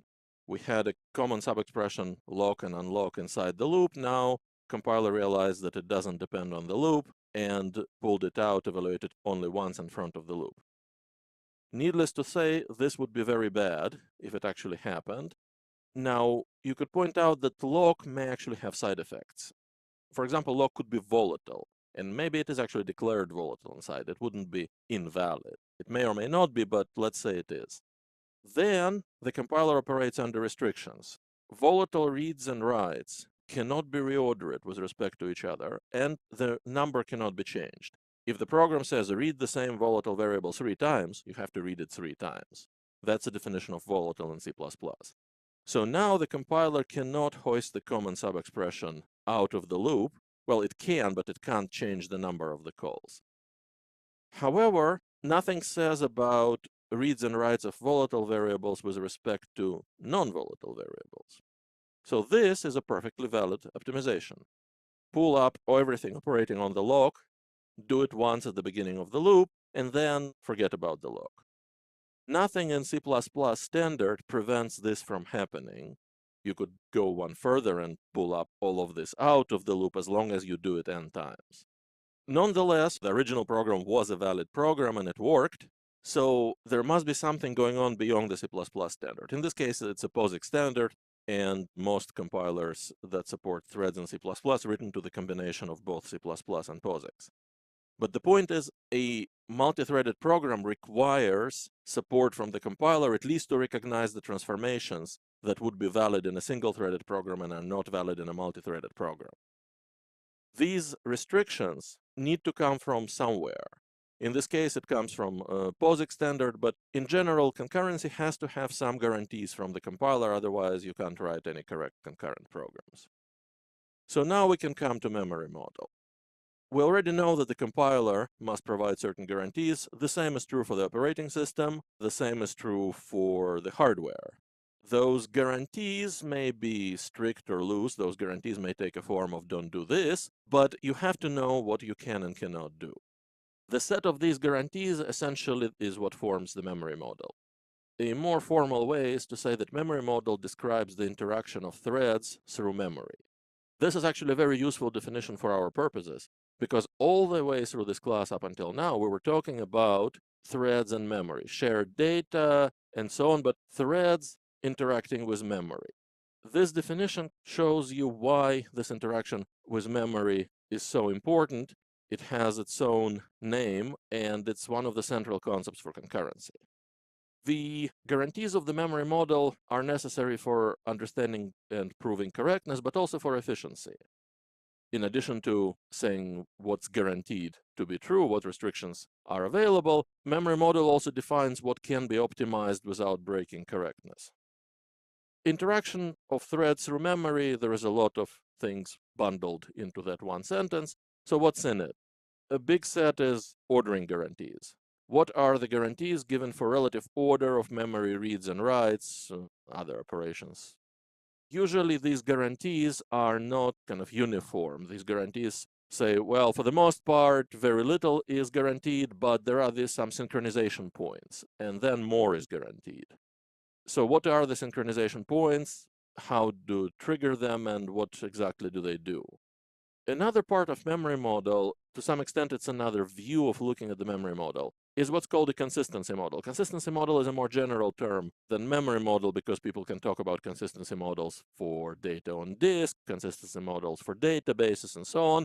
But if we say consistency model of memory, we're pretty much talking about the memory model, and the general perspective of this is to look at it from this point of view. What memory state is guaranteed to be seen by multiple threads as consistent or identical or as different? So if one thread sees memory in a certain state, what can we deduce about how another thread sees the same memory at the same time? Now, there are several players in the memory model business. First of all, hardware has a particular memory model. If you're running on some kind of emulated or interpreted or virtual machine language, your runtime or VM has a memory model. Language defines a memory model for this language, and any standard compliant implementation must provide that memory model one way or another. Compiler may provide additional guarantees that go beyond what language requires. Case in point, any C++ compiler prior to C++ 11 that supported concurrency provided POSIX standard or some other standard for concurrency. Compilers must avoid transformations that would violate the memory model, the guarantees provided by the memory model. That primarily comes into play because it limits optimizations. Compilers have to implement the memory model of the language or the combination of standards that they decide to use. They use the available hardware, so your C++ code gets translated into machine instructions. Compiler knows the hardware is generating the code for. It knows the memory model of that hardware, so it's going to use that memory model to give you the guarantees that the language requires. This may require some more work on the part of the compiler than just generating the instructions for the code if the hardware memory model is less restrictive than the language memory model. Now, if the hardware memory model is more restrictive, there is very little compiler can do about it. You would get the guarantees that the language requires. You would also get some more guarantees that weren't required, but that's how the memory models work. A more rigorous, more restricted memory model is kind of a superset of guarantees of the less restrictive memory model. If you get more guarantees, you're definitely getting the guarantees you asked for. You may be getting some others. In general, you think of memory model as a property of the entire system. It doesn't really matter who provides a particular guarantee between the compiler, the runtime support, and the hardware. They all somehow get it worked out. Hardware has a memory model, which basically determines what instructions and other events, such as memory visibility, can be reordered in this hardware. Compiler reorders instructions all over the place. That's what optimizers do. It does reordering that would not be available in the hardware. For example, compilers, as we discussed before, can do common subexpression, hoisting and elimination. Hardware wouldn't do that normally. Compiler has to obey the memory model while doing that. A runtime system that sits between your code and the hardware may help enforce some guarantees. Depends on the language and the system you're using. So what is important to remember from here is, first of all, you need a thread-aware compiler to write multi-threaded programs, and that the interaction of threads and memory is called the memory model. It's a property of the entire system you're using. Everything from the compiler to the hardware pitches in to provide you with this memory model. This is enough for memory models in general for now, and let's take a break. When we come back, we will talk about how does all of this apply to C++. We have discussed what a memory model is. Now it's time to apply this knowledge to C++ and talk specifically about the C++ memory model. C++ prior to C++11 had a very simple memory model. Boiled down to, what's a memory model you're talking about? Didn't mention a word about it. C++11 has a rigorous memory model specified in the standard. So if you go either to the standard, that's pretty hard reading, or to one of those documentation sites like CPP reference, you can read about the memory model. Well, this is what cppreference.com has to say about C++ memory model, and it's talking about C++11 memory model here. We're not going to read this whole thing right now, but there are several important points to notice. There is this concept of memory location, and memory location has the granularity of a byte. It's down to a byte. So memory location is basically your variable, arithmetic type, pointer type, so on, but it's what we call variables. So the interesting thing about memory location is that operations on different memory locations are guaranteed to not interfere with each other if they're done from multiple threads. The standard has a formal way of putting it, but that's the bottom line. So C++ memory model, as specified in the standard, has two key concepts. We're focusing on the memory location. The other one is memory order. We'll come back to it in a moment. Now, memory location is important. It says that concurrently writing into non-overlapping variables is well defined. I am translating standard to common speech now. Standard has a very formal and necessary to be rigorous way of putting it, but that's what it boils down to.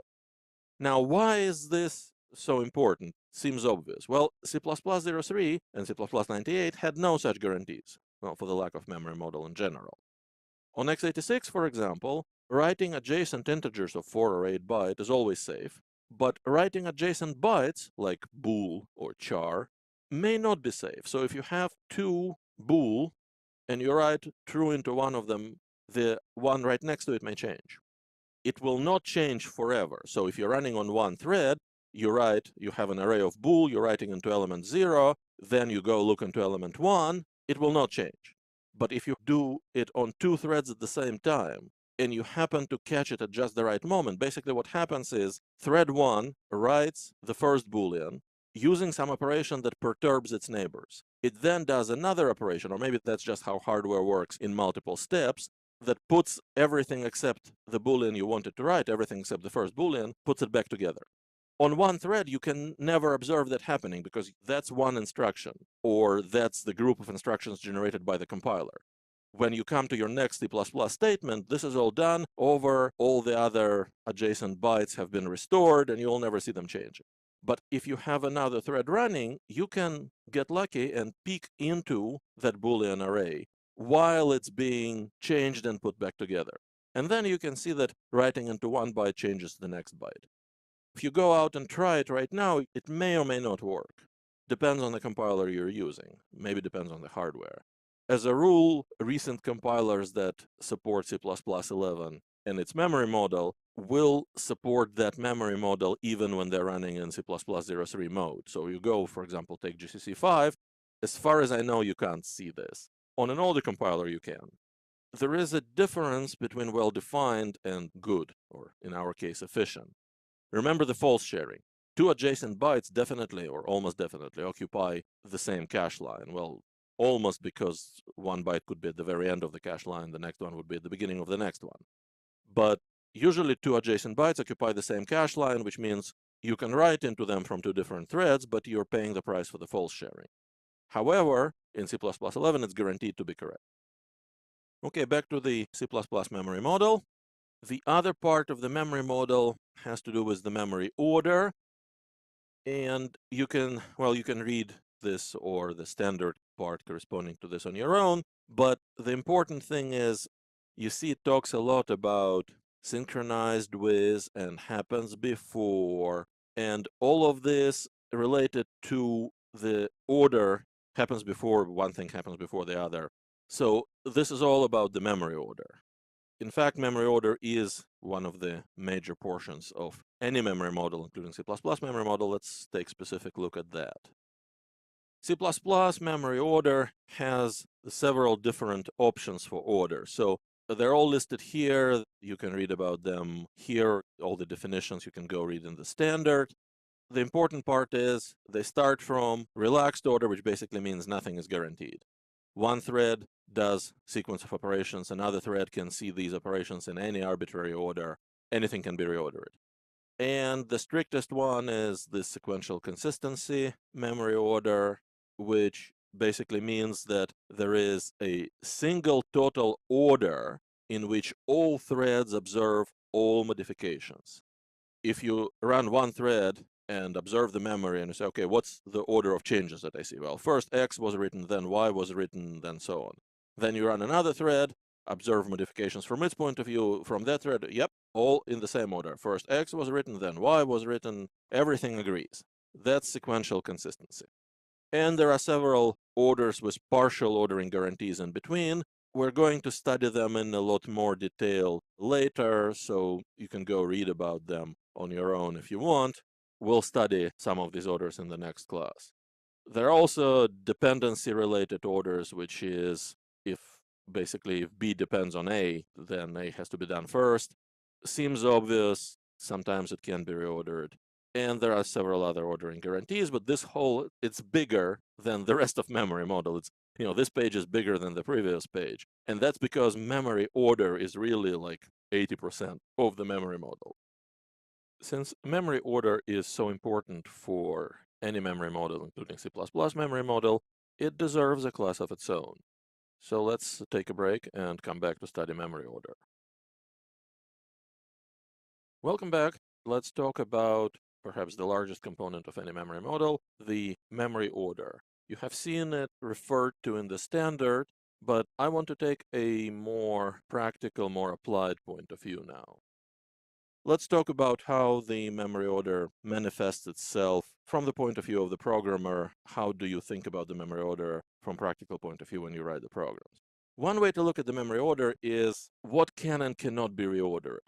So different hardware platforms provide different ordering guarantees with respect to which operations can be reordered. For example, let's say I have two reads. First I read one variable, then I read another variable. They're not dependent variables. If you read dependent variables, usually you have to read the first one first. But let's say I just have X and Y, and I read X, I read Y. In the program, I have written read X, read Y. Can that be reordered by the hardware? Well, it can be reordered by the compiler unless I make them volatile. But let's assume the compiler generated two reads in a certain order, X first. Can the hardware reorder it? Depends on the hardware. Read-write. Can the hardware move read after the write? Write-read doesn't necessarily work the same way as read-write. These are different reorderings. Some hardware have one and not the other. Two writes. If I write X, then write Y, can the hardware actually write Y first? Here's an interesting one, dependent reads. Let's say I read a pointer and then I read what the pointer points to. Can that be reordered? You would think that it's impossible. Dec Alpha did it. If the hardware could figure out that the pointer hasn't changed since the last time you read it, it could reorder it. A memory model actually has a lot more ordering guarantees. There are some of the more exotic ones. There is a read, and then there is an atomic read. On some hardware, it's different operations. So the ordering guarantee for read-read isn't the same as read-atomic read. Write atomic write, read atomic write, and so on. Here's an interesting one. Write versus instruction fetch. If that guarantee is not given, you can't write self-modifying code. Probably you shouldn't anyway. In this class, I have been using an x86 machine for all the demonstrations, so what does that machine have for memory model? Turns out that there are two things that can be reordered. Write-read can be reordered as read-write, not the other way around. And it has what's called incoherent instruction pipelining, which boils down to write and instruction fetch can be reordered. Here goes my idea to write self-modifying code on x86. This wasn't entirely true across the whole history of x86. You may, depending on the hardware you have, discover some interesting bugs in the memory order, which will lead you to a lot of interesting debugging. We will have something very interesting. But that's what x86 should provide, and all non-buggy CPUs do that. Pretty much all current CPUs that you have, Haswell's and Halem's, Sandy Bridge, they'll do this. One way to look at the memory model, what can be reordered. Another way is what's the complete set of guarantees for all of the memory operations. Remember all these exotic memory ordering like read, atomic read. When you say complete set of guarantees, you have to remember to include atomic operations and locks and so on. One thing that we have skirted around so far is we were talking about order of memory operations. Well, how would you know what the order of memory operations is? You have to actually be inside the memory to see what the true order of memory operations is. That's not really an interesting point of view for you as a programmer. When you're debugging the hardware, maybe, but as a programmer, you can't actually know what the order of memory operations is. What you can know is what's the observed order of memory operations is. And that's why if you look at the standard specifically talks about visibility of memory operations. That's what it means. It means what's happening in memory as a black box, who knows? What do I see happening? And how do I see it? Well, I run some code on the CPU and I can observe memory change. I read from memory, I can observe memory changes. That's what visibility of memory operations is. So that's the only thing as a programmer you can know. When we talk about what can and cannot be reordered, what we really mean is what can be observed as reordered. And we won't always be stressing this, but that's what we mean. Another way to look at it is which parts of memory, at which times maybe, are guaranteed to be seen consistent by all threads, and which parts of memory can be seen at the same time in different states by different threads. We have already seen this as the consistency model for memory. Memory models will require certain consistency and will allow some amount of inconsistency. All of these three views, interaction of threads and processes through shared memory, we didn't talk about processes, but basically the same thing if you have shared memory, complete set of guarantee on the order of visibility, and what can and cannot be seen as reordered. If you want to be pedantic, we'll shorten it to what can and cannot be reordered for the most part. In practice, these are three more or less equivalent views of seeing the same thing when you write a program. If you are doing a language standard, if you are studying computer science, these are not exactly the same thing. So there are contexts in which you have to be careful in what you're talking about, but when you write a program, for the most part, you can think of it in whatever terms make you more comfortable, gives you the same results. As we discussed earlier, hardware and the compiler and everybody else pitches in to provide you the memory model you actually work with. In hardware, as we've seen before on x86, only write-read can be reordered. Everything else is ordered. If you have ARM or PowerPC chip, you live in a much more interesting world, in the sense of may you live in interesting times. All four read-write sequences can, in general, be reordered. There may be some particular CPUs where it's not true, but in general, it's a very limited, very weak memory model. In addition to the normal reads and writes, there are these atomic reads and writes. So atomic operations support atomic or non-interruptible operations. Could be as simple as reads, or could be increments, something that cannot be observed in an incomplete state by another thread. What you see on an atomic variable, either it stayed before the operation or after, but not in between. x86 has 32 and 64-bit integers, which in general have to be properly aligned on 32 or 64-bit boundaries. On ARM, well, now that you have 64-bit ARM, there are now 64-bit integers, for the most part, 32-bit integers. Just because you have an atomic type doesn't mean that every operation is atomic.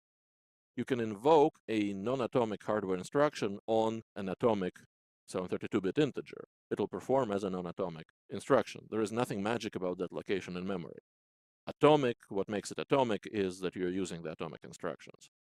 Well, we have learned about the memory order in general, a little bit about x86 and other memory orders. Now, none of these are, of course, specific to C++. C++ as a portable cross-platform language has to use whatever hardware you're running it on. So let's have a break, and then we'll talk about specifically C++ memory order. Welcome back. Let's talk about C++ memory order now. Which memory ordering guarantees can you expect from C++? It's time to dive either into the standard or into the reference documentation, and we're going to do the latter. Okay, let's look at some of these memory order types that C++11 provides from the point of view of what we were discussing, the memory order. The ones of interest to us will be these two, acquire and release. Acquire, now look at how it's formulated. A load operation with this memory order. So it's like a modifier on another operation. So you have an operation that is both load and acquire. So such an operation performs acquire on the affected memory location. So what does it mean? No memory accesses in the current thread can be reordered before this load. So anything that happens after has to stay after acquire. Anything that happens before, no guarantees about that. It talks about all writes and actually all reads to memory accesses, all writes and all reads that happen after the acquire. Release is kind of the reverse of that. It talks about the store operation. Now, by the way, you can have load with release and store with acquire. It's just not common. But in principle, nothing prevents you from invoking these release or acquire memory barrier on operations other than load and store. The hardware may not support it and may end up generating something that gives you a more strict guarantee, but it's a valid thing to talk about. So release is the reverse of the acquire. Anything that happens before the release must be seen before the release. And then there is the bidirectional barrier, acquire and release. This combines the two barriers, acquire and release. All memory accesses done after the operation with this memory order must be seen after. Read, modify, write isn't required. Just your plain write with an acquire release barrier will have the same properties.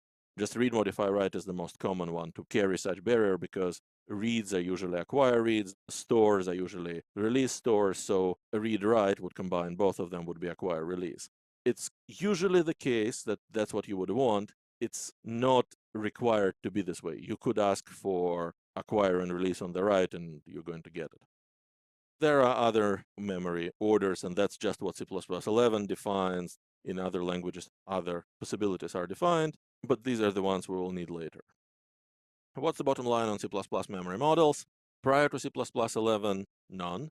C++11 and going forward, we have a memory model in the standard. There have been some corrections after C++11, minor tweaks for the most part. Two main pieces to that memory model in C++11. One, it defines a memory location, which is actually very important. As I said, in C++03, you could observe race conditions between two adjacent bytes if you write them from different threads. So C++11 defines that that's not happening. That's as far as memory location. As far as order, by default, you get no order guarantees from the language. Now, it doesn't mean that there are no order guarantees. It just means that the language doesn't require any. Your hardware may have some. The compiler, of course, may do some reordering and weaken those guarantees. But the language doesn't require any guarantees. You can explicitly ask for a particular memory order on specific operations, and you have choices from relaxed, which is no guarantees, to the total sequential, which is everybody sees the same order. In practice, if you ask for a weaker memory order, it doesn't mean that you're going to get that. You will get that or a stronger memory order, depending on what's available on your hardware.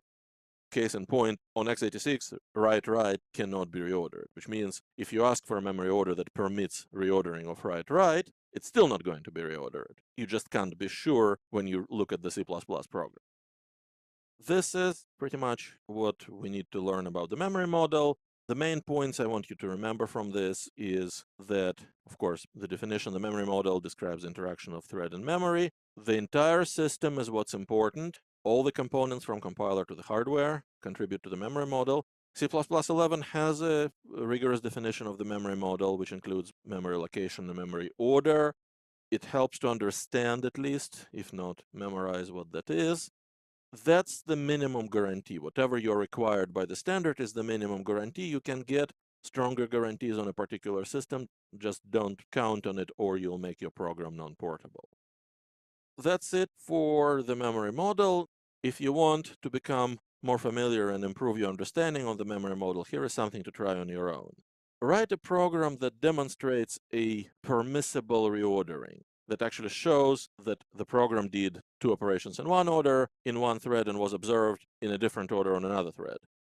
Several things to warn you about. First of all, you have to deal with the compiler first, because compiler can also do its own reordering. Declaring your variables as volatiles is a surefire way of preventing compiler reorders. Depending on what hardware you have, this may be harder or easier to observe. On x86, you only can see write-read being reordered. It makes one thing easy. In order to see something reordered, you will have to do reads. So read-read cannot be reordered, at least. So if something gets reordered, you can be sure that it wasn't the reads. But it's not that easy to see write-read reordered. And more importantly, may be reordered doesn't mean gets reordered every time. It means the hardware can reorder operations when it somehow improves efficiency. Doesn't have to. You could run a million times and not see it happening. Another important thing to point out, the code that you will write is, from the point of view of the standard, is undefined behavior. Well, its implementation is platform specific. We're specifically targeting a particular platform, knowing what's reordered on this platform. So once you finish writing it, we'll never do that kind of code again. But it may be interesting to see how a memory model guarantees actually manifest themselves in practice. Welcome to the next lesson of the High Performance Computing in C++ course. We covered some of the memory ordering issues before. Now it's time to dive head-on into the tool that you as a programmer need to use to control memory order and synchronization in your concurrent programs. This is again going to be pretty heavy in terms of terminology and definitions and concepts class, but I'll make it up to you toward the end of this lesson, I promise. Let's start with a very kind of roundabout introduction to memory barriers. And let's start with a specific example that at first seems to have nothing to do with memory barriers. We're going to talk about the problem of singleton initialization in a multi-threaded program. Singleton is an object that has to exist in exactly one copy. So one instance of this object exists in the entire program for all threads of this program. Well, let's see this example. We have a class widget that has a thread-safe function transmogrify. Well, we're just given a guarantee that it's thread-safe. What does it mean, thread-safe? It means that if two threads call transmogrify on the same widget at the same time, it works correctly. We have this function called operate widget. It's not a member function, it's a standalone function that does two things. It creates a static instance of the widget. This is what makes it a singleton. So in a C++, static variables, including the ones that are local in a function, so static local, are created the first time the execution goes through this line of code. And from that point forward, you should get that copy, that instance that was created on the first pass. And then we'll call transmogrify on that one and only singleton widget. And after that, it's all easy. Transmogrify is thread safe. So the question is the whole operate widget function as a whole thread safe? Obviously, transmogrify is, so our focus is going to be on the first line. The key point here is, by design, there should be only one widget. So what happens if multiple threads attempt to initialize the static at the same time? In C++11, the standard actually does say what happens, and the answer is you get one copy of the widget and all threads see that one copy. So everything works exactly like you want it to work. It's a singleton. In C++03, the standard doesn't say anything about threads, so the answer is possibly. Well, let's say either you're writing it on C++03 compiler or you're doing some more complex but still a singleton initialization. Let's dive deeper and understand what's going on inside, whether the compiler is doing it for you or you have to do it by hand, but how is the static initialization, the singleton initialization, implemented and what happens when multiple threads need to initialize the singleton. So this one line of code is basically what we'll be focusing on for the rest of this section. This line of code unravels to something like this. First of all, we have a pointer, and initially this pointer is null. Usually it would be what's called linker initialized, which means it's null when the program is loaded into memory.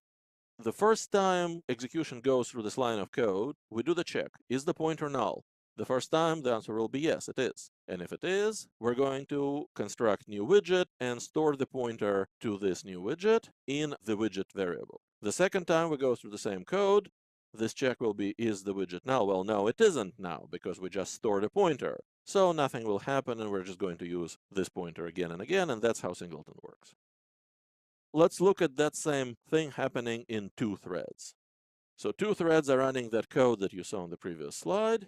And let's say thread 1 gets to the check first, then thread 2 gets to the check, and we have a data race. Because they both see null, so they both go and construct new widget, and they both go and assign their new widget to the pointer. Well, one of them wins this race. The prize isn't really worth winning. The first one lost its pointer to the second one. This memory, there is no pointer to it anymore, anywhere in the program. This result of this allocation here will be leaked. Now, that doesn't seem so bad, but consider now the fact that in addition to actually leaking this, the first thread could have actually done some operations. It could have had enough time to call transmogrify on this first widget before the second thread does the second and final assignment to the widget. Not only you have leaked one widget, but your calls on the singleton may not be on the singleton, because there is a window here between the first assignment and the second assignment, and any call to transmogrify that is done within this window was done on the first widget, and everything else in the program was done on the second widget. You have violated the design constraint that this should be a singleton. The fundamental problem here is that this comparison, which is a read, we read the variable, load into register, and compare it, and this assignment, which is a write, they're not done atomically. We do the read, then there is some time for the variable to change, and only then we do the write. Concurrent, non-atomic access to shared data is what race condition is pretty much defined as. So we have a race condition. Which also means that static initialization without any kind of protection is not thread safe. I did say that C++11 static initialization is thread safe. All it means that C++11 static initialization does not boil down to the code we just saw. What could it be done? Here is a simple example. This will make it thread safe. We have a mutex, we take a lock, we do the check and the assignment, and we unlock. Now, this is guaranteed to be thread safe. Only one thread can be within the section between the lock and the unlock. So only one thread will do both the comparison and the assignment at a time. The next thread will not go in until unlock is called. So the next thread will see the result of the assignment and will not do the new widget. There is no tricks here. This works. This is guaranteed to be thread safe. There is a downside. And the downside is every time you go through this code, you're going to take a lock, do a comparison with null, and every time except the first time, you're just going to ignore this and do the unlock. Now, to do the comparison with null, you don't actually need a lock. If all you wanted is do a comparison with null and it's going to fail, you don't need a lock for that. Other than your first initialization and possibly any other initialization that happens at exactly the same time, and that's not many, all other times in your program when you run through this section of code, you're taking this lock for nothing.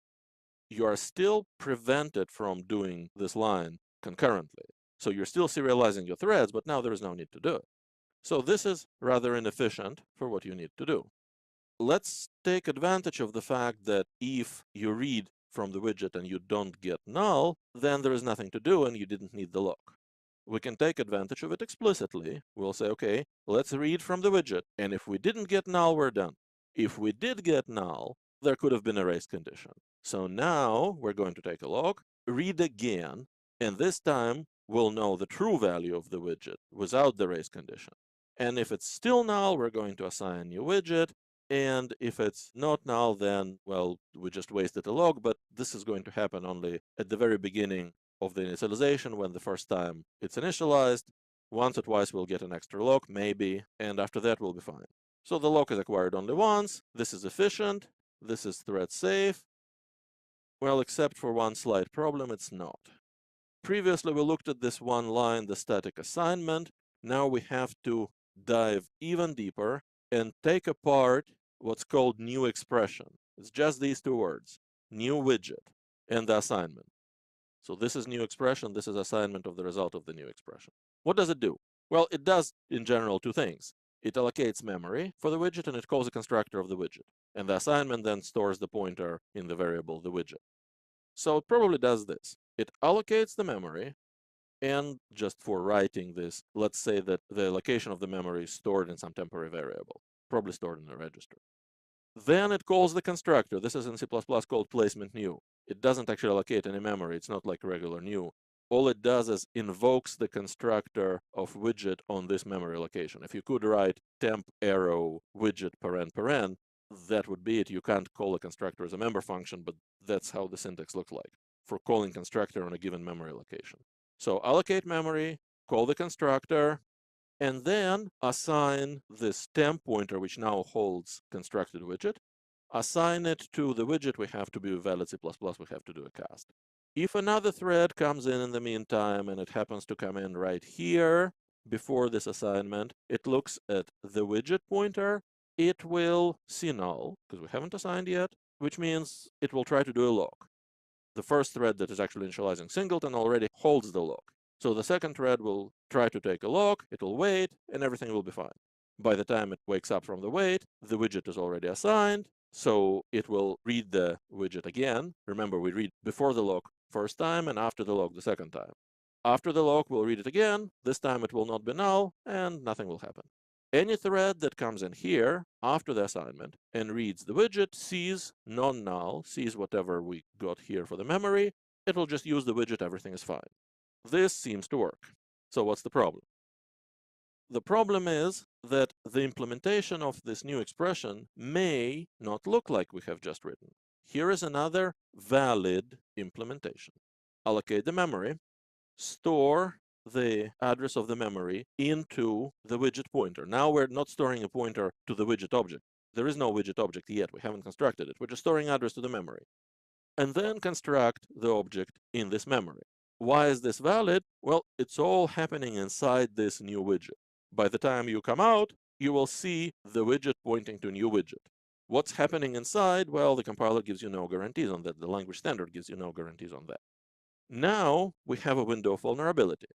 Another thread that happens to read the widget pointer right here between the assignment and the placement new will see a non-null pointer, but that pointer doesn't point to an object. It points to uninitialized memory. So another thread will come in and call a member function, uninitialized memory, anything can happen. The problem here is that the compiler can basically reorder the components or the parts of the new expression any way it wants, as long as the result is the same. Scott Meyer says, the ingenuity of a C++ programmer knows no bounds. We can try to force our way with the compiler.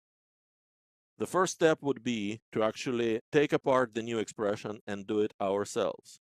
This is what we wanted to do, so let's do it. First, we'll call malloc. Then we will construct an object. What we don't want is the assignment to happen second. Okay, the assignment is not happening second. We will call the constructor ourselves if we have to. And then we will do the assignment. There's just one problem. Temp here is an unnecessary temporary variable. Eliminating unnecessary temporary variables is basically what the optimizers live for. That's their favorite thing in the world. After the optimizer has a go at this code, you end up with this. Let's eliminate the unnecessary temporary variable temp altogether, says the optimizer, and store the result of the malloc directly in the widget pointer. And then let's call placement new on the widget pointer. This is a valid optimization, except from the order that we wanted, we happen to go right to the order that we didn't want. The assignment is first. That creates a window of vulnerability until the construction is done. Any other thread that reads this memory right at the semicolon here at this point in time will see pointer to uninitialized memory. So it wasn't as easy as we thought. Well, still, the ingenuity of the C++ programmer knows no bound. We're ready for round 2. We have to do it by hand ourselves with extreme prejudice. Let's declare the variable volatile. What does volatile do in C++? C++ standard tells us what volatile do in C++. Reads and writes of volatile variables cannot be reordered by the compiler. So now this is a write into the temporary. First of all, it cannot be eliminated to begin with. So this write has to happen. This is a read. We have to read the value from temp to get the memory location where to call the constructor. So this is a write. It has to happen. It cannot be eliminated. This is a read. It has to happen after the write. This is another read. We're reading temp and storing it in the widget. This read has to happen, and it has to happen after this read. The widget is not volatile, but we're storing the result of this read, and this read has to happen. Well, maybe this wasn't so easy, but we're finally won. Take a short break to enjoy this victory, because it will not be long-lived. Well, let's continue right away with our investigation of singleton initialization. By the way, this way of initializing a singleton is so common that A, it's worth talking about, but B, it has a name. It's called double check locking pattern. Why double check? Because we check the singleton variable twice. First outside the lock and second inside the lock. So we're checking the widget pointer here. The widget pointer, we're checking it twice. Abbreviation DCLP. So here is our code that we finally forced the compiler to respect. First, we allocate the memory. We store it in some temporary location. Then we construct the object that's writing into memory. Here is this memory of the object, widget. The constructor will initialize this memory and construct a valid object in this memory location. And this will happen first, because volatile. And then we will finally do assignment of the widget pointer from the temp. And again, temp is volatile, so reading from temp has to happen last, which means the assignment has to happen after the reading. So this will happen second. Still enjoying the victory? Okay, let's look at this one more level deeper. This is what actually happens in hardware. The previous view was from the compiler point of view. We have the processor and the memory. The hardware has this thing called cache. Sits between the memory and the CPU, stores recently accessed parts of memory. We've seen this before. The CPU has no choice. It will write the widget object first and the pointer to the widget second. Volatile writes cannot be reordered, and volatile reads and writes in our case. But that cache is specific to this CPU. Nobody actually sees it other than the CPU. What other threads running on other processors see is this memory. And how does the memory trickle down from cache into main memory? Well, the answer is in whatever order the hardware wants. For example, in this one. First, the hardware decides, let's write these bytes into memory. Now this pointer is already pointing to this location of the widget, but this memory hasn't been initialized yet. It's still sitting in the cache. Later, the hardware goes and writes this memory. A lot of memory to write, big object, takes time. Well, that may not be the reason why, but you don't need the reason. It's hardware algorithms for flushing cache are complex and rather unpredictable. We won the battle with the compiler just to lose it to the hardware. Other threads running on other CPUs will still observe a non-null pointer pointing to uninitialized memory, at least for a certain window of vulnerability. At this point, you should be thoroughly confused, because basically I have just explained to you why locks cannot possibly work. Why did I just explain to you how locks cannot possibly work? Let's go back to the lock implementation. Forget the efficiency. Let's figure out why it's correct at all. Here is our line that we're trying to protect, and here is the lock. Inside the lock, there may be a lot of stuff, but fundamentally what the lock boils down to is there is a flag. It's 0 if it's unlocked, it's 1 if it's locked. Going to basically keep reading it. If you read it, if it's 1, it means the lock is locked. Well, keep reading. If you got 0, yeah, you have to write 1 so everybody else knows that the lock is taken, but this part is what's interesting right now. I have just explained to you why there is no order between cache and memory. So what happens when somebody got the lock and wrote 1 into the lock, but that's in cache, hasn't trickled down to the main memory yet? So another thread comes in, reads the value of flag from the main memory and still gets 0 and proceeds assuming that the lock is not locked and tramples all over this widget that was already created. So basically, this code implies that flag inside the lock is written first and the widget is written second. If the cache to memory transaction can reorder the writes, why can't flag be written second and the widget first? Well, the answer is this never happens with locks, and we have to understand why to go any further. This confusion is useful. It actually deepens your understanding. So let's take a break while you can focus on this confusion and hold on to it. In the next lesson, I'll explain why it doesn't happen and how you can actually write correct programs. Welcome back to the class on memory barriers. I wouldn't want to leave you dispirited and confused for long, so let's figure out why locks actually work. The reason the locks work is this concept called memory barriers that is in the title of this class, and we're just now getting to it. I can't just jump in and tell you why locks work. I have to define the memory barriers because they're the reason. But you have already seen that synchronization of data accesses, which is what locks do, locks prevent two threads from accessing the same data at the same time, would not be possible at all if we couldn't control the order of memory accesses, control it in a global manner across all the CPUs. This control is provided by this feature called memory barriers. It's fundamentally a hardware feature. It translates into language. It's a feature implemented by the hardware.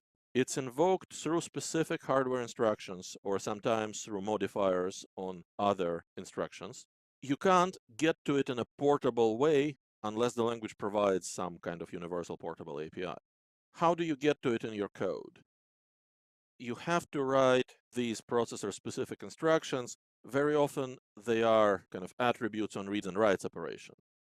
Well, we have just seen it on the example with lock. That operation that reads the flag and the operation that sets the flag of the lock changes it from 0 to 1, that's the point where we would like to have a memory barrier. That's the synchronization point, because that determines the boundary of what's affected by the lock. Everything within the lock-unlock section must be synchronized by the lock. Everything outside we don't care about. For the lack of threads in the first place, C++ 03 didn't say anything about memory barriers either. C++ 11, as a part of its memory model, provides some standard memory barriers. We discussed memory model and specifically memory order before. Memory barriers, as you will see in a moment, almost exactly mirror this memory order. They're really what ensures the memory order. Memory barriers in C++ 11 live in this header called atomic, and they're related to the atomic variables. So I told you just now that memory barriers are usually modifiers on existing operations such as read and write. So in C++, they're specifically modifiers on operations on atomic type. So you can have atomic, it's a template of a struct, std atomic of an integer type. Well, they have some predefined versions of it, but never mind that. What are the member functions? For example, there is load. It's a read. Let's look at the signature of the load. It's a member function of atomic. It returns the underlying type. So you have atomic int, you get back an int. But this is the interesting part. You have this optional argument, well, it's defaulted argument, memory order. So you can write load of a value, and the value is actually the memory order. It has nothing to do with the value of the variable. It determines the memory order. It's defaulted to sequential consistent. Now we have to go look at the memory orders. So these are the same memory orders as we saw in the memory model. These really literally are the same memory orders. They're defined in the atomic header. In addition to being part of the memory model, they are the parameters to atomic operations such as load. And by default, you get the highest memory order sequential consistency. You can ask for a lesser order, and then you will get fewer guarantees on this load. Well, that was load. Let's look at the store, for example. I won't make you go through all of them. Store has the same thing. Now, store doesn't return anything. It takes the value that you want to be stored into the object, and it has a second optional argument, which is again the memory order. Same thing by default, it's sequential consistency. You can ask for a lesser order if you want. And the same is true for other operations on atomic variables. We'll see some of them later. Let's not go through all of them right now. what we just saw actually was the memory barrier. The memory barrier is defined in C++ by this memory order attribute on loads and stores. And what it means is that this particular load and store will not just be a load, but it will be accompanied by a memory barrier. Some kind of memory barrier is necessary, unavoidable. You have to use it in order to write any correct concurrent program. Whether you write it explicitly or not, that's a different story. Here are the memory barriers that you need to know about. You have seen several in the C++ 11 memory order page. Well, I'll simplify it for you a bit. So we'll focus on these two. There is acquire memory barrier. What acquire memory barrier guarantees is that all memory operations, that's all operations, both read and write, that are in the program order scheduled after the barrier. In the program order just means in the code that you have written. So you have load with acquire, and then you have some x equal 1, y equal 2, and so on. That's after. All of these operations become visible after the barrier. Note that it refers to all operations, not just operations on that same variable that you were loading, but on the entire memory. It's a global transaction. Let me illustrate. We have our program order. We're going to read some variable, write some variable. Here is our read or load with acquire barrier, and then there is more writes and reads. What's the actual order? Well, this is a possible actual order. Before the acquire read, there are no ordering guarantees, so the write could actually be moved before read. Furthermore, there are no guarantees on the operations that happen before acquire read that they can't be moved past. They can be moved down.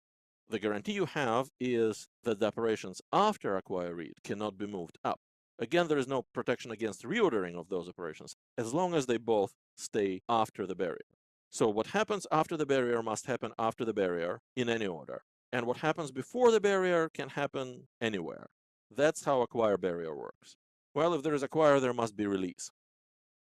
The release barrier is kind of inverse guarantee that all memory operations scheduled before the barrier in the program order become visible before the barrier. Again, note all operations, which means reads, writes, and on all the memory. So let's illustrate. I have some reads and writes before a release barrier, and let's say this release barrier is on a write operation, and I have some reads and writes after the barrier, and this is a valid, not the only valid, but a valid actual order. Anything that was before is still before the barrier, could be reordered, but has to happen before the barrier. Anything that was done after the barrier can be reordered anywhere, possibly before the barrier. How does it help us with locks? Here is our program order, and let's say that we read the lock with an acquire barrier. So reading the lock actually not only reads the lock, but it also sets the lock to locked. It's the read modify write operation.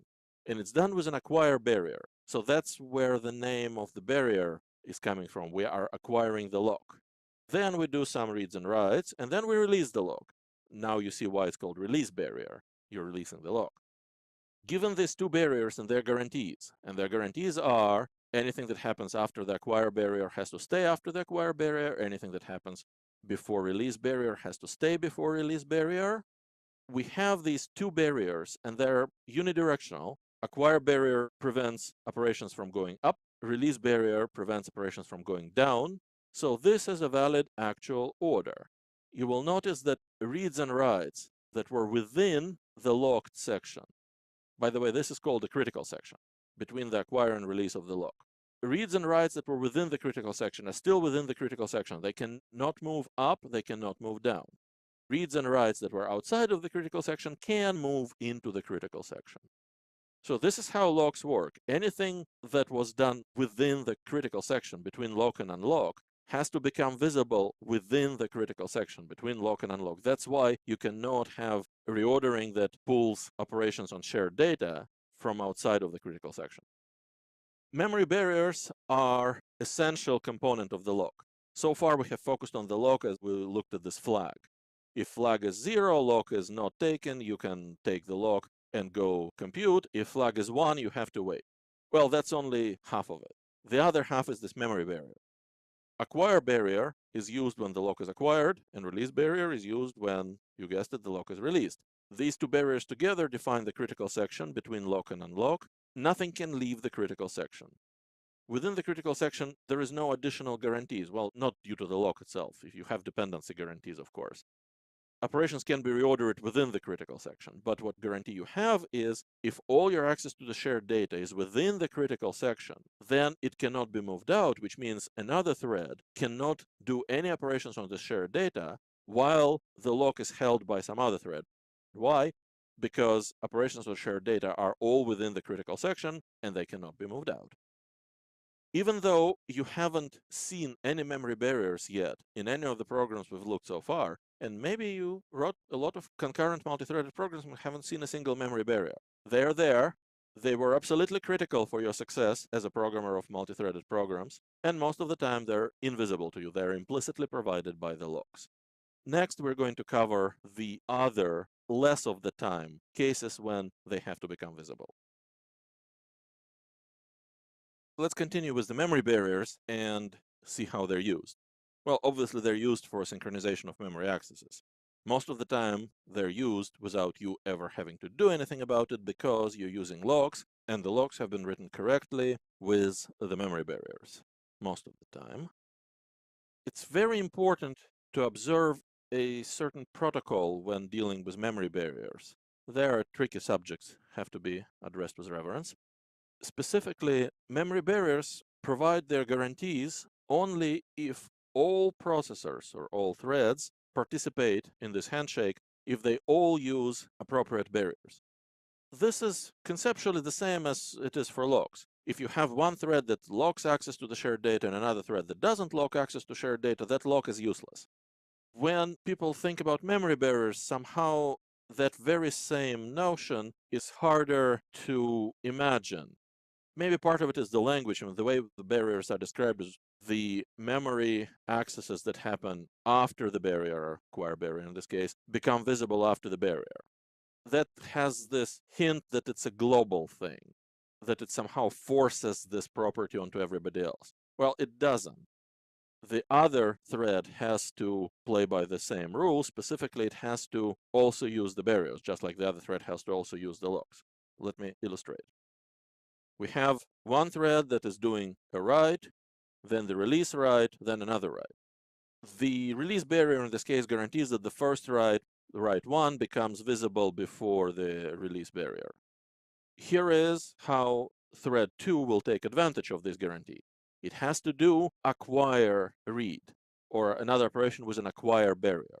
If it does the acquire read, and then it will read the first variable, it will see, it's guaranteed to see the results of the first write. So write 1, whatever that wrote into memory, that's what you will get when you do read of the first variable. You're doing write 2 to a different memory location somewhere, that's after the barrier, there are no guarantees for that. You may or may not see the results of write 2. But the first write to its memory location will be seen if you do a read after an acquire read. What happens if you don't do an acquire read? Anything can happen. So for example, you do a read after an acquire read, and you can see the state of the memory as it was before the first write. Even if you're doing this read after the first write, the state of the memory you will see will be as if it was before the first write. That's why we talk about memory visibility. You may have done the write, but it hasn't become visible because your other thread has not respected the memory barrier protocol. Now, fortunately, the memory barrier protocol is actually very easy to remember. If you're doing a release barrier in one thread, there has to be an acquire barrier somewhere else. Otherwise, your release barrier is useless. And the same is true if your thread has an acquire barrier, you have to look for another thread that does the release barrier, and that's between these two threads is what synchronization provides its guarantees. If you have a thread that does not do any barriers and still accesses the shared variables, that's a mistake. So for every release barrier, there must be an acquire barrier somewhere else. And for every acquire barrier, there must be a release barrier. When they're provided implicitly by locks, that happens automatically because every time you take a lock, it's an acquire. Every time you release a lock, it's a release. If you're doing your own memory barriers, you have to respect that memory barrier protocol. Now, here is a very important point. The memory barriers, they're implied not by the code that issues them, but by their actual use.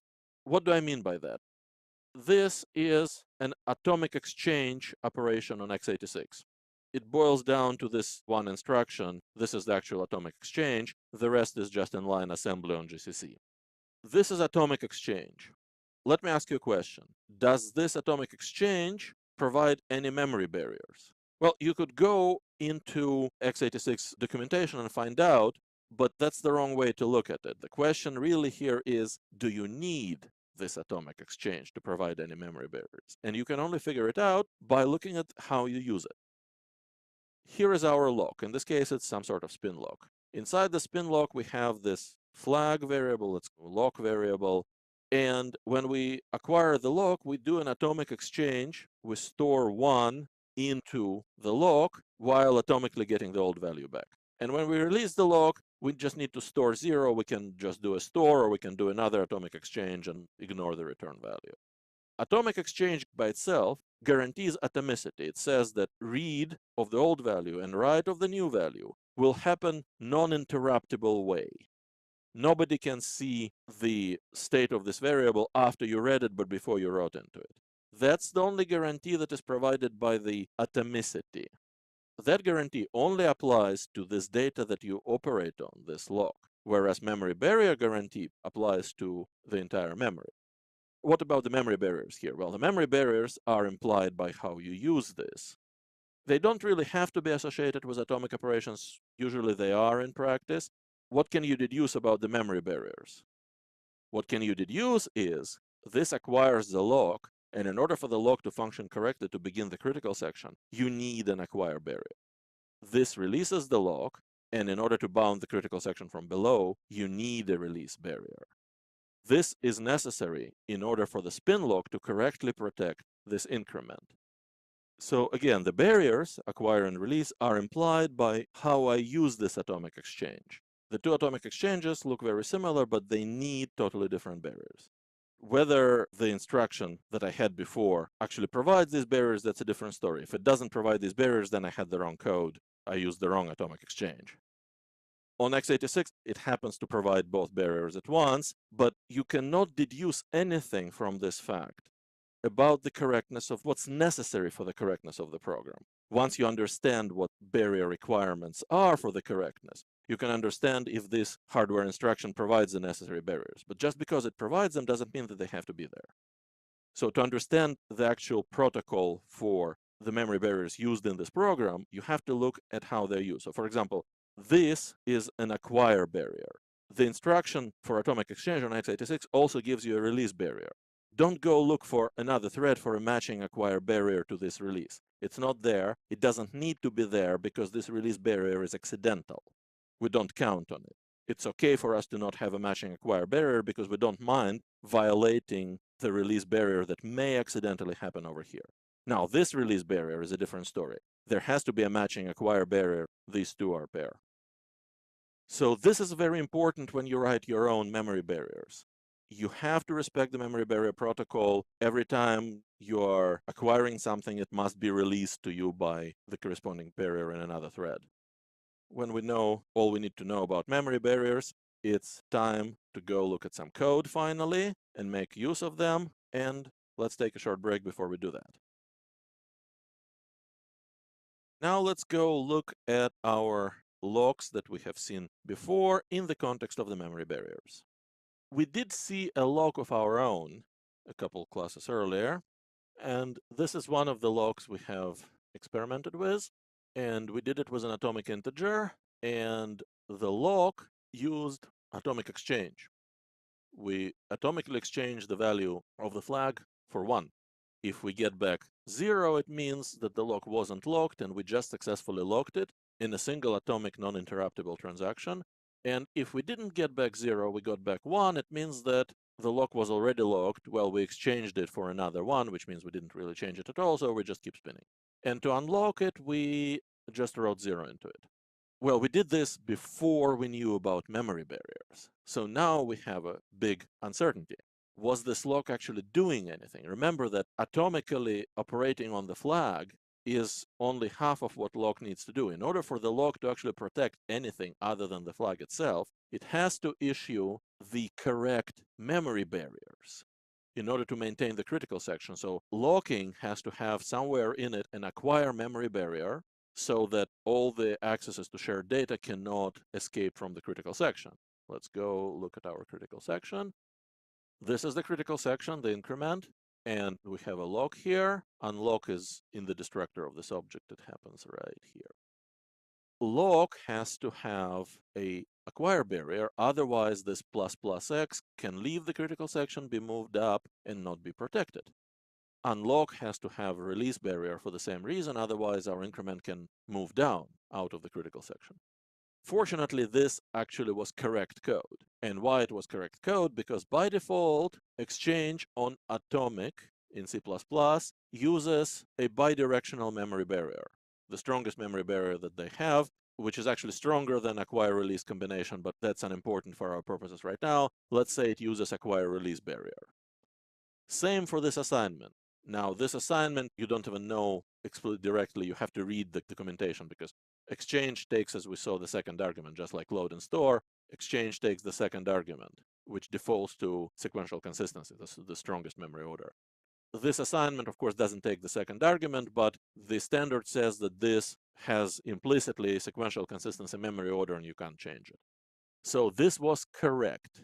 It was unnecessarily restrictive. We were taking acquire release, or actually sequential consistency memory barriers in both lock and unlock, but at least acquire barrier was here, well, plus some other barrier, but acquire was here, and release was here, so this code was correct.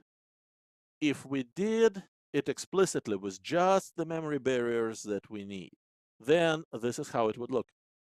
So here is our exchange, and now we have to be explicit about the memory order, and we're saying memory order is acquire.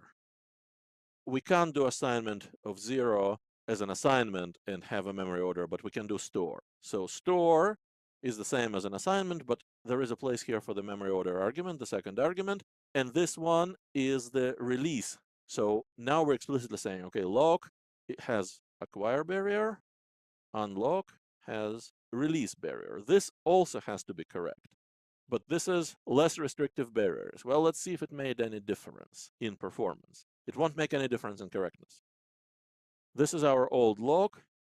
It compiles, it runs. The timings are maybe slightly different from what we saw when we ran it last time. There are some fluctuations run to run, but this is the ballpark.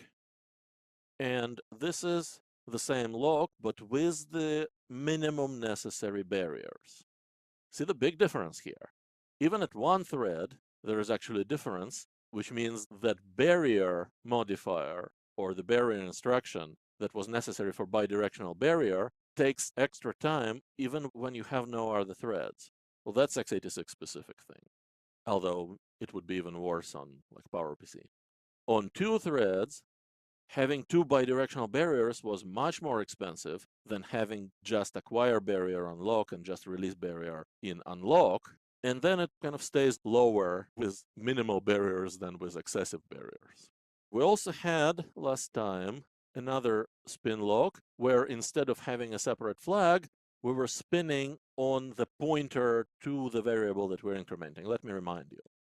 So what we have here is a pointer to the variable x that we increment. Let's go back up and see it. So we have an atomic pointer because we're actually going to be using it also as a spin flag. So it's an atomic pointer.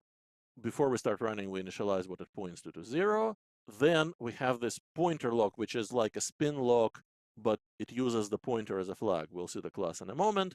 When we lock it, we both get the value of the pointer, store it in a local variable, and make this pointer unavailable to all other threads. How do we do that? Well, we exchange atomically the pointer with null, which makes, of course, the pointer not point to the variable that we're going to increment anymore. By the way, where do we get the variable that we're going to increment? Well, here is operator new. So we allocate memory for unsigned long. So we're atomically exchanging the pointer with null, simultaneously grabbing the old value, and we return this old value here. It returns a pointer to unsigned long, which is the copy of what we grabbed atomically from the pointer. To unlock, we just store the old pointer back. After we successfully locked the lock, this atomic shared pointer is now null, and the thread that called the lock and got back the return value is now in possession of the only copy of the real pointer. So it can proceed to dereference the pointer and increment without any fear of race conditions.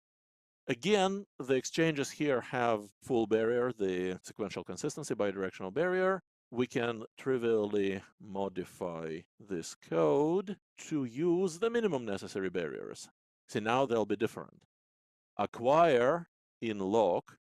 Remember, we saw before for example, CPP reference webpage talks about a release barrier on a read modify write operation. Well, this is a read modify write operation. I told you doesn't have to be release barrier. You can put acquire barrier on a operation that is essentially a write, and it's fine. And here is store with the release. Other than that, there are no changes in this code. We can expect similar performance improvements. The pointer lock, as we call it, is a little faster than the spin lock because it has one shared variable instead of two. Spinlock has a spin lock itself, and the data we increment is still shared. It's just synchronized. Now pointer lock has only one, the pointer. Using the minimum necessary barriers makes it significantly faster. There is one more optimization we can do here. So let me show you what it is and then explain. I told you that exchange is a read modify write. It's also atomic, which means it combines read and write in a single operation, and in fact, it always writes. See, this is an unconditional write. We're always writing one. The only reason it sometimes behaves as if nothing happened is because sometimes we write one where there already was a one. But the hardware doesn't know that, which means from hardware's point of view, it's always a write. When you do a write, you write it into first the local cache of the CPU, and then it has to propagate all the way to the main memory. Remember, this is atomic operation, which means all other CPUs are guaranteed to see the final result of this operation. So once you start writing, no other CPU can see this memory until the write finishes, until the value from the cache trickle down all the way to the main memory. This takes a long time. We've seen this before. So every time I do this atomic exchange, and another CPU is trying to read the value from flag, the other CPU has to wait for the results of the atomic exchange to trickle down through the main memory. This is critical when flag changes from 0 to 1. Well, when flag changes from 1 to 1, if the other CPU saw the old one or the new one, 1 is a 1, makes no difference. We can make this optimization to try to read only from the atomic variable first. So we're going to read, and of course, if we read 1, it means that it's locked and we have to read again. Now, if we read 0, we can't just go and write 1 into it because that would be non-atomic. Somebody can come in between the read and the write and take the lock. So to avoid this non-atomic window of vulnerability, if we got 0 from the read, we have to read again. And this time we read atomically, and there is a chance that the second time we read, it's going to be 1, which means somebody stole a lock from us right between load and exchange. Well, that's too bad. We have to read again. Now, this looks very similar to the double check locking pattern, but this one is correct because we're using the proper memory barriers that prevent the hardware from doing undesired reordering. Also because we're never actually going to go and take the lock just with the load. If the load succeeds meaning give us back 0, we're always going to do acquire. And acquire is going to do acquire memory barrier. I mean, we're always going to do exchange with acquire memory barrier. We don't need any memory barriers at all on the load. It doesn't matter because sometime before the lock call is over, we're going to take acquire memory barrier. It doesn't have to be here. The load can be relaxed. Nothing depends on it. Okay, so this is an optimization. We're going to be basically trying the load.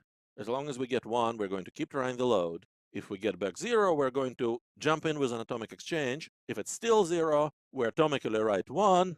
This basically locks down all the caches until that 1 propagates to the main memory. This is necessary this time. This is good. This is what we want to happen. But if it was 1 to begin with, then we're not going to do this exchange. For the store, there is nothing to do. Storing 0 will have this global effect, and all the other CPUs will have to wait until 0 propagates to the main memory, and that's how it has to be, because unlock is unconditional. We're just changing it to 0. Everybody has to see that it now became 0. Now, you can have the same thing for the pointer lock, of course. Again, you can load the pointer instead of the Spinlock flag with the relaxed memory order. If you got back null, it just means, well, we don't have the pointer. Keep trying. If you got back non-null, okay, we have to do the atomic exchange with the acquire memory order, and there is a chance that we missed it. Then we have to spin again. We have here on screen the non-optimized version of the pointer lock, so let's try the optimized version of the pointer lock. Seems more or less the same for small number of threads. It looks like it's getting a bit better for large number of threads, but it's not very definitive on this machine because it's not a very large machine. It only has 4 CPUs. To help us see the effects of the barriers and the effects of the read-read-write optimization, this is what it's called, because instead of just doing read, modify, write, you're doing kind of pre-read, and then you're proceeding with the read-write. So it's read-read-write. We're going to look again at the performance chart that I have obtained from a large machine with 120 cores. So this chart we have seen before. This is the old chart. There's nothing new here. We're comparing Mutexes with the Spinlocks, and as a sort of golden reference, we have the atomic increment, which is a single hardware instruction, does not need a lock, just does atomic increment on an integer. Let's go and add new values. There is a lot of new values to add. We have the barriers, we have the pointer lock with barriers, and we have the optimized version of them. So let's look at this in groups. First of all of our spin locks. This is just spin locks, no pointer locks. At the top, the squares are the old spin lock. Then the triangles are the atomic. And the 2 new data sets are the spin lock with the correct barriers. That's the crosses. And the optimized read-read-write spin lock, also with the correct barriers. That's the circles. Now, as you can see, the barriers make a lot of difference. We have seen this before, using correct barriers.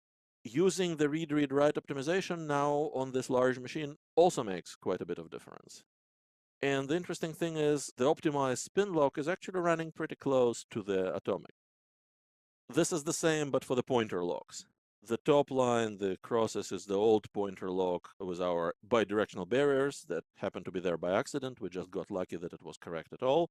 Then the circles and the squares are the 2 pointer locks with the correct barriers. The squares is the optimized one.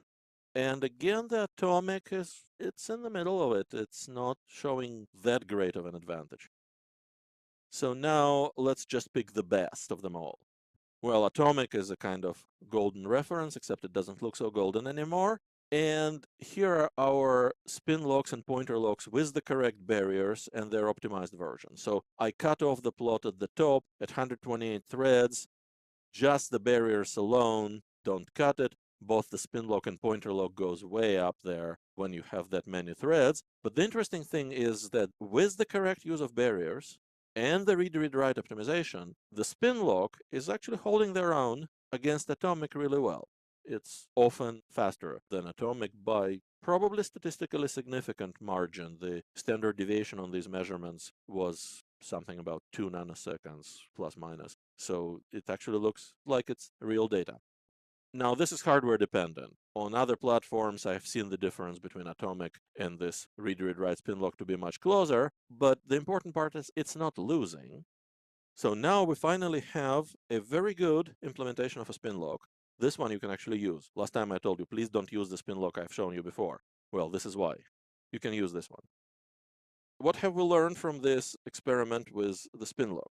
From this moment of panic, which we had when we realized when we did not use the proper memory barriers with our spin lock last time, and we only got lucky by accident, we should learn that memory barriers are absolutely essential for correctness of any concurrent program. Fortunately, they're often implicitly provided by the locks. If you have to use them, you have to use them on all threads accessing shared data, and which barriers you mean to use depends on the role in the code. If you're acquiring the lock, it's an acquire barrier. Our spin lock happened to have a bidirectional barrier in that place. That wasn't what we wanted, and we were paying a price for it. Stronger memory barriers in general are more expensive. Is not always the case on all hardware, but in general that's true. So it does pay off to use just the minimum necessary barriers that are implied by the use in the code. This is all about the theory of the memory barriers as well as their use for synchronization with locks. As you have seen, it makes quite a bit of difference that you use correct memory barriers. For the rest of the class, we're going to be using just these three memory barriers. Acquire, that barrier prevents memory accesses from going up above the barrier. Release prevents all memory accesses from going down past the barrier. Acquire and release is a bidirectional barrier, combines both of these. There are others. On some hardware, they actually make a difference. Meaning on some hardware, it boils down to acquire release or acquire release, but on other hardware, it actually gives you subtle distinctions. It's complex enough without adding more types of barriers, so for the rest of the class, we're going to be using these three. Good enough for most purposes. Now, if you need more barriers, well, there are stronger barriers. They are usually very expensive, but if you need total consistency, you can get it. There are weaker barriers. On some platforms that actually have it, they may be more efficient than acquire and release barriers. On other platforms, it won't make any difference. On x86, you can use acquire, release, and that's basically all you get. If you want to become an expert on memory barriers and just learn it by heart, you may want to do some practice. So here is what I suggest. So far, we have measured the effects of the memory barrier, mostly on the exchange operation, also a bit on the assignment. And we have only seen the effects of using the correct memory barriers versus the strongest memory barrier that we got kind of by accident. If you want to learn more, do a systematic study of different kinds of memory barriers on a particular operation, load, store, exchange, from the point of view of its performance. So load, relaxed, load, acquire, load, release, load, acquire, release. How long does each one take? A helpful hint to you, your results will greatly depend on which hardware you're using, because some hardware doesn't have all of these barriers separately. So when you ask, for example, for a lesser barrier, like you may ask for consume, you're going to get acquire. In order for you to find out whether your results make sense, it may be helpful to you to look at the machine code. If you have two different memory barriers in your C++, but the machine code is exactly the same, it just means that on your hardware, you don't have these barriers differently. The stronger version is given for both of them. On Linux, you can do objdump to get the disassembled machine code in x86 mnemonics. It's not object code, not in binary, but easier to read. Debuggers will help you disassemble it on other platforms. If you do load with two different memory barriers and you get exact same timings, look at the machine code, see if the two different memory barriers actually are different memory barriers. This will give you a really good practice and use of all the different memory barriers and a feel for their cost. And you'll be ready for the next class where we actually get to use the memory barriers in our program in non-trivial ways.